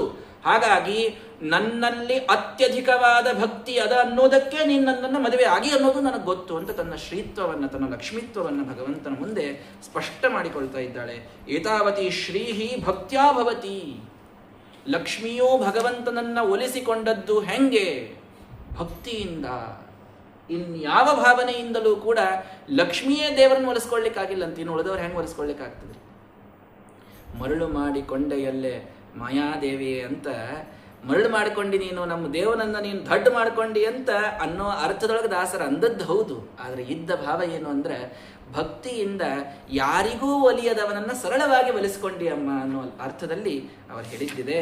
ಹಾಗಾಗಿ ಆ ತ್ರಿಗುಣಾತ್ಮಕಳಾದಂತಹ ಪ್ರಕೃತಿ ತಾನೇ ರಜೋಗುಣವನ್ನ ಉದ್ರಿಕ್ತವಾಗಿ ಮಾಡಿ ಸೃಷ್ಟಿಯನ್ನು ಮಾಡ್ತಾಳೆ. ಭಗವಂತ ಅವಳಲ್ಲಿ ನಿಂತು ರಜೋಗುಣದಿಂದ ಸೃಷ್ಟಿಯನ್ನು ಮಾಡ್ತಾನೆ, ಸತ್ವಗುಣದಿಂದ ಸ್ಥಿತಿಯನ್ನು ಮಾಡ್ತಾನೆ, ತಮೋಗುಣದಿಂದ ಲಯವನ್ನ ಇದೇ ಲಕ್ಷ್ಮಿಯಿಂದಲೇ ನನ್ನಿಂದಲೇ ಭಗವಂತ ನೀ ಇದೆಲ್ಲವನ್ನ ಮಾಡ್ತೀಯಾ. ಮುಗ್ಧಳಾದವಳು ನಾನು, ನನಗೆ ಇಂಥ ಮಾತುಗಳನ್ನ ಇನ್ನೊಮ್ಮೆ ಮಾಡಬೇಡ. ಯಂ ಕಾಮಯಸೇ ಕಾಮಂ ಮಯಿ ಕಾಮಯ ಕಾಮಿನಿ ಸಂತಿ ಏಕಾಂತ ಭಕ್ತಾಯಾಸ್ತವ ಕಲ್ಯಾಣಿ ನಿತ್ಯದ. ಭಗವಂತ ಅನ್ನಂತ ನಕ್ಕು, ನಿನಗೇನು ಬೇಕು ಕೇಳು, ನನ್ನ ಏಕಾಂತ ಭಕ್ತರೊಳಗ ಅತ್ಯಗ್ರಣ್ಯವಾದ ಸ್ಥಾನ ಯಾರ್ದಾದ್ರೂ ಅದಂದ್ರೆ ಅದು ನಿನ್ನದದ. ನಿನ್ನ ಅಣ್ಣನನ್ನ ನಾವು ವಿರೂಪ ಮಾಡಿದ್ವಿ, ಅಣ್ಣನನ್ನ ಕೊಂದೂ ಬಿಟ್ಟು ಒಂದು ಲೆಕ್ಕಕ್ಕೆ, ಆವಾಗೂ ನೀನು ನನ್ನ ಮೇಲೆ ಭಕ್ತಿ ಮಾಡಿದಿ ಹೊರತು ತವರ ಮನೆ ಮೋಹವನ್ನು ಒಟ್ಟಾರೆ ತೋರಿಸ್ಲಿಲ್ಲ. ಅಂತಹ ನಿನ್ನ ಮೇಲೆ ನನಗೆ ಎಷ್ಟು ಪ್ರೀತಿ ಅದ ಅಂತಂದ್ರೆ ನಾನು ತೋರಿಸಿರ್ಲಿಕ್ಕಿಲ್ಲ ಅಷ್ಟೇ, ಆದ್ರೆ ಅತಿಯಾದಂತಹ ಪ್ರೀತಿ, ಅತಿಯಾದಂತಹ ಅನುಗ್ರಹ ನಿನ್ನ ಮೇಲೆ ನನಗಿದೆ ಅನ್ನೋದನ್ನು ರುಕ್ಮಿಣಿಯಲ್ಲಿ ಭಗವಂತ ಸ್ಪಷ್ಟವಾಗಿ ತಾನು ತಿಳಿಸಿಕೊಟ್ಟ. ಸತ್ಯಭಾಮೆಗೆ ಪಾರಿಜಾತ ಹರಣದಿಂದ ತನ್ನ ಅನುಗ್ರಹವನ್ನು ತಿಳಿಸಿಕೊಟ್ಟ. ಹೀಗೆ ತಿಳಿಸ್ತಾ ನಾರದರು ಒಂದ್ಸಲ ಬಂದ್ರಂತ. ಇವ ಹೆಂಗೆ ಎಲ್ಲರ ಜೊತೆಗೆ ಇರ್ತಾನಂತ ನಾನು ನೋಡಬೇಕು. ನೋಡಿದ್ರು 10 ಜನರು ಒಬ್ಬರಲ್ಲಿ ಹುಟ್ಟ್ಯಾರ. ರುಕ್ಮಿಣಿಗೆ ಚಾರುದೇಶ್ನ ಸುದೇಶ್ನ ಚಾರುದೇಹ ವೀರ್ಯವಾನ್ ಸುಚಾರು ಚಾರುಗುಪ್ತ ಭದ್ರಚಾರು ಚಾರುಚಂದ ಅತಿಚಾರು ಚಾರುಮಾನ್ ಅಂತ 10 ಮಂದಿ. ಇವಳು ಬರೇ ರುಕ್ಮಿಣಿ ಮಕ್ಕಳಪ್ಪ.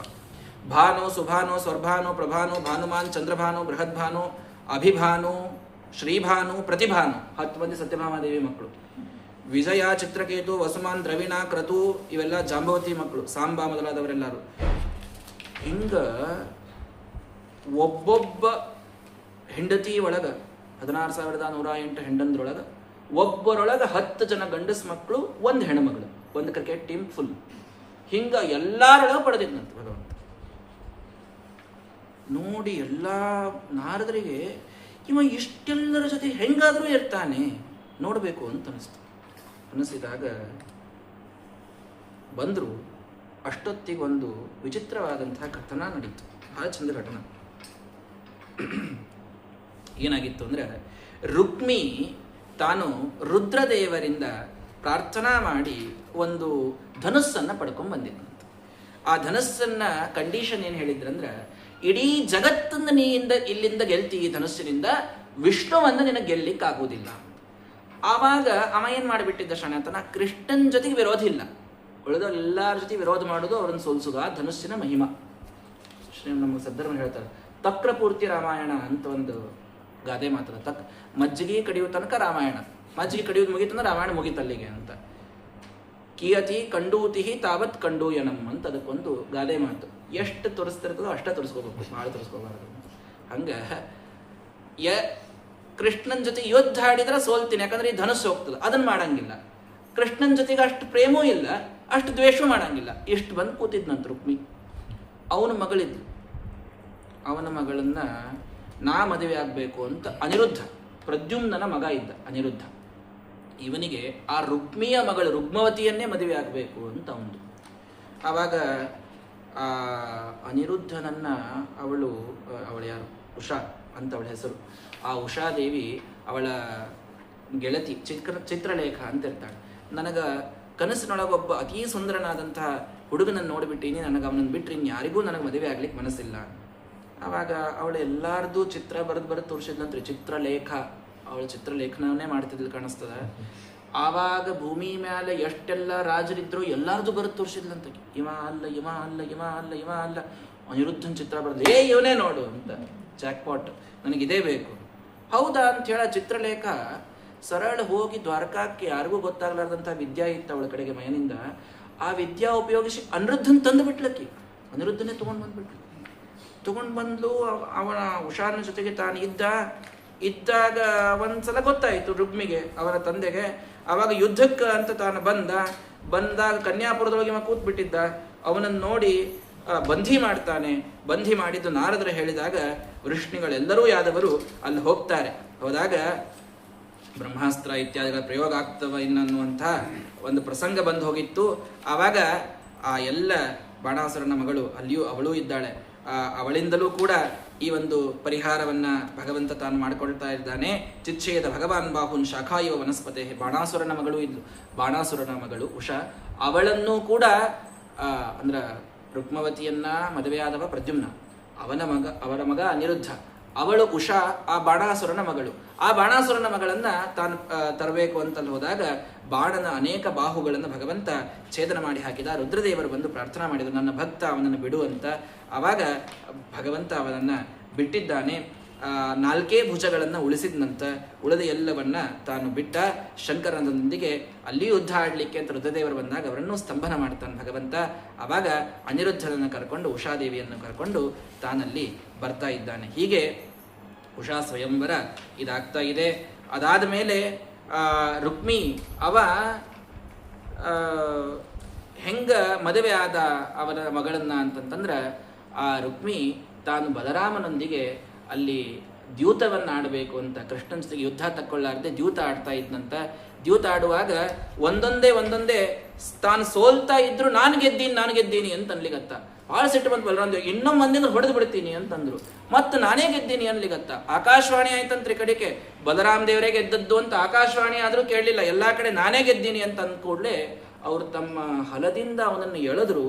ಒನಕೆ ತಗೊಂಡು ತಲೆ ಮೇಲೆ ಕುಟ್ಟುಬಿಟ್ರು. ರುಕ್ಮಿನ್ ಕೊಂದೇ ಹಾಕ್ಬಿಟ್ರು. ಬಹಳ ತಲೆನೇ ಕೆಡಿಸ್ಕೊಳ್ಳಿಲ್ಲ. ಇತಿಹಾಸ ಪುರಾಣಾನಿ ಶೃಣ್ವಂತಂ ಮಂಗಲಾನಿ ಚ. ಮಂಗಲ ಇರುವುದು ಇದೇ ಮಂಗಳ, ಈ ಕಥೆಗಳನ್ನು ಕೇಳೋದೆ ಅಂತ ಹೇಳುತ್ತದೆ ಭಾಗವತ. ಯಾಕಂದ್ರೆ ಆ ರುಕ್ಮಿಯೊಳಗಿದ್ದ ಅಸುರಾವೇಶವನ್ನ ಸಂಹಾರ ಮಾಡಿ ಬಲರಾಮದೇವರು ತಾವು ಅನೇಕ ಲೀಲೆಗಳನ್ನು ತೋರಿಸ್ತಾರೆ. ತೀರ್ಥಯಾತ್ರೆಗೆ ಅಂತ ಹೋಗ್ತಾರೆ. ಇನ್ನು ಅನೇಕ ಪ್ರಸಂಗಗಳನ್ನು ತೋರಿಸುವಾಗ ನಾರದರು ಅಲ್ಲಿ ಬರ್ತಾರೆ. ಕೃಷ್ಣ ಹೆಂಗಾದ್ರೂ ಇವರ ಜೊತೆಗೆ ಇರ್ತಾನೆ, ನಾನು ನೋಡ್ಬೇಕು. ಏನ್ ಮಾಡ್ತಾನಿವ? 1 ಡೇ ಟೂರ್ ಅಂತ ಹಾಕೊಂಡು ಬಂದ್ರು ಅವ್ರು ಪಾಪ ದ್ವಾರಕಾಕ್ಕೆ. ಬೆಳಿಗ್ಗೆ ಎದ್ರು, ನೋಡಿದ್ರೆ ಬ್ರಾಹ್ಮಿ ಮುಹೂರ್ತೆ ಉತ್ಥಾಯ ವಾರ್ಯುಪಸ್ಪೃಶ್ಯ ಮಾಧವ ದಧ್ಯೌ ಪ್ರಸನ್ನಕರ್ಣ ಸ್ವಾತ್ಮಾನಂ ತಮ ಸತ್ಪರಂ. ಬ್ರಾಹ್ಮಿ ಮುಹೂರ್ತದೊಳಗೆ ಹೇಳ್ತಿದ್ನಂತ ಕೃಷ್ಣ. ಸರಿಯಾಗಿ 3:15 ಹೇಳುದು. ಎದ್ದು ತಾನು ಶ್ರೋತ್ರಾಚರಣೆ ಮಾಡಿ ಧ್ಯಾನಕ್ಕಂತ ಕೂತ ಅಂದ್ರೆ ಸೂರ್ಯೋದಯ ತನ ಧ್ಯಾನ ಮಾಡ್ತಿದ್ನಂತ. ಯಾರ್ದು? ತಂದೆ ಧ್ಯಾನ ಮಾಡ್ಬೇಕಲ್ಲ, ಬೇರೆ ಯಾರ್ದಿಲ್ಲ. ಏಕಂ ಪರಂ ಜ್ಯೋತಿರನನ್ಯ ಮದ್ವಯಂ ಸ್ವಸಂಸ್ಥಯ ನಿತ್ಯ ನಿರಸ್ತ ಕಲ್ಮಷಂ. ತನ್ನೊಳಗೆ ಇದ್ದ ಭಗವಂತನ ಅಂಶವನ್ನ ತಾನು ಧ್ಯಾನ ಮಾಡ್ತಾ ಇದ್ದಾನೆ. ಧ್ಯಾನವನ್ನ ಮಾಡಿದ. ಮುಂದ ನಾರದರು ಒಂದು ಕಡೆಗೆ ಹೋಗೋಣ ಅಂತ ತಾವು ಹೊರಟ್ರೆ ಅಲ್ಲೇ ತಾನು ಅನೇಕ ಬಂದಾರ ನಾರದರು ಅಂತ ಬಂದು ತಾನು ಬೇಕಾದಷ್ಟು ಅವರಿಗೆ ಪರಿಬರಹಗಳನ್ನು ಕೊಟ್ಟು ಆಹೇರಿ ಕೊಟ್ಟು 1ನೇ ಸಲ ಬಂದಿರಿ ಅಂತ ಅಲ್ಲಿ ಪೂಜಾ ಮಾಡಿದ. ಇನ್ನೊಂದು ಮನೆಗಂತ ಹೋಗ್ತಾರೆ, ಅಲ್ಲೇ ಗೋದೋಹನವನ್ನ ಮಾಡ್ತಾ ಇದ್ದಾನೆ. ಮತ್ತೊಂದು ಮನೆಗೆ ಅಂತ ಹೋಗ್ತಾರೆ, ಅಲ್ಲೇ ಬರ್ರಿ ನಾರದ್ರ ಅಂತ ಹೇಳಿ ಮಂತ್ರಿಗಳ ಜೊತೆಗೆ ತಾನು ಸಭಾ ಮಾಡ್ಲಿಕತ್ತಾನ. ಮತ್ತು ಹಿಂಗೊಂದು 10-15 ಮನೆ ಹೋದ್ರಿ ಅವರು. ಇನ್ನ ಎಷ್ಟವ ಅಂತ ಕೇಳಿದ್ರು. ಈಗ ಚಾಲು ಆಗ್ಯದ ಅಂತಂದ್ರೆ ಯಾರೋ ಒಬ್ರು. ಸಾಕು, ನನಗೆ ಗೊತ್ತಾಯ್ತು, ಕೃಷ್ಣ ಪರಮಾತ್ಮ ಪ್ರತಿಯೊಬ್ಬ ಪತ್ನಿಯ ಜೊತೆಗೆ ತನ್ನದೊಂದೊಂದು ರೂಪವನ್ನಿಟ್ಟು ಎಲ್ಲರನ್ನ ಏಕಕಾಲಕ್ಕೆ ಸಂತೋಷಪಡಿಸುವಂತಹ. ಹೆಂಗ್ರಿ ದೇವ್ರು, ನಾವು ಇಷ್ಟು ಮಂದಿ ಭಕ್ತರಿದ್ದೀವಿ, ನಮ್ಮನ್ನು ಮತ್ತೆ ನೋಡ್ತಾನೋ ಇಲ್ಲೋ, ನಾವು ಲಾಸ್ಟಿಗೆ ಬರ್ತೀವೇನೋ? ಇಲ್ಲ, ಭಗವಂತನ ಕರುಣ ಎಷ್ಟು ದೊಡ್ಡದಂದ್ರೆ ಒಬ್ಬ ಭಕ್ತ ಒಂದು ರೂಪ ಅಂತ ಬಿಂಬ ರೂಪಿಯಾಗಿ ಒಳಗೇ ನಿಂತು ತಾನು ಅನುಗ್ರಹ ಮಾಡಬೇಕಾದಾಗ ಇನ್ನೆಲ್ಲೂ ಹೊರಗೆ ನಾವು ನೋಡಬೇಕಾಗಿಲ್ಲ ಅಂತ ಎಲ್ಲರನ್ನೂ ಏಕಕಾಲಕ್ಕೆ ಭಗವಂತ ಅಲ್ಲಿ ಅನುಗ್ರಹ ಮಾಡ್ತಾ ಇದ್ದದನ್ನು ನಾರದರು ನೋಡಿ ಅತ್ಯಂತ ಸಂತೋಷವನ್ನು ತಾವು ಪಟ್ಟು ತಮ್ಮ ಲೋಕಕ್ಕೆ ತಾವು ಮರಳಿದ್ದಾರೆ ಅಂತ ಹೇಳ್ತಾ ಇದ್ದಾರೆ. ಅಂತೂ ನಾರದರು ಬಂದು ಇನ್ನೊಂದು ಹೇಳಿದರು, ಇಲ್ಲ ರಾಜಸೂಯ ಯಾಗ ಮಾಡಬೇಕು ಅಂತ ಯುಧಿಷ್ಠಿರ ಉದ್ಯುಕ್ತಾಗನ ನೀವಲ್ಲಿ ಬರಬೇಕು. ಉದ್ಧವ ಹೇಳಿದ್ನಂತ, ಇದೇ ಸರಿಯಾದ ಸಮಯ. 18 ಸಲ ಜರಾಸಂಧ ನಿನ್ನಿಂದ ಸೋತ್ ಹೋಗ್ಯಾನ. ರಾಜಸೂಯ ಯಾಗ ಮಾಡಬೇಕು ಅಂದ್ರೆ ಎಲ್ಲಾ ರಾಜರು ನಿನ್ನ ಶರಣಾಗತರಾಗಬೇಕು, ಜರಾಸಂಧ ಆಗುವುದಿಲ್ಲ. ಆ ಸಮಯಕ್ಕೆ ಜರಾಸಂಧನನ್ನ ಭೀಮಸೇನ ದೇವರಿಂದ ಕೊಲ್ಲಿಸಿ ನೀನು ರಾಜಸೂಯ ಯಾಗ ಮಾಡಿಸು ಅಂತ ಉದ್ಧವ ತಾನು ಕೊಟ್ರ. ವಾ ವಾ ಅಂದ್ರಂತೆಲ್ಲರೂ, ಭಾರೀ ಐಡಿಯಾ ಕೊಟ್ಟಿವ ಅಂತ ಹೇಳಿ ಅಲ್ಲಿ ಹೋದ ಕೃಷ್ಣ. ಹೋದ್ರ ಎಲ್ಲಾ ತನ್ನ ಮಕ್ಕಳನ್ನ ಕರ್ಕೊಂಡು ಹೋದ್ನಂತ. ಹೋಗುವಾಗ ಮಡದಿಯರಿಗೆ ಮಕ್ಕಳಿಗೆ ಹೇಳಿದ್ನಂತ, ಹೋಗಿ ನಾವು ಕೃಷ್ಣನ್ ಮಕ್ಕಳು, ಕೃಷ್ಣನ್ ಹೆಂಡಂದ್ರು, ನಮಗೆ ಭಾರಿ ಕುರ್ಚಿ ಹಾಕ್ರಿ, ನಮಗೆ ಆಹೆರೆ ಕೊಡ್ರಿ, ಇವೇನು ಅನ್ನೋಂಗಿಲ್ಲ. ಸೇವಾ ಮಾಡು ಮನೋಭಾವನ ಇತ್ತಂದ್ರೆ ಅಲ್ಲಿ ಬರ್ರಿ ಅಂದಂತ. ತಾನೇ ನಾನು ಸೇವೆಗಂತಲ್ಲಿ ಹೊಂಟೀನಿ, ಎಂಜಲವ ಬಳೆದ ಹರಿ. ತಾನು ಆ ರಾಜಿಸುವ ರಂಜಿಸುವ ರಾಜಸೂಯ ಯಾಗದಲ್ಲಿ ಅಂತ ಹೇಳಿದಂಗ ತಾನು ಎಂಜಲ ಬಳಿಯೋ ಕೆಲಸ ತಾನು ತಗೊಂಡಿದ್ನಂತ. ಶಸ್ಥ ಗೋಮ್ಯ ಹಚ್ಚಿ ಸ್ವಚ್ಛ ಮಾಡಿ ಮತ್ತೆ ಎಲಿ ಹಾಕಿ ಬರ್ರಿ ಮುಂದಿನ ಪಂಕ್ತಿ ಅಂತ ಇಂಥ ಕೆಲಸ ತಾನು ಮಾಡ್ತಿದ್ನ. ಎಲ್ಲ ಮಕ್ಕಳಿಗೆ ಹೇಳಿಟ್ಟಿದ್ನಂತ, ಸೇವಾ ಮಾಡೋರು ಅಲ್ಲಿ ಬರ್ರಿ, ನಮಗೆ ಭಾಳ ಅಲ್ಲಿ ಉಪಚಾರ ಆಗಬೇಕು ಅಂತ ಅಪೇಕ್ಷೆ ಇದ್ದವ್ರು ದ್ವಾರಕಾದಾಗೆ ಕೂಡ್ರಿ, ಮಾಡಿಸ್ಕೋತ ಕೂಡ್ರಿ ಅಂತ. ಎಲ್ಲರೂ ಅಲ್ಲಿ ಬಂದಾರ, ಪಾಪ ಯಾರೂ ಬಿಟ್ಟಿಲ್ಲ ಅಂತ. ಆ ಸಂದರ್ಭದೊಳಗೆ ಭಗವಂತ ದೂತನಿಗೆ ಕಳಿಸಿ ತಾನು ಆ ಇಂದ್ರಪ್ರಸ್ಥಕ್ಕೆ ತಾನಲ್ಲಿ ಬಂದು ಅಲ್ಲಿ ಕುಂತಿಯನ್ನು ನಮಸ್ಕಾರ ಮಾಡಿ ಪಾಂಡವರನ್ನ ಅಪ್ಕೊಂಡು ಯುಧಿಷ್ಠಿರನಿಗೆ ಹೇಳ್ತಾನೆ, ದೊಡ್ಡ ಕೃತುವನ್ನು ಮಾಡ್ಲಿಕ್ಕೆ ಹೊಂಟಿಯಪ್ಪ, ಇದರಿಂದ ನಿನ್ನ ಕೀರ್ತಿ ಅಜರಾಮರ ಆಗ್ತದ. ನೀನು ಎಲ್ಲ ಕಡೆಗೆ ನಿನ್ನ ತಮ್ಮಂದಿರನ್ನ ದಿಗ್ವಿಜಯಕ್ಕಂತ ಕಳಿಸು. ಎಲ್ಲ ಕಡೆಗೆ ಕಳಿಸ್ತೀನಿ ಸ್ವಾಮಿ, ಒಂದೇ ಸಮಸ್ಯೆ ಏನು, ಜರಾಸಂಧ ಎಲ್ಲೋ ತನ ಸೋಲುವುದಿಲ್ಲ, ಅಲ್ಲಿ ತನ ನಾನು ರಾಜಸೂಯ ಯಾಗವನ್ನು ಮಾಡ್ಲಿಕ್ಕೆ ಬರುವುದಿಲ್ಲ, ಇದಕ್ಕೆ ನನಗೆ ಉಪಾಯ ಅದ ಅಂತ ಹೇಳಿ ಭೀಮಾರ್ಜುನರನ ಜೊತೆಗೆ ಕೃಷ್ಣ ಬ್ರಾಹ್ಮಣ ವೇಷ ಹಾಕ್ಕೊಂಡು ಕಡೆಗೆ ಹೋಗ್ತಾನೆ. ನಿತ್ಯದಲ್ಲಿ ಅವ ದಾನ ಮಾಡ್ತಿದ್ನಂತ. ನರಪಶುಗಳ ಬಲಿಯನ್ನು, ನರಮೇಧವನ್ನ ಮಾಡ್ತಿದ್ದ ದುಷ್ಟ. ಎಲ್ಲಾ ರಾಜರನ್ನ ಹಿಡ್ಕೊಂಡಿಟ್ಬಿಟ್ಟಿದ್ದ. ಅವರೆಲ್ಲರೂ ಬಂದು ಪ್ರಾರ್ಥನಾ ಮಾಡಿದ್ರು, ಅವ್ರ ದೂತರು, ಕೃಷ್ಣನ ನಮ್ಮ ರಾಜರನ್ನ ಬಿಡಿಸ್ಕೊಂಬರ್ರಿ ಅಂತ. ಎರಡೂ ಆಗ್ತದಂತ. ಭಗವಂತ ಹೋಗಿ ಯುದ್ಧಂ ನೋ ದೇಹಿ ರಾಜೇಂದ್ರ ದ್ವಂದ್ವಶೋ ಯದಿ ಮನ್ಯಸೆ, ನಮಗೆ ದ್ವಂದ್ವ ಯುದ್ಧ ಬೇಕು ಅಂತ ಜರಾಸಂಧ ಕೇಳ್ತಾನಂತ. ಕೇಳಿದಾಗ 3 ಮಂದಿಯೊಳಗೆ ನಿನಗೆ ಯಾರು ಬೇಕು ನೀನೇ ಆರಿಸ್ಕೋ ಅಂದ ಕೃಷ್ಣ. ಅವಂಗ ಕೃಷ್ಣನ್ನ ಆರಿಸ್ಕೊಳ್ಳೋದು ಬೇಡಾಗಿತ್ತು. 18 ಸಲ ಸೋತಾನೀಗ, ಇನ್ನೊಂದ್ಸಲ ಮತ್ತೆ ಸೋಲುದೇ ಆಗ್ತದೆ ಗೊತ್ತಿತ್ತು. ಅದಕ್ಕೇನಂತ ನೋಡ್ರಿ ಅವ, ನತ್ವಯ ಭೀರುಣಾ ಯೋತ್ಸೆ, ನೀನು ಭೀರು, 18 ಸಲ ಯುದ್ಧಕ್ಕೆ ಬಂದ್ರು ನನಗೆ ನಿನಗೆ ಕೊಲ್ಲಿಕ್ಕಾಗಿಲ್ಲ. ಅವನ್ನೇ ಬೈಲಿಗತ್ತೀವ ವಾಪಸ್ ಜರಾಸಂಧ. ನಿನಗ ನಾನು ಎಷ್ಟು ಸಲ ಯುದ್ಧದಾಗ ಸಿಕ್ಕೀನಿ, ಒಂದೂ ಸಲ ನನ್ ಕೊಲ್ಲಿಕ್ಕಾಗಿಲ್ಲ ಅನ್ಸ್ತೀನಿ. ನನಗೆ ಗೊಲ್ರಾವ್ ನೀನ್ ರಾಜಾನೂ ಅಲ್ಲ, ನಿನ್ ಜೊತೆ ಯುದ್ಧ ಆಡೋದು ನನಗ್ ಚಂದ ಅನ್ಸಂಗಿಲ್ಲ ಅಂತ. ಹೆಂಗ ಅನಿಸ್ತದ, ಸಾಯ್ತೀನಿ ಅಂತ ಗೊತ್ತಿತ್ತು, ಅದಕ್ಕೆ ಅನಿಸ್ಕೊಳ್ತಾಗಿತ್ತು. ಅರ್ಜುನನ್ ಜೊತೆ ಯುದ್ಧ ಆಡಿದ್ರ ಮಂದಿ ನೋಡ್ರಿ ಸಣ್ಣ ಹುಡುಗನ್ ತಗೊಂಡ ಅಂತಂತಾರ. ಅದಕ್ಕ ಏನ್ ಮಾಡುದು, ಭೀಮಸ್ತುಲ್ಯ ಬಲೋ ಮಮ, ನನಗೆ ಸಮಾನ ಇದ್ದಾವಂದ್ರೆ ಭೀಮೆ, ಅವನ ಜೊತೆ ನಾ ಯುದ್ಧ ಆಡ್ತೀನಿ ಅಂತ ಗದಾದಿಂದ ಭುಜಗಳಿಂದ ಯುದ್ಧವನ್ನಾಡುವಾಗ ಕೃಷ್ಣ ತಾನು ಸೊನ್ನೆಯಿಂದ ಆ ಒಂದು ಕಟ್ಟಿಗೆ ಹಿಡಿದು 2 ಹೋಳು ಮಾಡಿ ತೋರಿಸಿದ. ಆವಾಗ ಇದನ್ನು ತಿಳ್ಕೊಂಡು ನಿರಮೃದ್ನನ್ ಅತ್ಯಯತ್ನಂ ವಿಜರವರ ಜರಾಸಂಧ ಕಾಯಾಸ್ಥಿ ಸಂಧೀನ್ ಯುದ್ಧೇ ತ್ವಂ ಸ್ವಧ್ವರೇವ ಪಶುಮಿವ ದಮಯನ್ ವಿಷ್ಣುಪಕ್ಷ ದ್ವಿಡೀಶಂ ಯಾವತ್ ಪ್ರತ್ಯಕ್ಷಭೂತಂ. ಪ್ರತ್ಯಕ್ಷನಾಗಿ ಕೃಷ್ಣ ಪರಮಾತ್ಮ ನಿಖಿಲ ಮಖ ಭುಜಂ ತರ್ಪಯಾಮಾಸಿಥಾಸೌ ತಾವತ್ಯ ಯೋಜಿತೃತ್ಯ ಕಿಮುವದ ಭಗವನ್ ರಾಜಸೂಯಾಶ್ವಮೇಧೆ. ರಾಜಸೂಯ ಯಾಗ ಮಾಡಿದಾಗಲೂ ಅಷ್ಟು ಪ್ರೀತಿ ಆಗಿರಲಿಲ್ಲ ಭಗವಂತನಿಗೆ. ಅಷ್ಟು ಪ್ರೀತಿ ಆ ವಿಷ್ಣು ಪಕ್ಷ ದ್ವೇಷಿಗಳಿಗೆ ಈಶನಾದ ಆ ಜರಾಸಂಧನನ್ನ ಸರಳವಾಗಿ 2 ಹೋಳು ಮಾಡಿ ಉತ್ಪಾಟನ ಮಾಡಿ ಒಗೆದು ಆ ಭೀಮಸೇನ ದೇವರು ಜರಾಸಂಧ ಸಂಹಾರದಿಂದ ಕೃಷ್ಣ ಪರಮಾತ್ಮನಿಗೆ ಇದೇ ಪಶುವನ್ನು ನಾನು ನಿನಗೆ ಬಲಿ ಕೊಡ್ತೇನೆ ಅಂತ ಅದನ್ನು ಯಜ್ಞ ಅಂತ ಅರ್ಪಣೆ ಮಾಡಿದಾಗ ಭಗವಂತ ಅವರ ಮೇಲೆ ತಾನು ಅನುಗ್ರಹವನ್ನು ಮಾಡಿದ್ದಾನೆ. ಶೈವಾಗ್ರಣಿ ಆ ಜರಾಸಂಧ, ಹೀಗಾಗಿ ವೈಷ್ಣವಾಗ್ರಣಿ ಅವನನ್ನು ಗೆಲ್ಲಬೇಕು ಅಂತ ಭಗವಂತನಿಗೆ ಇಚ್ಛಾ ಇತ್ತು ಅಂತ ತಾತ್ಪರ್ಯ ನಿರ್ಣಯದಲ್ಲಿ ಶ್ರೀಮದಾಚಾರ್ಯ ತಿಳಿಸ್ತಾರೆ. ಹಾಗಾಗಿ ತಾನು ಕೊಲ್ಲದೇನೆ ಆ ಭೀಮಸೇನ ದೇವರಿಗೆ ಅವನನ್ನ ಕೊಲ್ಲಲಿಕ್ಕೆ ಭಗವಂತ ಬಿಟ್ಟ ಅಂತ ಹೇಳ್ತಾ ಇದ್ದಾರೆ. ಹೀಗೆ ಜರಾಸಂಧನ ಸಂಹಾರ ಮಾಡಿ ಮೇರು ಪರ್ವತದಿಂದ ಅನೇಕ ಸಂಪತ್ತನ್ನು ತಾವು ತಂದು ಆ ರಾಜಸೂಯ ಯಾಗವನ್ನ ಮಾಡುವ ಉದ್ಯೋಗವನ್ನು ಮಾಡ್ತಾ ಇದ್ದಾರೆ. ಆವಾಗ ಎಲ್ಲರೂ ಕೇಳಿದ್ರು, ಅಗ್ರಪೂಜಾ ಯಾರಿಗೆ? ಏಕ ಏವ ಅದ್ವಿತೀಯೋಸೌ ಏತದಾತ್ಮ್ಯಮಿದಂ ಜಗತ. ಇಡಿಯಾದ ಜಗತ್ತಿಗೆ ಒಬ್ಬನೇ ಸ್ವಾಮಿ, ಒಬ್ಬನೇ ಅದ್ವಿತೀಯನಾಗಿರತಕ್ಕಂಥವ. ತಸ್ಮಾತ್ ಕೃಷ್ಣಾಯ ಮಹತೆ ದೀಯತಾಂ ಪರಮಾರ್ಕಣಂ. ಸಹದೇವ ಯಜ್ಞ ಅಂತ ಹೇಳಿದಂತ ಭೀಷ್ಮರ ಆಜ್ಞಾ ತಗೊಂಡು ಕೃಷ್ಣಗೆ ಮಾಡ್ಬೇಕ್ರಿ, ಇನ್ಯಾರಿಗೂ ಅಗ್ರ ಪೂಜಾ ಮಾಡ್ಲಿಕ್ಕೆ ಬರೋದಿಲ್ಲ. ಸಾಧು ಸಾಧು ಇತಿ ಸತ್ತಮಃ. ಸಜ್ಜನರೆಲ್ಲರೂ ಚಪ್ಪಾಳೆ ಹೊಡೆದು ಬಿಟ್ರಂತ. ಅವಂಗೆ ಮಾಡ್ರಿ ದೇಯಂ ಶಾಂತಾಯ ಪೂರ್ಣಾಯ ದತ್ತಸ್ಯ ಅನಂತ್ಯಮಿಚ್ಛತ. ಕೊಟ್ಟದ್ದು ಅನಂತ ಮಾಡಿ ನಿಮಗೆ ಸಿಗಬೇಕಂತಂದ್ರ ಅನಂತನಿಗೆ ಅಷ್ಟೇ ಕೊಡ್ರಿ, ನೀ ಯಾರಿಗೂ ಕೊಡಬೇಡ್ರಿ ಅಂತ ಅಲ್ಲಿದ್ದವ್ರು ಹೇಳಿದ್ರಂತ. ಅವಾಗ ಕೃಷ್ಣನ್ ಪೂಜಾ ಮಾಡ್ತಾರ ಅಂತ ಗೊತ್ತಾದ ಕೂಡಲೇ ಎದ್ ನಿಂತೊಬ್ಬ ಸಿಂಹಾಸನದ ಮೇಲಿಂದ. ವೃದ್ಧಾನಾಪಿ ಯದ್ ಬುದ್ಧಿ ಬಾಲವಾಕ್ಯರ ವಿಭಿದ್ಯತೆ. ಭೀಷ್ಮಾಚಾರ್ಯ ನಿಮಗರೇ ಬುದ್ಧಿ ಇಲ್ಲ, ಆ ಸಹದೇವ ಹೇಳಿದ್ ಕೇಳಿ ಹ್ಞೂ ಅಂತ ಚಪ್ಪಾಳೆ ಬಾರಿಸ್ತಿರಲ್ರಿ. ಅಲ್ರಿ ಅವ ರಾಜಾನ, ಅವನದು ಕುಲಾರೆ ನಿಮಗೆ ಗೊತ್ತ, ಗೊಲ್ರಾಗ ಹುಟ್ಟಿ ಬೆಳೆದವ ಹಳ್ಳಿ ಹುಡುಗ, ಎಂದೇನು ರಾಜ ಆಗಿಲ್ಲ, ಯದುಗಳ ಶಾಪದ ಇವ್ರು ರಾಜ ಆಗ್ಲಿಕ್ಕೆ ಬರುವುದಿಲ್ಲ, ಅಂಥದ್ದು ಯಾವ ರಾಜಾನೂ ಅಲ್ಲ. ಅಂಥವನ್ನ ನೀವು ಹೋಗಿ ಅಗ್ರ ಪೂಜಾ ಮಾಡ್ತೀರಿ ಅಂತಂದ್ರೆ ಏನು ಹೇಳಬೇಕ್ರಿ ನಿಮಗ? ಎಲ್ಲರೂ ಕರ್ಣೋಪಿಧಾಯ ನಿರ್ಜ ಕಿವಿ ಮುಚ್ಕೊಂಡ್ಬಿಟ್ರ. ಯಾಕ? ಕೃಷ್ಣನಿಂದ ನಮಗೆ ಕೇಳಲಿಕ್ಕಾಗುವುದಿಲ್ಲ ಅಂತ ಭಕ್ತರೆಲ್ಲರೂ ಕೂಡ ಕಿವಿ ಮುಚ್ಚಿಕೊಂಡಾಗ ಶಿರಕ್ಷುರಂತ ಚಕ್ರೇಣ ಜಹಾರಾಪತಿತೋ ರಿಪೋ. ಸಮಯ ಬಂದದ ಶಿಶುಪಾಲಂದು ಅಂತ ಗೊತ್ತಾಗಿ ಭಗವಂತ ಎದ್ದು ನಿಂತು ಚಕ್ರವನ್ನೇ ಬಿಟ್ಟು ಶಿಶುಪಾಲನನ್ನ ಅಲ್ಲಿ ಅವನು 108 ಬೈಗಳು ಬೈಯೂತನ ಕಾಯ್ದು ಚಂದಾಗಿ ಸಂಹಾರ ಮಾಡಿ ಅವನು ನೋಡ್ತಾ ಇದ್ದಂತೆ ಅವನ ಪ್ರಾಣಜ್ಯೋತಿ ಭಗವಂತನಲ್ಲಿ ಸಾಯುಜ್ಯ ಪಡೆದದ್ದನ್ನು ನೋಡಿದ್ದಾರೆ. ಇವ ಜಯ ವಿಜಯ ದೇವ ಪಾರ್ಷದ ಅಂತ ಎಲ್ಲರಿಗೂ ಕೂಡ ಅಲ್ಲಿ ಗೊತ್ತಾಗಿದೆ. ಆವಾಗ ಎಲ್ಲರೂ ಅವನಿಗೆ ಅಲ್ಲಿ ಸ್ತೋತ್ರವನ್ನ ಮಾಡಿ ಅಗ್ರ ಪೂಜೆಯನ್ನು ಮಾಡ್ತಾ ಇದ್ದಾರಂತೆ. ಏನು ಅದ್ಭುತವಾದ ರಾಜಸೂಯ ಯಜ್ಞ, ಅದನ್ನು ತಿಳಿಸ್ಲಿಕ್ಕೆ 4-5 ಅಧ್ಯಾಯ ರೀ, ಅಷ್ಟದ್ಭುತ ರೀ. ದುರ್ಯೋಧನಂ ವರ್ಜಯಿತ್ವ ರಾಜಾ ನೃಷಯಸ್ಸುರ ಇದು ಶ್ರುತನ್ನೋ ಭಗವನ್ ತತ್ರ ಕಾರಣಮುಚ್ಯತಾಂ.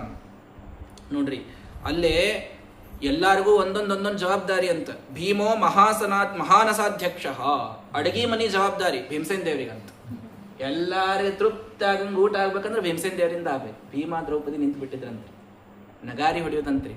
ಒಂದು ಸಲ ಢಣ್ ಅಂತ ಬಾರಿಸೋದು. ಯಾವಾಗ 10,000 ಮಂದಿ ಪಂಕ್ತಿ ಒಂದ್ಸಲ ಮುಗೀತಂದ್ರೆ ಢಣ್ ಅಂತ ಬಾರಿಸೋದು. ಅದೊಂದು ಲೆಕ್ಕ ಇತ್ತಂತ. ಅಂದ್ರೆ 10,000 ಮಂದಿ ಊಟ ಆಯ್ತು ಅಂತ. ಬೆಳಿಗ್ಗೆ ಚಾಲು ಆದ ಸಂಜೆ ತನಕ ಢಣ್ ಢಣ್ ಢಣ್ ಢಣ್ ಢಣ್ ಅನ್ಕೋತಿರ್ತಿತ್ತಂತ ನಗಾರಿ. ಅಂದ್ರೆ ಅಷ್ಟು 10,000 ಮಂದಿ ಊಟ, ಕೋಟ್ಯವಧಿ ಜನರಿಗೆ ಭೀಮಸೇನ ದೇವರು ದ್ರೌಪದಿ ತಾವೇ ಅನ್ನದಾನಕ್ಕಂತ ನಿಂತ್ರ ಬಂದಂಥವರಿಗೆ ತೃಪ್ತಿಯಾಗುವಷ್ಟರ ಮಟ್ಟಿಗೆ ಭೋಜನವನ್ನು ಮಾಡಿಸಿ ಮಹಾನುಭಾವರಲ್ಲಿ ದಕ್ಷಿಣಾದಿಗಳನ್ನು ಕೊಟ್ಟು ಕಳಿಸ್ತಾ ಇದ್ದಾರೆ. ಮಹಾನಸ ಅಡಿಗೆ ಮನೆ ಭೀಮಸೇನ ದೇವರ ಕೈಯೊಳಗ್ರಿ. ಸಹದೇವ ಪೂಜಾದ್ಯೆಲ್ಲ ನೋಡ್ಕೋಬೇಕಂತ, ನಕುಲ ಯಜ್ಞಕ್ಕೆ ಬೇಕಾದ ಸಾಮಾನು ತರಬೇಕಂತ, ಧನಾಧ್ಯಕ್ಷ ಸುಯೋಧನ ಆರ್ಥಿಕ ಇಲಾಖೆ ದುರ್ಯೋಧನ ಕೊಟ್ಬಿಟ್ಟಿದ್ರಂತವ್ರು. ರೊಕ್ಕದ್ದೇನದ ಎಲ್ಲ ದುರ್ಯೋಧನ ಪಾಪ ಕಾಕನ್ ಮಗ ಬಿಡ್ಲಿಕ್ಕೆ ಬರಂಗಿಲ್ಲ ಅಂತ ಅವಂಗೂ ಒಂದು ಜವಾಬ್ದಾರಿ ಕೊಟ್ಟು ಆರ್ಥಿಕ ಇಲಾಖೆ ಕೊಟ್ಬಿಟ್ರಂದ್ರೆ ಟೆನ್ಷನ್ ಹೋಗ್ಬಿಡ್ತದೆ, ಸುಮ್ಮನೆ ಬೈಯೋದು ಉಳಿತದ ಅಂತ ಹೇಳಿ ಅವ್ನು ಕೊಟ್ಬಿಟ್ಟಿದ್ರು. ಸತಾಂ ಶುಶ್ರೂಷಣೆ ಜಿಷ್ಣು ಕೃಷ್ಣ ಪಾದಾವನೇ ಜನೆ. ಅರ್ಜುನ ಸಜ್ಜನರು ಬಂದವ್ರಿಗೆ ಶುಶ್ರೂಷ ಮಾಡಿ ಕೃಷ್ಣ ತಾನೇನು ತಗೊಂಡಿದ್ದ? ಪಾದಾವನೇಜನೆ, ಪರಿವೇಷಣೆ, ಬಂದ ಎಲ್ಲರ ಪಾದ ಪ್ರಕ್ಷಾಲನ ನಾನು ಮಾಡ್ತೀನಿ ಅಂತ ಹೇಳಿದ್ನು. ಬಂದವರಿಗೆ ಬಾಧ್ಯ ಕೊಡೋದು ನಾನು ಕೊಡ್ತೀನಿ ಅಂತ ಕೃಷ್ಣ ಆ ಜವಾಬ್ದಾರಿ ತಗೊಂಡಿದ್ನು. ಬಡಿಸುವುದನ್ನ ದ್ರೌಪದಿ ದೇವಿ ತಗೊಂಡಿದ್ಲು. ಕರ್ಣ ದಾನ ಮಾಡುವ ಜವಾಬ್ದಾರಿಯನ್ನು ತಗೊಂಡಿದ್ದ. ಹಾಗೆ ಎಲ್ಲರೂ ಕೂಡ ಅಲ್ಲಿ ಅದ್ಭುತವಾದ ಆ ಯಾಗವನ್ನ ನೋಡ್ತಾ ಇದ್ದಂತೆ ಎಲ್ಲರೂ ಅದರ ಪ್ರಶಂಸೆಯನ್ನು ಮಾಡ್ತಾ ಇದ್ದಾರೆ. ಸುಸಮೃದ್ಧಂ ಸಮುತ್ತೀರೆ ಕೃಷ್ಣೇನಾಸೀನ್ ಗತಜ್ವರ. ಯುಧಿಷ್ಠಿರನಿಂದ ಕೃಷ್ಣ ಪರಮಾತ್ಮ ತಾನೇ ಆ ಯಜ್ಞವನ್ನ ಮಾಡಿಸಿ ಮುಖ್ಯವಾದ ಪುಣ್ಯವನ್ನೆಲ್ಲ ಭೀಮಸೇನ ದೇವರಿಗೆ ಕೊಟ್ಟು ಯುಧಿಷ್ಠಿರನಿಗೂ ಯೋಗ್ಯವಾದಂತಹ ಸ್ಥಾನವನ್ನ ಅಲ್ಲಿ ಕೊಡ್ತಾ ಇದ್ದಾನೆ. ಆ ಒಂದು ವಿಚಿತ್ರವಾದ ಅಂತಃಪುರದೊಳಗೆ ಒಮ್ಮೆ ದುರ್ಯೋಧನ ಬಂದ. ನೀರದ ಅಂತ ತಿಳ್ಕೊಂಡು ತನ್ನ ಮಡಿ ಮ್ಯಾಲ್ ಮಾಡಿ ನಡಿಲಿಗತ್ತಿದ್ದ. ನೆಲ ಇತ್ತು, ನೆಲ ಅಂತ ನಡೆದ, ನೀರೊಳಗೆ ಬಿದ್ದ. ನೋಡಿ ಎಲ್ಲಾರು ನಗಲಿಗತ್ರು. ನಕ್ಕದ್ದನ್ನು ನೋಡಿ ಬಹಳ ತನಗ ಸಿಟ್ಟು ಬಂತು. ಆವಾಗ ತಾನು ದ್ಯೂತಕ್ಕೆ ಅಂತ ಕರೆದು ಅವರನ್ನು ಸೋಲಿಸುವಂತಹ ಒಂದು ವಿಚಾರವನ್ನ ತಾನು ಮಾಡ್ತಾ ಇದ್ದಾನೆ. ಉವಾಚ ಧರ್ಮರಾಜಸ್ಥಂ ಪ್ರಣಿಪತ್ಯ ಯಥಾವಿಧಿ ಭವಾನ್ ಸರ್ವತ್ರ ಗೋ ಬ್ರಹ್ಮನ್ ಸರ್ವಕಾಲೇಶ್ವ ಸಂಗತಃ. ಆವಾಗ ಪಾಪ ಅವರಿಗೆಲ್ಲ ವಸ್ತ್ರ ಇತ್ಯಾದಿಗಳನ್ನು ಕೊಡ್ಲಿಕ್ಕೆ ನೋಡಿದ ಯುಧಿಷ್ಠಿರ. ದರ್ಪ ಬಹಳ ಇತ್ತು, ಒಲ್ಲೆ ಅಂತ ತಾನೇ ಹೋದ. ಅಷ್ಟರೊಳಗೇನೆ ಸಾಲ್ವ ವಿಚಿತ್ರವಾದಂತಹ ವಿಮಾನವೊಂದನ್ನು ರುದ್ರದೇವರಿಂದ ವರವಾಗಿ ಪಡೆದುಕೊಂಡು ಈ ಕಡೆಗೆ ಕೃಷ್ಣ ರಾಜಸೂಯಾಗಕ್ಕೆ ಬಂದಾನಂತ ಗೊತ್ತಾಗಿದ್ರಿಂದ ಅಲ್ಲೇ ಯುದ್ಧಕ್ಕಂತ ದ್ವಾರಕಾ ತಾನು ಮುತ್ತಿಗೆ ಹಾಕ್ತಾ ಇದ್ದಾನೆ. ಎಷ್ಟೋ ಜನರನ್ನು ಭಗವಂತ ಕೊಟ್ಟು ಕಳಿಸಿದ. ಅದರೊಳಗೆ ತದದ್ಭುತಂ ಮಹತ್ಕರ್ಮ ಪ್ರದ್ಯುಮ್ನಸ್ಯ ಮಹಾತ್ಮನಃ. ಪ್ರದ್ಯುಮ್ನ ಬಹಳ ಅದ್ಭುತವಾಗಿ ಯುದ್ಧವನ್ನ ಸಾಲ್ವನ ಜೊತೆಗೆ ತಾನು ಆಡ್ತಾನೆ. ಆದರೆ ಮಧ್ಯದೊಳಗೆ ಅವ ಬಿದ್ದದ್ದನ್ನು ನೋಡಿ ಸಾರಥಿ ತಾನು ಕರ್ಕೊಂಡು ಹೋಗ್ತಾನೆ ಉಳಿಸ್ಲಿಕ್ಕಂತ. ಇದು ಸಾರಥಿಯ ಧರ್ಮ. ರಾಜ ಸಾಯಲಿಕ್ಕೆ ಬಿಡಬಾರ್ದವನು, ಯುದ್ಧದಿಂದ ಕರ್ಕೊಂಡು ಹೋಗ್ತಾನೆ. ಯಾವಾಗ ಅವನಿಗೆ ಎಚ್ಚರ ಆಯಿತೋ ಮತ್ತೆ ಪ್ರದ್ಯುಮ್ನ ಬಂದು ಸಾಲ್ವನನ್ನ ಓಡಿಸಿಬಿಟ್ಟಾನೆ. ತಾನೇ ತನ್ನ ಯುದ್ಧದಿಂದ ತ್ರಿನವರಾತ್ರಂಚ 27 ರಾತ್ರಿ ಯುದ್ಧ ಆಡ್ತಾನೆ ಪ್ರದ್ಯುಮ್ನ. ಆ ಸಾಲ್ವನ ಜೊತೆಗೆ. ಅಷ್ಟು ಯುದ್ಧವನ್ನಾಡಿ ಅವನನ್ನು ಓಡಿಸ್ತಾನೆ. ಓಡಿಸಿದಾಗ ನಿನ್ ಜೊತೆ ನಾ ಯುದ್ಧ ಆಡೋದಿಲ್ಲ, ನೀ ಸಣ್ಣ ಹುಡುಗ, ನೀ ಕೃಷ್ಣನ್ ಮಗ, ಕೃಷ್ಣ ಬರ್ಬೇಕು ನನಗಂತ ಹೇಳುದಂತ. ಸೋತಿದ್ದಕ್ಕೆ ತಾ ಓಡಿ ಹೊಂಟಾನ. ಹೋಗು ಮುಂದೆ ಹಿಂಗೆ ಹೇಳೋದ, ಅಪ್ಪ ಹಿಂಗೆ ಹೇಳ್ಯಾನ ಅಂತ ಪ್ರದ್ಯುಮ್ನ ಬಂದು ಹೇಳಿದ್ರ ಅವ ಎಲ್ಲಿದ್ದಾನೆ, ನಾನೇ ಹೋಗ್ತೀನಿ ಅಂತ ಭಗವಂತನೇ ತಾನು ಯುದ್ಧಕ್ಕೆ ಅಂತ ಹೋಗ್ತಾ ಇದ್ದಾನೆ. ಸಾಲ್ವನನ್ನ ಬೆನ್ನತ್ತಿ ಹೋಗಿ ಅವನ ಆ ವಿಮಾನವನ್ನ ತಾನು ಸರಳವಾಗಿ ನಾಶ ಮಾಡಿ ಆ ಸಾಲ್ವನನ್ನ ಭಗವಂತ ಸಂಹಾರ ಮಾಡ್ತಾ ಇದ್ದಾನೆ. ಇಲ್ಲಿ ಸಾಲ್ವ ಸಂಹಾರ ನಡೆದಾಗ ಆ ಕಡೆಗೆ ಪಾಂಚಾಲಿಯ ವಸ್ತ್ರಾಪಹಾರವನ್ನ ದುಶ್ಯಾಸನ ತಾನು ಮಾಡಿದ ಅಂತ ನಮಗೆ ತಿಳಿದು ಬರ್ತದೆ. ತತಃ ಸಮುದ್ರೇ ನಿಪತತ್ಪುರಂ ವಿಚ್ಛಿನ್ನ ಬಂಧನಂ. ಅವನ ಇಡೀ ವಿಮಾನವನ್ನ ಸಮುದ್ರದೊಳಗೆ ಹಾಕಿ ಅವ ಬಂದ್ರ ಅವನ ಚಕ್ರದ ಸಂಹಾರ ಮಾಡುವುದು ಇದೆಲ್ಲ ನಡೆದಾಗ ಅಲ್ಲಿ ದ್ರೌಪದಿಯ ವಸ್ತ್ರಾಪಹಾರ ಆಗ್ತಾ ಇದೆ. ಮುಂದೆ ಬಂದು ಹೇಳಿದ್ರು, ಇಲ್ಲ ದ್ಯೂತದೊಳಗೆ ಸೋತು ವನವಾಸಕ್ಕೆ ಹೋಗ್ಯಾರ. ಹೌದಾ ಅಂತ ಬಹಳ ದುಃಖದಿಂದ ವನಕ್ಕ ಅಂತ ಕೃಷ್ಣ ಯುಧಿಷ್ಠಿರನ ಭೇಟಿಗೆ ಹೋದಾಗ ಯುಧಿಷ್ಠಿರ ಏನು ಕೇಳಬೇಕ್ರಿ, ನೀ ಎಲ್ಲಿದ್ದಿ, ನೀ ಯಾಕೆ ಬರಲಿಲ್ಲ? ದ್ರೌಪದಿ ವಸ್ತ್ರಾಪಹಾರ ನಡೆದಾಗ ನಮಗೆಲ್ಲ ರಕ್ಷಣಾ ಮಾಡ್ಲಿಕ್ಕೆ ನೀ ಯಾಕೆ ಬರಲಿಲ್ಲ? ಮತ್ತೇನು ಅಕ್ಷಯ ವಸ್ತ್ರ ಬಂದು ನೀ ಕೊಟ್ಟೆನಂತ ಕೇಳಾವಿದ್ದ ಕೃಷ್ಣ ಅಲ್ಲಿ. ದ್ರೌಪದಿ ನೆನೆಸದ್ದು ನನ್ನನ್ನು ಅಜಾಮಿಲ ಗಜಾಧಿಪ ದೃಪದಜಾಸ್ತ್ವಯಾ ಪಾಲಿತಾ, ನಾನೇ ಬಂದು ರಕ್ಷಣಾ ಮಾಡಿದ್ದಲ್ಲೇ. ದುಶ್ಯಾಸನ ಅವಳ ಮಾನವನ್ನ ಸ್ವಲ್ಪವೂ ಅಪಹಾರ ಮಾಡದಾದಂಗೆ ನಾನು ವಸ್ತ್ರವನ್ನು ಕೊಟ್ಟಮ ಅವಳಿಗೆ. ಇವ ಹಿಂಗೆ ಕೇಳಿದ್ದಕ್ಕೆ ಅವನಿಗೆ ಮುಂದೆ ಸತ್ತ ಮೇಲೆ ನರಕದ ದರ್ಶನ ಆಗ್ತದ್ರಿ ಒಂದು ಕ್ಷಣ. ಯಾಕಂದ್ರೆ ಕೃಷ್ಣನ ಸರ್ವವ್ಯಾಪ್ತಿಯ ಸ್ಮರಣ ಅವನಿಗೆ ಇದ್ದಿದ್ದಿಲ್ಲ ಅಂತ ಅನ್ನೋದಕ್ಕೆ ಯಮಧರ್ಮರಾಯನಿಗೆ ನರಕ ದರ್ಶನ ಮಾಡಿಸಿದವ ಇವ ಕೃಷ್ಣ ಪರಮಾತ್ಮ. ತಿಳಿತಾ ಉಳಿದವರಿಗೆ ಅವ ನರಕ ದರ್ಶನ ಮಾಡಿಸಿದ್ರೆ ಅವನಿಗೆ ನರಕ ತೋರಿಸಿದವ. ವೀಕ್ಷಯ ಉಜ್ಜಹಾರ ವಾಮೇನ ತಂಕರೇಣ ಸಲೀಲಯ. ಅವಾಗ ಭಗವಂತ ಅವರೆಲ್ಲರಿಗೂ ಸಮಾಧಾನ ಮಾಡಿ ತಾನು ಬರ್ತಾ ಇದ್ದಾನಂತೆ. ಬರುವಾಗ ಅಲ್ಲೊಂದು ದೊಡ್ಡ ಉಡ ಕೂತಿತ್ತಂತ, ಹಲ್ಲಿ, ದೊಡ್ಡ ಹಲ್ಲಿ. ಅದನ್ನು ನೋಡಿ ಎಲ್ಲರೂ ಗಾಬರಿಯಾಗಿ ನಮ್ಗೆ ಏನೋ ಮಾಡ್ತದ ಅಂತ ಬರ್ತಾರೆ. ಭಗವಂತ ಅದನ್ನು ಸರಳ ಮುಟ್ಟಿ ಬಿಡ್ತಾನೆ. ಮುಟ್ಟಿದಾಗ ಅದು ರಾಜಾನ್ ವೇಷ ತಗೊಂಡ್ಬಂದ್ಬಿಡ್ತು. ಯಾರು ನೀನು? ನಾನು ನೃಗ ಅಂತ. ನೃಗ ಎಲ್ಲಿ ಕೇಳಿದ್ರೆ ಹೇಳ್ರಿ, ಇಕ್ಷ್ವಾಕುವಿನ ಮಗ 9ನೇ ಸ್ಕಂದದಾಗ ಬಂದಿದ್ದ. ಆ ನೃಗ ಪಾಪ ಏನು ತಪ್ಪು ಮಾಡಿದ್ದಿಲ್ರಿ. ತಪ್ಪು ಇಷ್ಟೇ ಇತ್ತು, ಏನಂದ್ರೆ ಅವ ಭಾಳ ಆಕಳ ದಾನ ಮಾಡ್ತಿದ್ನಂತ. ದಾನ ಮಾಡುವಾಗ ಒಂದು ಆಕಳು ಅವ ದಾನ ಮಾಡಿದ್ದು ಒಬ್ಬ ಋಷಿಗೆ, ಅದು ವಾಪಸ್ ಬಂದು ತನ್ನ ಕೊಟ್ಟಿಗೆ ಒಳಗೆ ಕೂತ್ ಬಿಟ್ಟಿತ್ತು. ಅದೇ ಆಕಳು ಇನ್ನೊಬ್ಬನಿಗೆ ದಾನ ಮಾಡಿದ್ದ. ಇಷ್ಟೇ ಮಾಡಿದ್ದೀವಿ, ಗೊತ್ತಾಗಿದ್ದಿಲ್ಲ. ದಿವಸ ಕೋಟಿ ಕೋಟಿ ದಾನ ಮಾಡಬೇಕಾದಾಗ ಯಾವಾಗಲೇ ಯಾವುದು ಅಂತ ಹೆಂಗೆ ಗೊತ್ತಾಗಬೇಕು. ಹಿಂಗಾಗಿ ತಾನು ಅದನ್ನೇ ಇನ್ನೊಬ್ಬ ಋಷಿ ಕೊಟ್ಟಿದ್ದ. ಆ ಇಬ್ರು ಬ್ರಾಹ್ಮಣರು ನಮಗ್ ಕೊಡ್ರಿ ಅಂತ ಬಂದ್ರು. ಅವ ಅಂದ, ನಿಮಗಿಬ್ರಿಗೂ ಬೇರೆ ಬೇರೆ 1,00,000 ಆಕಳ ಕೊಡ್ತೀನಿ ಅಂತಂದ. ನಮಗೆ ಇದೇ ಬೇಕಂತ ಕೂತ್ರು ಅವ್ರಿಬ್ರು. ಮತ್ತು ನೀವೇ ಏನಾದರೂ ವ್ಯವಸ್ಥೆ ಮಾಡ್ಕೋರಿ ಅಂದಾಗ ಅವನ್ನೇ ಅವ ಬ್ಯಾಡ, ನಾ ಏನು ನಿನಗೆ ಕೇಳಲಿಕ್ಕೆ ಬಂದಿಲ್ಲ, ಹೋಗು ಅಂತ ಒಂದು ಸ್ವಲ್ಪ ಮನಸ್ಸೊಳಗೆ ಖೇದ ಮಾಡ್ಕೊಂಡು ಹೋಗಿದ್ದ ಅಷ್ಟೇ. ಇಷ್ಟೇ ಬ್ರಹ್ಮಸ್ವ ಹರಣ ಮಾಡಿದ ಪಾಪದಿಂದ ಹಲ್ಲಿಯಾಗಿ ದೊಡ್ಡ ಉಡವಾಗಿ ನೃಗ ಅಲ್ಲಿ ಬಿದ್ದು ಬಿಟ್ಟಿರ್ತಾನೆ. ಕೃಷ್ಣನ ಸ್ಪರ್ಶದಿಂದ ತಾನು ಉದ್ಧಾರ ಆಗಿ ಮತ್ತೆ ಹೋದ.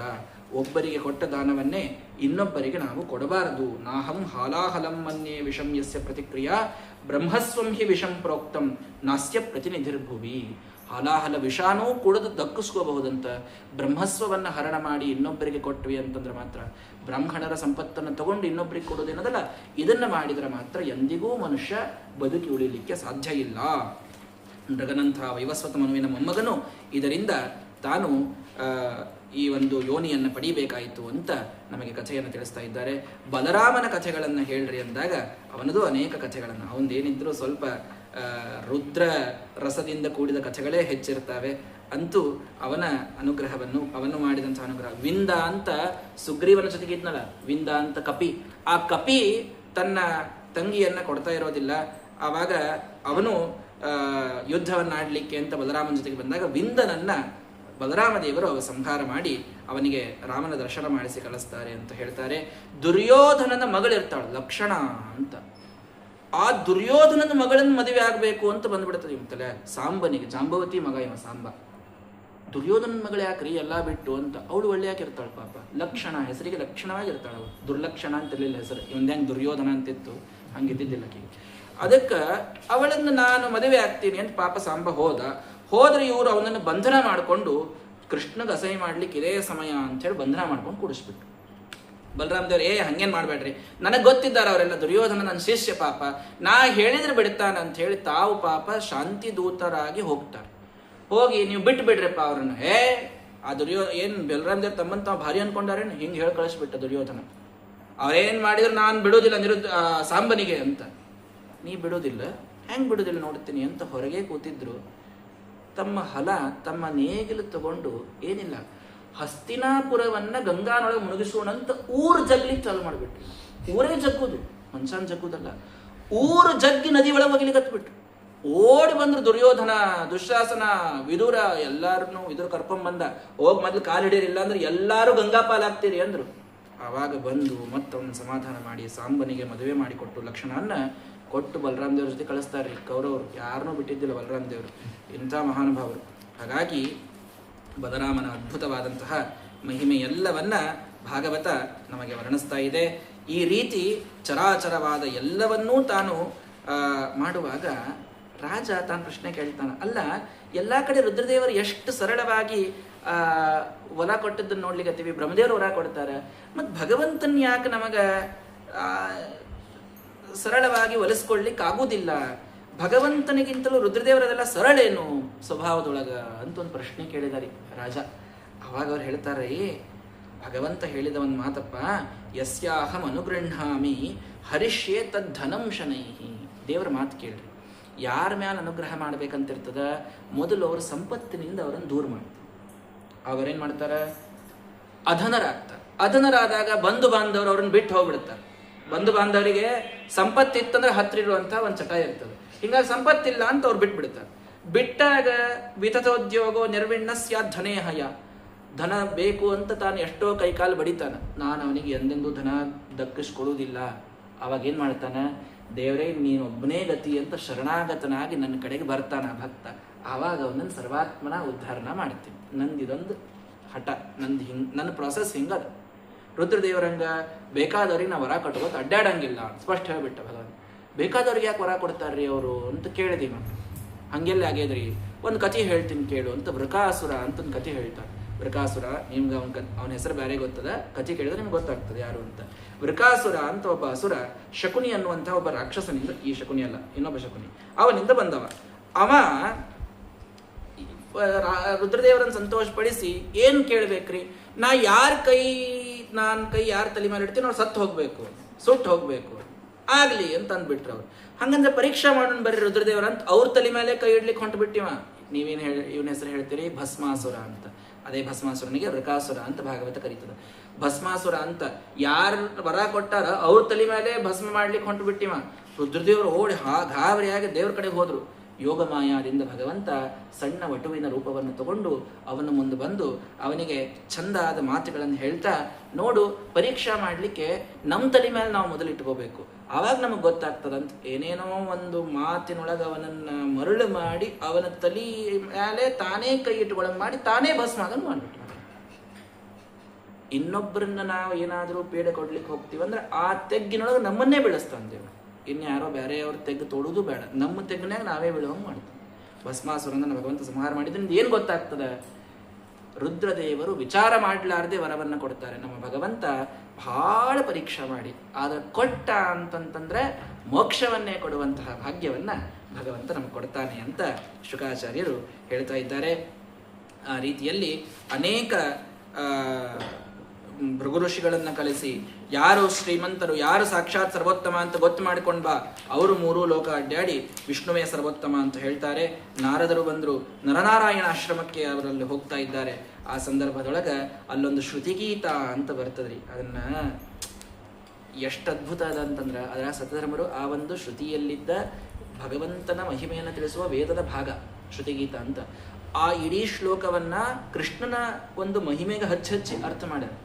ಆ ಶ್ರುತಿಗೀತ ಹೇಳಲಿಕ್ಕೆ 10 ದಿವಸ ಬೇಕು. ಆ ಶ್ರುತಿಗೀತ ಅಷ್ಟೇ ಹೇಳಲಿಕ್ಕೆ ಒಂದು 10-15 ಶ್ಲೋಕ, ಬಹಳ ಅದ್ಭುತ ಅದು. ಅದನ್ನು ಮತ್ತೊಂದು ಪ್ರಸಂಗದೊಳಗೆ ನೋಡೋಣ.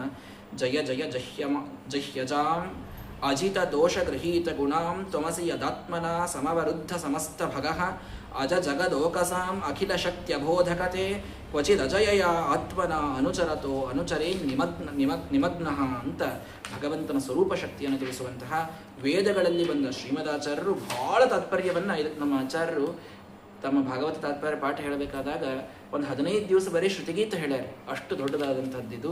ಅದನ್ನು ಮತ್ತೊಂದು ಪ್ರಸಂಗದೊಳಗೆ ನೋಡೋಣ. ಅಂತೂ ನಾರದರು ಸನಕ ಸನಂದನಾದಿಗಳ ಉಪದೇಶ ಮಾಡಿದಂತಹ ಈ ಶ್ರುತಿಗೀತದ ಒಂದು ಉಪದೇಶವನ್ನು ಅಲ್ಲಿ ಮಾಡ್ತಾ ಇದ್ದಾರೆ.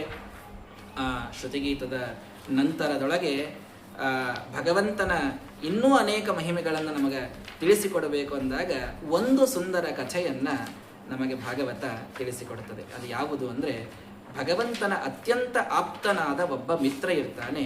ಆ ಮಿತ್ರನ ಹೆಸರು ಕುಚೇಲ ಅಂತ. ತಡ್ರಿ ಅಂದವ, ನಮಗೆ ಇದಕ್ಕಿಂತ ಮೊದಲ ನಮ್ಮ ಅಜ್ಜಂದ್ರ ಕಥೆ ಮುಗಿಸಿ ಆಮೇಲೆ ಅಲ್ಲಿಗೆ ಬರ್ರಿ ಅಂತ. ಆಯಿತು ಅಂತ ಹೇಳಿ ಉಪಪ್ಲಾವ್ಯ ನಗರಕ್ಕೆ ಉತ್ತರ ಗೋಗ್ರಹಣವನ್ನು ಮಾಡಲಿಕ್ಕೆ ಅಂತ ಅಜ್ಞಾತವಾಸ ಪಾಂಡವರದು ಮುಗಿದಾಗ ಸಂಧಿಯನ್ನು ಮಾಡಲಿಕ್ಕೆ ಭಗವಂತನೇ ಶಾಂತಿದೂತನಾಗಿ ಹೋದಾಗ ದುರ್ಯೋಧನ ಅದನ್ನು ನಿರಾಕರಣ ಮಾಡ್ತಾನೆ. ಆವಾಗ ಯುದ್ಧಕ್ಕೆ ಅಂತೆ ಬರಬೇಕು ಅಂತ ಎಲ್ಲರೂ ಕೂಡ ವಿಚಾರ ಮಾಡಿದಾಗ ಭಗವಂತ ತಾನೇ ಸಾರಥಿಯಾಗಿ ನಿಮ್ಮ ಮುತ್ತಜ್ಜ ನಿಮ್ಮ ಅಜ್ಜ ಪರೀಕ್ಷಿತನ ಅಜ್ಜ ಅಭಿಮನ್ಯುವಿನ ತಂದೆ ಅರ್ಜುನ, ಅವನ ಸಾರಥಿಯಾಗಿ ಭಗವಂತ ಬಂದ. ಅವನಿಗೆ ಮೊದಲು ಯುದ್ಧ ಆಡ್ಲಿಕ್ಕಾಗಲಿಲ್ಲ. ತ್ಯಕ್ತ ಶಸ್ತ್ರಾಯ ಶಾಂತಾಯ ಬಂಧುನ್ ಪ್ರತಿ ಕೃಪಾಲವೇ, ಬಂಧುಗಳನ್ನು ನೋಡಿ ನನಗೆ ಯುದ್ಧ ಆಗುವುದಿಲ್ಲ ಅಂತ ತಾನು ಕೆಳಗೆ ಶಸ್ತ್ರವನ್ನಿಟ್ಟಾಗ ತಾನೇ ಭಗವಂತ ಅವನಲ್ಲಿ ಶಕ್ತಿಯನ್ನು ತುಂಬಿ ಭಗವದ್ಗೀತೆಯ ಉಪದೇಶವನ್ನೇ ತಾನು ಮಾಡಿದ್ದಾನೆ. ನಿಮ್ಮ ಅಜ್ಜನ ಉದ್ಧಾರವನ್ನು ಮಾಡಿ ದರ್ಶಯಾಮಾಸ ಪಾರ್ಥಾಯ ವಿಶ್ವರೂಪಂ ಜನಾರ್ದನ, ವಿಶ್ವರೂಪ ತೋರಿಸಿ ಅವನಿಂದ ಯುದ್ಧವನ್ನು ಆಡಿಸಿದ. ಯುದ್ಧ ಎಲ್ಲ ಅಭಿಮನ್ಯುಸ್ತವ ಪಿತಾ ನಿಹತೋರಣಮೂರ್ಧನಿ, ನಿನ್ನ ತಂದೆ ಅಭಿಮನ್ಯು ಸತ್ತು ಹೋಗ್ತಾನ. ಆವಾಗ ಜಯದ್ರಥನಿಗಾಗಿ ಕತ್ತಲೆಯನ್ನು ಸೃಷ್ಟಿ ಮಾಡಿ ಅರ್ಜುನನಿಂದ ಅವನನ್ನು ಸಂಹಾರ ಮಾಡಿಸಿದ. ಹೀಗೆ ಎಲ್ಲರನ್ನ ಭಗವಂತ ಭೀಷ್ಮ ದ್ರೋಣ ಕರ್ಣ ಎಲ್ಲರನ್ನೂ ಕೂಡ ತಾನು ಸಂಹಾರ ಮಾಡಿಸ್ತಾ ಇದ್ದಾನೆ. ಆ ಸಂದರ್ಭದೊಳಗೆ ಕೊನೆಗೆ ಒಬ್ಬನೇ ಉಳಿದ, ಯಾರು? ದುರ್ಯೋಧನ. ಬಲರಾಮ ಬಂದು ತಾನೇ ಅವನನ್ನು ಉಳಿಸ್ಬೇಕು ಅಂತ ತಾನು, ಇಬ್ಬರೂ ಕೂಡ ನನಗಷ್ಟೇ ಸಮಾನರಪ್ಪ, ಒಬ್ಬನಲ್ಲಿ ಶಕ್ತಿ ಹೆಚ್ಚು, ಒಬ್ಬರಲ್ಲಿ ಶಿಕ್ಷಾ ಹೆಚ್ಚು. ಅವನು ಹೇಳ್ತಾನೆ ಬಲರಾಮ ದೇವರು, ಶಿಕ್ಷಣ ತಾನು ಯಾರಿಗೆ ಕೊಟ್ಟಿದ್ರು? ದುರ್ಯೋಧನಗ. ಶಿಕ್ಷಣ ಅವನೊಳಗೆ ಹೆಚ್ಚದ, ಬಲ ಭೀಮನೊಳಗೆ ಹೆಚ್ಚದ, ಇಬ್ರು ಈಕ್ವಲ್ ಇದ್ದೀರಿ, ಯುದ್ಧ ಆಡೋದು ಬಿಟ್ಬಿಡ್ರಿ ಅಂತ ಹೇಳಿದ್ರು. ಅವರಿಬ್ರು ಕೇಳಲಿಲ್ಲ. ನಾವು ಒಲ್ಲೆ ಅಂತ ತೀರ್ಥಯಾತ್ರೆಗೆ ತಾವು ಹೋಗ್ಬಿಟ್ರು ನೆಪ ಮಾಡಿಕೊಂಡು. ಆವಾಗ ಅವರಿಬ್ರು ಯುದ್ಧವನ್ನಾಡುವಾಗ ಭಗವಂತ ತೊಡೆಗೆ ಹೊಡಿಸಿ ಅವನನ್ನ ಸಖ್ಯ ಪ್ರಹಾರವನ್ನು ಭೀಮಸೇನ ದೇವರಿಂದ ಮಾಡಿಸಿ ದುರ್ಯೋಧನನನ್ನು ಬೀಳಿಸ್ತಾ ಇದ್ದಾರೆ. ಬಲರಾಮನಿಗೆ ಕೃಷ್ಣನಿಗೆ ಒಂದು ಸ್ವಲ್ಪ ಮಾತಾಗ್ತದೆ. ಈ ಅಧರ್ಮವನ್ನು ಮಾಡಿಸಿದಂದಾಗ ಆ ಅತ್ಯಂತ ದುಷ್ಟನಾದವನಲ್ಲಿ ಅಧರ್ಮವೂ ಕೂಡ ಧರ್ಮವಾಗ್ತದೆ ಅಂತ ಕೃಷ್ಣ ಪರಮಾತ್ಮ ತಾನು ತಿಳಿಸ್ತಾ ಇದ್ದಾನೆ. ಆ ರೀತಿಯೊಳಗ ಆ ಯುದ್ಧವನ್ನು ಮುಗಿಸಿ ರಾಜನನ್ನಾಗಿ ಯುಧಿಷ್ಠಿರನಿಗೆ ರಾಜ್ಯಾಭಿಷೇಕ ಮಾಡಿ ಭಗವಂತ ತಾನು ಪಾಂಡವರಿಗೆ ಅನುಗ್ರಹ ಮಾಡಿ ಬಂದನಪ್ಪ. ಈಗ ಮುಂದಿನ ಕೃಷ್ಣನ ಕಥೆ ಹೇಳ್ರಿ ಅಂದಾಗ, ಕುಚೇಲ ಅಂತ ಒಬ್ಬ ಪ್ರೀತಿ ಪಾತ್ರನಾದ ಗೆಳೆಯ ಸಾಂದೀಪಿನಿ ಗುರುಕುಲದೊಳಗ ಶ್ರೀಕೃಷ್ಣನ ಜೊತೆಗೆ ತಾನಿದ್ದನಂತೆ. ಇದ್ದಂಥ ಅವನನ್ನ ತಾನು ಹೆಂಡತಿ ಬಹಳ ಹೇಳ್ತಾಳ, ನಿಮಗೆ ಯಾವಾಗಲೂ ಕೃಷ್ಣ ಗೆಳೆಯ ಇದ್ದ ಅಂತ ಬರೀ ಹೇಳ್ತಿದ್ರಿ, ಎಷ್ಟು ನಮ್ಮಲ್ಲಿ ದಾರಿದ್ರ್ಯದ, ಎಷ್ಟು ಬಡತನ ಬಂದದ, ಎಷ್ಟು ಕಷ್ಟದ ಪರಿಸ್ಥಿತಿ ಒಳಗಿದ್ದೀವಿ, ಕೃಷ್ಣಗೆ ಒಂದು ಮಾತು ಕೇಳ್ಕೊಂಬರಬಾರ್ದ, ಸ್ವಲ್ಪ ಸಹಾಯ ಮಾಡ್ತಾನವ, ರಾಜ ಇದ್ದಾನ, ಪ್ರಜೆಗಳನ್ನು ತಾನು ಕರುಣೆಯಿಂದ ನೋಡ್ತಾನ, ಹೋಗ್ರಿ ಅಂತ ಹೋದ್ನಂತ. ಪಾಪ ಹೆಂಡತಿ ಬಹಳ ಬೆನ್ನ ಹತ್ತಿದ್ಲು ಅಂತ ಹೋದಾಗ ಯಾರ್ದೋ ಒಬ್ಬ ಹೆಂಡತಿ ಮನೆಯೊಳಗೆ ಕೃಷ್ಣ ಕೂತಿರ್ತು. ತಾನೇ ಎದ್ದು ಬಂದು ತಾನೇ ಅವನ ಪಾದಪೂಜಾ ಮಾಡಿ ಅವನನ್ನು 5 ಸಿಂಹಾಸನದ ಮೇಲೆ ಕೂಡಿಸ್ಕೊಂಡು ಕುಚೇಲ ಕೆಟ್ಟ ಹರಿದ ಬಟ್ಟಿ ಹಾಕೊಂಡ್ಬಂದಿದ್ದ ರೇಷ್ಮೆ ಬಟ್ಟಿ ಅವನಿಗೆ ಉಡಿಸಿ ಅವನಿಗೆ ಎಲ್ಲ ಉಪಚಾರಗಳನ್ನು ಮಾಡಿ, ಕಿಂ ಅಸ್ಮಾಭಿರ ನಿರ್ವೃತ್ತಂ ದೇವದೇವ ಜಗದ್ಗುರು ಭವತಾ ಸತ್ಯಕಾಮೇನ ಯಶಾಂ ವಾಸೋ ಗುರಾವಭೂತ್. ಆರಾಮಿದ್ದೀಯನ್ಪ, ಏನನ್ಬೇಕ್ರಿ ದೇವರು? ಸುಧಾಮ ಅರ್ಥಾತ್ ಕುಚೇಲ ಅಂತಾನ, ನಿನ್ನಂತಹ ಗೆಳೆಯನನ್ನು ಪಡೆದವ ಯಾವ ದುಃಖದಾಗಿರ್ಲಿಕ್ಕೆ ಸಾಧ್ಯ ಅಂತ. ಮಹಾ ದುಃಖದಾಗಿದ್ದಾನ್ರಿ ಅವ, ಬಡತನಾದ, ದಾರಿದ್ರ್ಯದ, ಹೆಂಡತಿ ಬೈತಾ ಇದ್ದಾಳ, ನಾನು ಆರಾಮೇ ಇದ್ದೀನಿ ಅಂತ. ಯಾಕೆ? ಕೃಷ್ಣನ ಭಕ್ತಿ ನನ್ನೊಳಗದ, ಇದರಿಂದ ನಾನು ಆರಾಮಿದ್ದೀನಿ. ಅಲ್ಲೋ ನನಗೆ ನಿನ್ನ ಹೆಂಡತಿ ಏನಾದರೂ ಕೊಟ್ಟು ಕಳಿಸಿರ್ಬೇಕಲ್ಲೋ, ಕೊಡು. ಅತ್ಯಲ್ಪ ಮಾಹೃತಂ ಭಕ್ತ ಈ ಪ್ರೇಮ್ನ ಭೂರ್ಯೇವ ಮೇ ಭವೇತ್. ನೀ ಎಷ್ಟು ಸ್ವಲ್ಪ ಕೊಟ್ಟರು ಸಾಕು ನನಗೆ. ನನ್ನ ಭಕ್ತರು ಏನು ಸ್ವಲ್ಪೇ ತೊಗೊಂಬರ್ತಾರಲ್ಲ, ಅವ್ರ ಭಕ್ತಿ ನೋಡಿ ನಾನು ಅವರನ್ನು ಉದ್ಧಾರ ಮಾಡ್ತೀನಪ್ಪ, ಕೊಡು. ಪಾಪ ಆ ಹರಿದ ಚೀಲದಾಗ ಎಷ್ಟು ಅವಲಕ್ಕಿ ಕಟ್ಕೊಂಡ್ಬಂದಿದ್ದ, ಮುಗ್ಲು ವಾಸನೆ ಆಗಿರ್ತಾವೋ ಅಂತ ಕೊಡ್ಲಿಕ್ಕೂ ರೆಡಿ ಇದ್ದಿದ್ದಿಲ್ಲ, ಹಿಂದಿಟ್ಕೊಳಿಕತ್ತಿದ್ದ. ನಮ್ಮ ದೇವರು ಅದನ್ನೇ ಕಸ್ಕೊಂಡು ತಾನೇ 1 ಮುಷ್ಟಿ ಬಾಯ ಹಾಕ್ಕೊಂಡ, 2 ಮುಷ್ಟಿ ಬಾಯ ಹಾಕ್ಕೊಂಡ. ರುಕ್ಮಿಣಿ ಬಂದು ಕೈ ಹಿಡಿದ್ಲು, 3ನೇ ಮುಷ್ಟಿ ಬಾಯ ಹಾಕ್ಕೊಂಡ್ರೆ ಸದ್ಯ ಮೋಕ್ಷಕ್ಕೆ ಹೋಗ್ಬೇಕಾಗ್ತದಾಗ, ನಿಲ್ಲಿಸು, ನಮಗೆ ಕೊಡು ಅಂತ. ತುಷ್ಟನ ಹುದೋ ಎಳ್ಳಷ್ಟು ಮುಂದಿಟ್ಟರೆ ಅಷ್ಟಿಷ್ಟನ್ನದೆ ಸಕಲೇಷ್ಟಂಗಳ ಕೊಟ್ಟು ಕಾವ, ಶಕ್ರನಿಗೆತ್ತಿ ವಿಷ್ಟಪ ಪಟ್ಟವ ಗಟ್ಟಿದವ, ನಿಷ್ಠುರನಲ್ಲ ವಿಶಿಷ್ಟರಿಗೊಲಿದಿಹ, ದುಷ್ಟರ ತರಿದಟ್ಟಿದ ಜಗ ಜಟ್ಟಿ ಹರಿಷ್ಟ ಮುಷ್ಟಿಕಾದ್ಯರ ಹುಡಿಗಟ್ಟಿದ ನಮ್ಮ ವಿಠ್ಠಲ ಬಲುದಿಟ್ಟ, ನಾರಾಯಣನ ನೆನೆ ಮನವೇ ನಾರಾಯಣನ ನೆನೆ ಅಂತ ಹೇಳಿದಂತೆ ಸ್ವಲ್ಪ ಎಳ್ಳಷ್ಟು ನೀವು ಮುಂದಿಟ್ಟರು ತುಷ್ಟನಾಗಿ ನಮಗೆ ಸಕಲೇಷ್ಟಂಗಳನ್ನು ಭಗವಂತ ಕೊಡ್ತಾನೆ ಅನ್ನಲಿಕ್ಕೆ ಸುಧಾಮನೆ ಇವತ್ತು ಉದಾಹರಣನಾಗಿದ್ದಾನೆ. ಆ ಅವಲಕ್ಕಿ ಕೊಟ್ಟು ಏನೂ ಕೊಡ್ಲಾರ್ದೆ ಹಾಗೆ ಕಳಿಸಿದ್ನಂತ, ನೀ ಹೋಗು ಅಂತ. ಬಂದದ್ದಕ್ಕೆ ಪಾಪ ಒಂದಿಷ್ಟು ಆಹೇರಿ ಮಾಡ್ಲಿಕ್ಕೆ ಒಂದೇನೋ ಮಡಿ ಕೊಟ್ಟು ಕಳಿಸಿರ್ಬೇಕು. ಹಾದಿಯಾಗಿ ವಿಚಾರ ಮಾಡ್ತಾನಂತ್ರಿ. ಸಚಾಲಬ್ಧ್ವಾ ಧನಂ ಸತ್ಯು ನಯಾಚಿತವಾನ್ ಸ್ವಯಂ. ತಾನೇ ಕೇಳಬೇಕು, ಕೇಳಲಿಲ್ಲ. ಯಾಕ? ವಾಹಂ ದರಿದ್ರ ಪಾಪಿಯಾನ್ ಕೃಷ್ಣ ಶ್ರೀನಿಕೇತನಃ.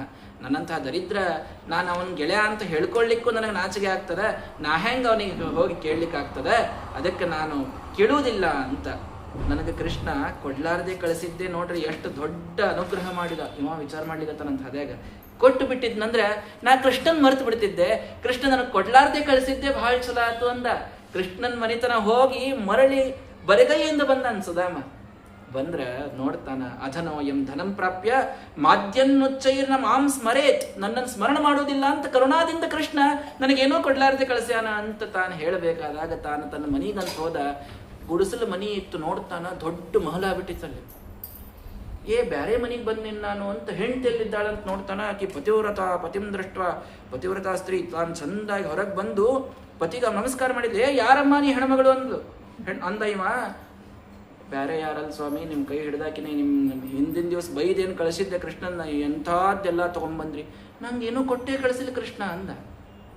ನೋಡ್ರಿ ಅಂತ ತಾನು ತೋರಿಸಿದ್ರೆ ಹೇಮಮಯವಾದಂಥ ಬಂಗಾರದ ಆ ಸಾಲ ಅಟ್ಟ ಗೋಪುರಗಳಿಂದ ಕೂಡಿದಂತಹ ದೊಡ್ಡ ಮಜಲಿನ ಮನೆ, ಎಲ್ಲ ರೀತಿಯ ಸಂಪತ್ತು, ಮಕ್ಕಳಿಗೆ, ಹೆಂಡತಿಗೆ, ಸುಧಾಮನಿಗೆ, ಎಲ್ಲರಿಗೂ ಭಗವಂತ ಕಿಂಚಿತ್ ಕರೋತ್ಯುರ್ವಪಿ ಯತ್ ಸ್ವದತ್ತಂ ಸುಹೃತ್ಕೃತಂ ಫಲ್ವಪಿ ಭೂರಿಕಾರಿ. ಭಾಗವತ ಉದ್ಗಾರ ತೆಗಿತು. ಸ್ವಲ್ಪ ಕೊಟ್ಟಂತಹ ಸಣ್ಣದಾದೊಂದನ್ನು ಭಕ್ತಿಯಿಂದ ಭಗವಂತನಿಗೆ ಒಯ್ದು ಕೊಟ್ಟರೂ ಸಾಕು, ಅನಂತ ಮಡಿ ಮಾಡಿ ಭಗವಂತ ಅದನ್ನು ನಮಗೆ ಕೊಡ್ತಾನೆ. ಏವಂ ಬ್ರಹ್ಮಣ್ಯ ದೇವಸ್ಯ ಶ್ರುತ್ವ ಬ್ರಹ್ಮಣ್ಯತಾಂ ನರಃ ಲಬ್ಧಭಾವೋ ಭಗವತಿ ಕರ್ಮಬಂಧಾತ್ ಪ್ರಮುಚ್ಯತೆ. ತನ್ನ ಭಕ್ತರಿಗೆ ಸುಧಾಮನಿಗೆ ಭಗವಂತ ಮಾಡಿದ ಈ ಅನುಗ್ರಹವನ್ನ ಒಮ್ಮೆ ಕೇಳಿದರೆ ಸಾಕು, ಎಲ್ಲಾ ಪಾಪಗಳಿಂದ ಕರ್ಮಗಳಿಂದ ಮೋಕ್ಷವನ್ನು ಭಗವಂತ ಕೊಡ್ತಾನೆ ಅಂತ ತಿಳಿಸ್ತಾ ಇದ್ದಾರೆ. ತಾನೇ ಒಮ್ಮೆ ರಾಜಸೂಯ ಯಾಗ ಮಾಡಬೇಕು ಅಂತ ಭಗವಂತ ಅಶ್ವಮೇಧವನ್ನು ತಾನು ಮಾಡಬೇಕು ಅಂತ ತಾನು ಮಾಡಿದ್ದಾನೆ. ಅಲ್ಲಿ ಬ್ರಾಹ್ಮಣ ಬಂದು ನನ್ನ ಮಕ್ಕಳನ್ನ ರಾಕ್ಷಸರ ಒಯ್ತಾ ಇದ್ದಾರೆ ಅಂದಾಗ ಅರ್ಜುನ ನಾನು ಅವರನ್ನ ತರ್ತೀನಿ ಅಂತ ಹೋದ. ಅರ್ಜುನಿಗೆ ತರಲಿಕ್ಕಾಗಲಿಲ್ಲ. ಭಗವಂತ ತಾನೇ ಹೋಗಿ ತಮಸ್ಸಿನ ಲೋಕಾಲೋಕ ಪರ್ವತವನ್ನು ದಾಟಿ ಅಂಧನ್ ತಮಸ್ಸಿಗೆ ಹೋಗಿ ಆ ಮಕ್ಕಳನ್ನು, ಅರ್ಥಾತ್ ನರಕಕ್ಕೆ ಹೋಗಿ ಆ ಮಕ್ಕಳನ್ನು ಭಗವಂತ ತಂದುಕೊಟ್ಟು ಆ ಬ್ರಾಹ್ಮಣನ ಉದ್ಧಾರವನ್ನೂ ಕೂಡ ದೇವರು ಮಾಡಿದ ಅಂತ ಕೇಳ್ತೀವಿ. ಹೀಗೆ ಅನೇಕ ಮಹಿಮೆಗಳನ್ನು ನಮ್ಮ ಕೃಷ್ಣ ತಾನು ತೋರಿಸ್ತಾ ಇರಬೇಕಾದಾಗ ಪೂತನಾದಿ ಎಲ್ಲ ಮಹಿಮೆಗಳನ್ನು ಮತ್ತೆ ಮತ್ತೆ ಎಲ್ಲರೂ ಕೂಡ ವಿಚಾರ ಮಾಡ್ತಾ ಇದ್ದಾರೆ, ಅದನ್ನೇ ಸ್ಮರಣ ಮಾಡ್ತಾ ಇದ್ದಾರೆ. ಪಿಂಡಾರಕ, ಕುರುಕ್ಷೇತ್ರ, ಶಾಲಿಗ್ರಾಮ, ಪುಷ್ಕರ, ವಾರಾಣಸಿ, ಇಲ್ಲಿಯ ಸಹ್ಯಾದ್ರಿ, ಉಡುಪಿ, ಕುಮಾರನಿಲಯ, ಇಲ್ಲಿಯಿಂದ ಎಲ್ಲರೂ ಗೋದಾವರಿ, ನರ್ಮದಾ, ಎಲ್ಲಾ ನದಿ ಬ್ರಾಹ್ಮಣರು ಎಲ್ಲರೂ ಅವತ್ತು ದ್ವಾರಕಾದಾಗೆ ಹೋಗ್ಬಿಟ್ರಂತ್ರಿ ಒಂದೇ ಸಲ. ನಾವಿಲ್ಲೇ ಇರ್ತೀವಿ ಕೃಷ್ಣ ಹೋಗುತ್ತಾನ ಅಂತ. ದ್ವಾರಕಾದೊಳಗೆ ಮಂದಿ ಸಾಲ್ಬೇಕಲ್ಲ ಅಂದ್ರೆ ಆ ಊರೇ ವಿಚಿತ್ರ ಇತ್ತಂತ. ಎಲ್ಲರೂ ಅದ್ರೊಳಗೆ ಸಾಲ್ತಾರೆ, ಎಲ್ಲರೂ ಸಾಲ್ತಾರೆ. ಅಲ್ಲಿ ಪಾಪ್ಯುಲೇಷನ್ ಎಷ್ಟಿತ್ತು? ಅಲ್ಲಿ ಪಾಪ್ಯುಲೇಷನ್ ಬೇಡ, ಕೃಷ್ಣನ ಮಕ್ಕಳು ಎಷ್ಟಿದ್ರು ಅಂತ ಹೇಳ್ತಾರೆ ನೋಡ್ರಿ.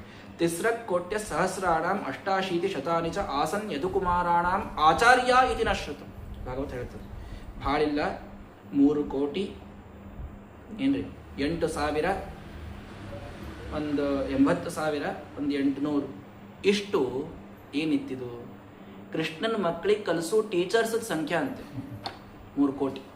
ಅಂದ್ರೆ ಮಕ್ಕಳು ಎಷ್ಟಿದ್ರು ಅಂತ ಇಂದ್ರ ಮೇಲೆ ನೀವು ಲೆಕ್ಕ ಹಾಕೋರಿ ಅಂತ. ಒಂದು 60 ಹುಡುಗರ ಕ್ಲಾಸಿಗೆ ಒಬ್ಬ ಕ್ಲಾಸ್ ಟೀಚರ್ ಅಂತ ಹೇಳಿದ್ರು ಇಷ್ಟು 3 ಕೋಟಿ ಅಂದ್ರೆ ಎಷ್ಟಾಗ್ತಂತ ನೀವು ಲೆಕ್ಕ ಹಾಕ್ರಿ. ಅಷ್ಟು ಮಂದಿ ಅಲ್ಲಿದ್ರು. ತೇಷಾಂ ಪ್ರಮಾಣಂ ಭಗವಾನ್ ಪ್ರಭುತ್ವೇ ಚಾಭವದ್ಧರಿ. ಅಷ್ಟೆಲ್ಲರನ್ನ ನಿಗ್ರಹ ಮಾಡಿ ಭಗವಂತ ಆ ಕುಲವನ್ನು ತಾನು ನಡೆಸ್ತಾ ಇದ್ದಾನೆ, ಭೂಮಿಯನ್ನು ತಾನು ನಡೆಸ್ತಾ ಇದ್ದಾನೆ.